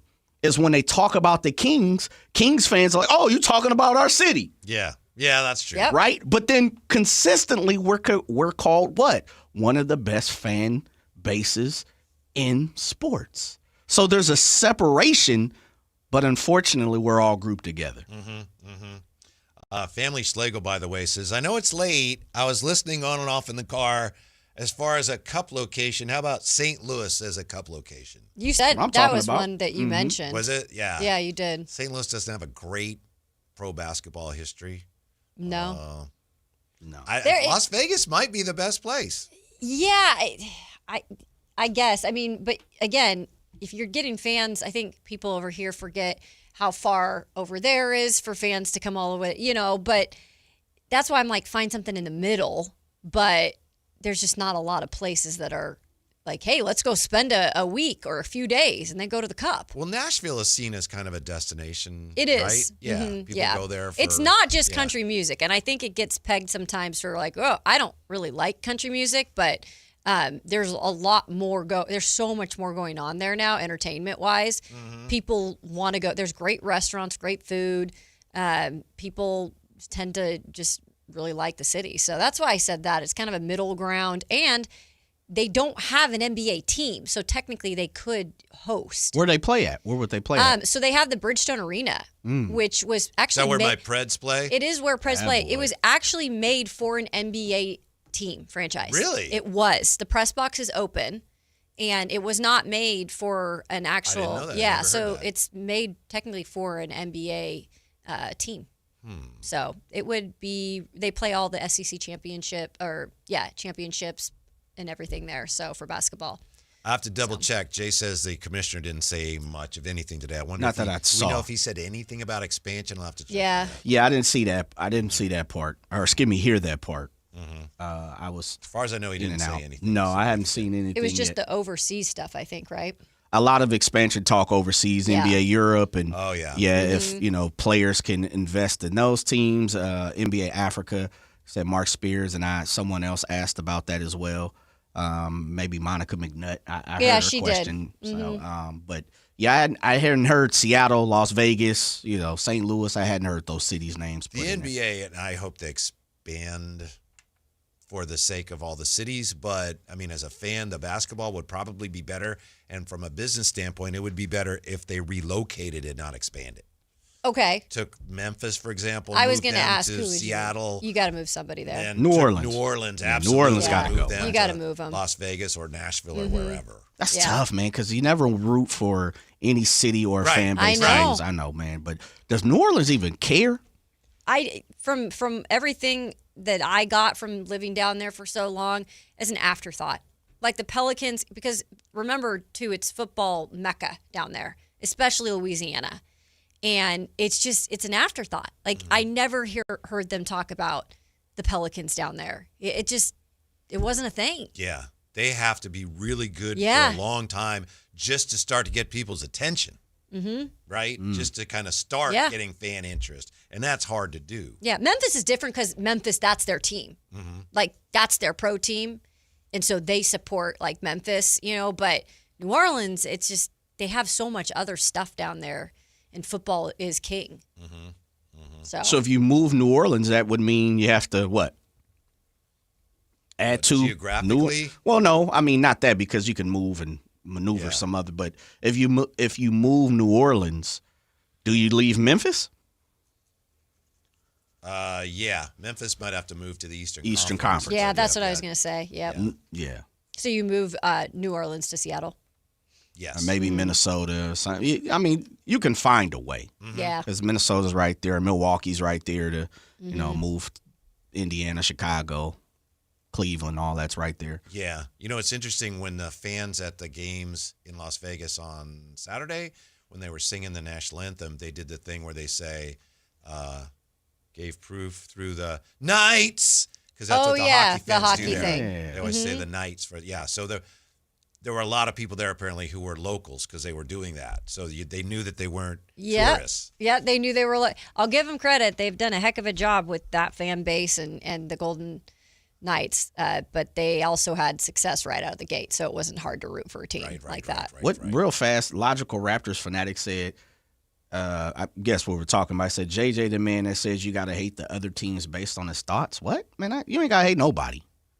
I ain't never said you hate another team. Don't get mad because I dislike the Raiders or I dislike Seattle. I don't care. I don't give a damn who you like. I don't hate Logical Jay Raptors fanatic. I don't hate Jay because he hates Seattle. Yeah, like what does that mean? That's just sports hate. Yeah. But, well, now that's different. But what I'm saying is you shouldn't hate any team unless you have, there's a reason. Like I dislike the Dodgers because they beat the A's, and now they're winning every championship, so I'm going to hate on them. I don't like the Raiders because they've talked bad about us for long times and never won nothing. I mean, there's reasons.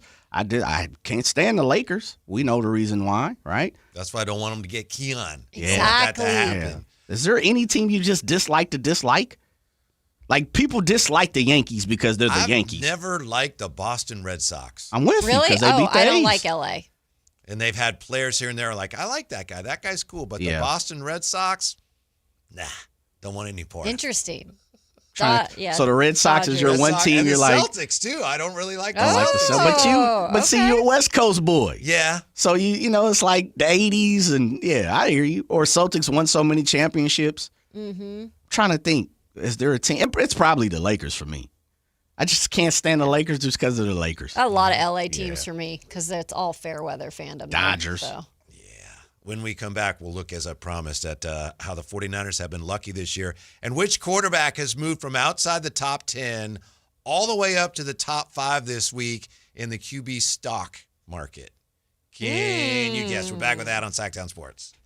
If a Lenovo computer for your business is on your holiday list, don't shop around. Just go directly to the source, Lenovo.com. It's your last chance to get exclusive deals on the PCs you want for your business, like the ThinkPad X9 14 Aura Edition and Yoga 7i 2-in-1. So avoid all that shopping chaos and price comparing, and just go directly to the source, Lenovo.com, where PCs are up to 35% off. That's Lenovo.com. Lenovo.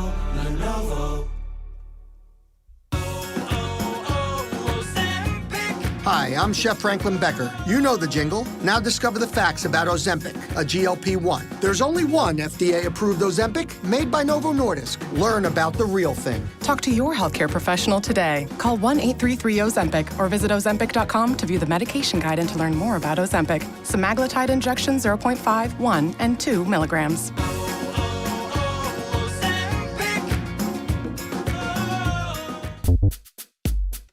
Yeah, finally, the fog clearing out a little bit, and now we got some rain coming. Winter is almost here, just a few days away. Winter will officially be here. So how's your heater, your furnace?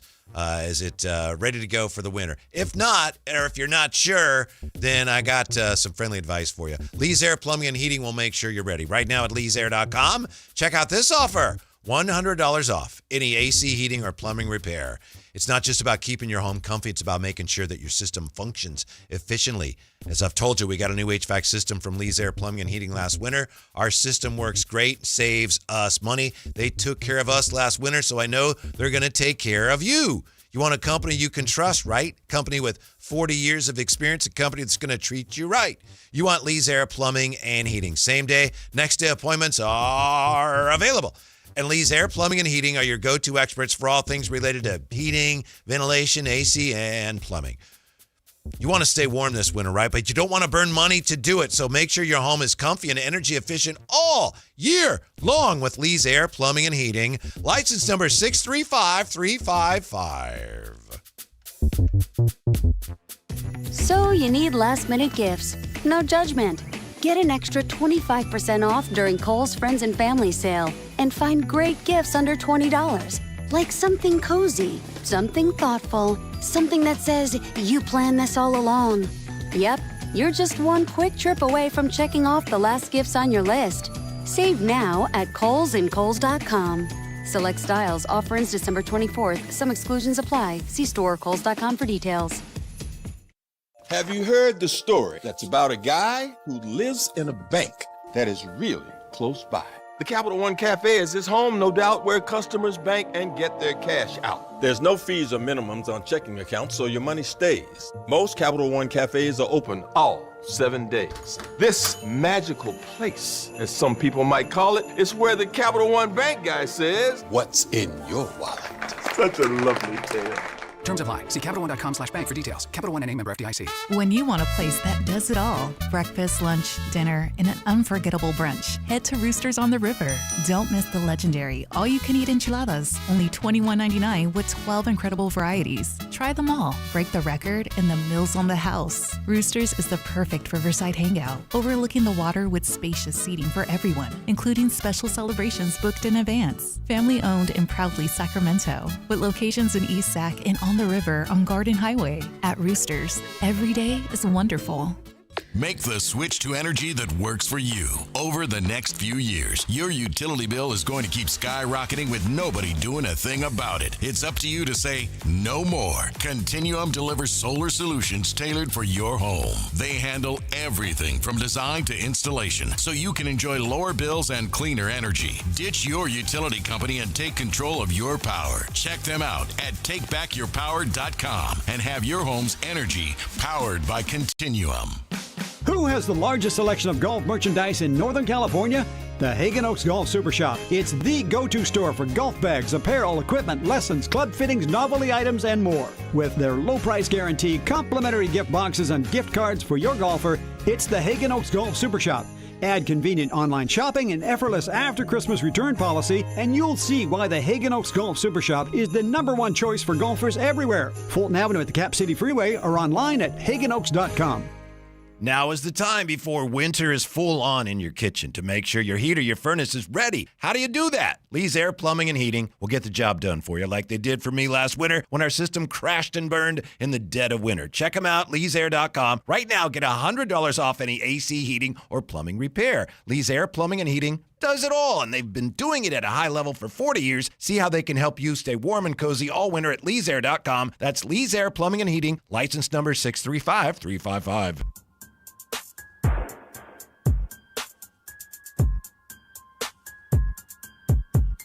The Drive Guys powering your afternoons Monday through Friday on Sactown Sports. You know, you can focus on the Kings past tonight and watch the NBA Cup, or you can focus on the Kings future and maybe check out some of the prospective lottery picks that are going to be playing tonight or are playing tonight. Right now, Jay, we got Tennessee leading Louisville 59-44, but Mikael Brown's not playing for Louisville. Why isn't he playing? Lower back soreness. Great. Yeah. So he is out. And if you are looking at a prospect, at least for Tennessee that we mentioned earlier today, Nate Ament, he's lighting it up. Is lighting up. 13 points right now. He's 2 for 4 from 3-point land. 5 rebounds, 3 assists. Yeah. So he's having a good day. He's my #1 pick. Game there. Oh yeah, right away. Right away. #1 there selection. We go. There this you go, game, Jay. This I don't game want to decides it all. overreact or anything, but 13 points in 19 minutes. Let's go. Let's go, Scott Perry. Yeah. Go get Nate Ament. And then bring Dalton Knecht over, the other former Tennessee guy. Sure. You know, load him up. Jay's #1 is still AJ DeBanza, right? Yeah, for me. Mm-hmm. Yeah. I need No. to see him. #1 is Darren Peterson. You like I like Peterson Okay. #1, yeah. Okay. Yeah, I like AJ. Do you? Yeah. I thought I liked Boozer, but now I gotta.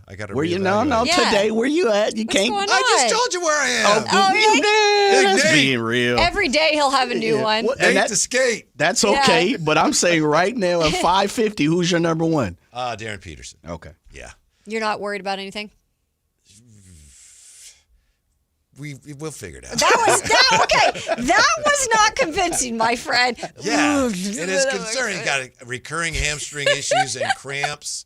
That could mean a lot of things, but I'm sure he's fine. Okay. Reminds me, and I know I told you this earlier before the show started, when the Kings, when they could have drafted Luka, they were going to pick Michael Porter Jr., and he had terrible back problems, and he tried to play in the tournament just to show teams he could play, and he really shouldn't have played, and I think he had surgery. So he fell all the way to like 14, and Denver got him, and it was a great pick. But the Kings at 2, they just couldn't take that chance.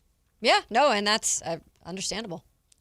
Let's see. I know I said that we talk about how the 49ers are kind of lucky this year, and then look at the quarterback stock market.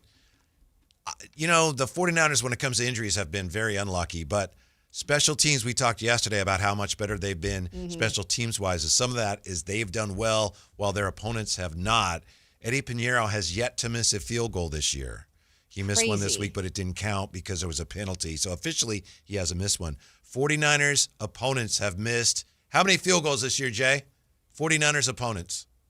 Oh. I'm going to say 5. 9. Oh. Most in the NFL. Wow. Yes. Really? Yes. An NFL high 9 missed field goals, including Joey Sly's wide right attempt Sunday. Last year, 49er opponents missed 1 field goal. Oh, wow. 1 was blocked. Interesting. There's something going on with the special teams this year in their luck. Who said it wasn't sustainable next year? I think that was your buddy Mike Sando. Sando, yeah. He pointed it out historically. It's the teams, special teams article. Yeah, they tend to, if you have a drastic improvement one year, tends to fall off the next year.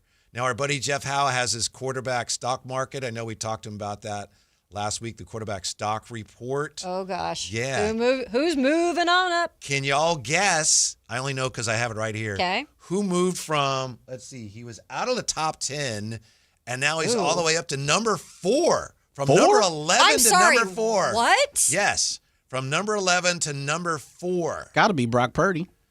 Brock Purdy is number 14, up just 1 spot. Is it Herbert? It is Justin Herbert. Look at Kayla. Let's go. Look at Kayla. Yes. Herbert was out of the top 10 last week? He was number 11. Wow. Season low was 14. Okay. Season high was 4, and he's back all the way up in Jeff Howe's weekly ratings. Gutsy to number performance. 4. Yes. Top 5. And then he was back. Yeah, that's right. And Mahomes has fallen out of it, I guess, because he's not going to play now. Yeah. He's totally off the list. He was too high anyway. Yeah. I agree. Stafford 1, Allen 2, Drake May 3, Justin Herbert, Sam Darnold 5. Ew, I do not spots. agree with that. And I am a Seahawks fan. Sorry, not sorry. Then it goes Dak, Jared Goff, Jordan Love, Baker Mayfield, Bo Nix. Sam Darnold is a top 5 quarterback, Ew. and so is Justin Herbert. I mean, at least Herbert, I don't know. man. Like, he at least had some guts the other night. And Sam he's playing Darnold, with a yeah.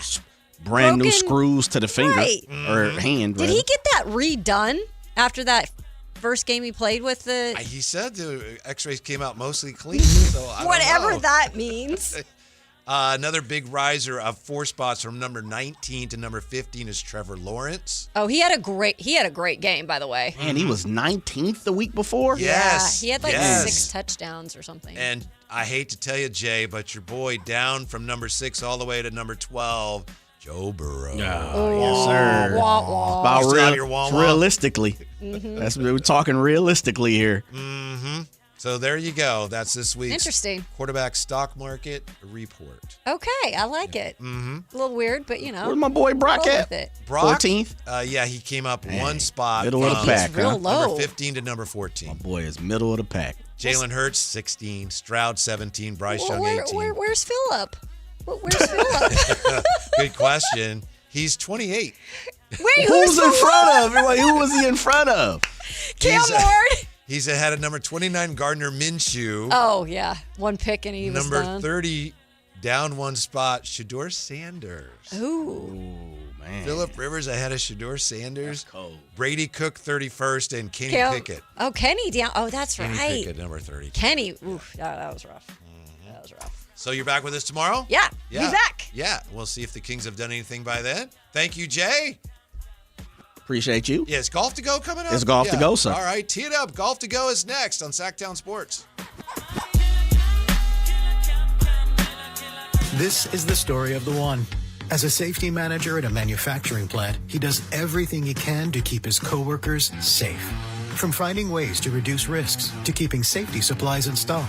And for that, he relies on Grainger. Grainger offers a broad range of quality products and next-day delivery, so he can always play it safe. Call 1-800-GRAINGER, click Grainger.com, or just stop by. Grainger, for the ones who get it done.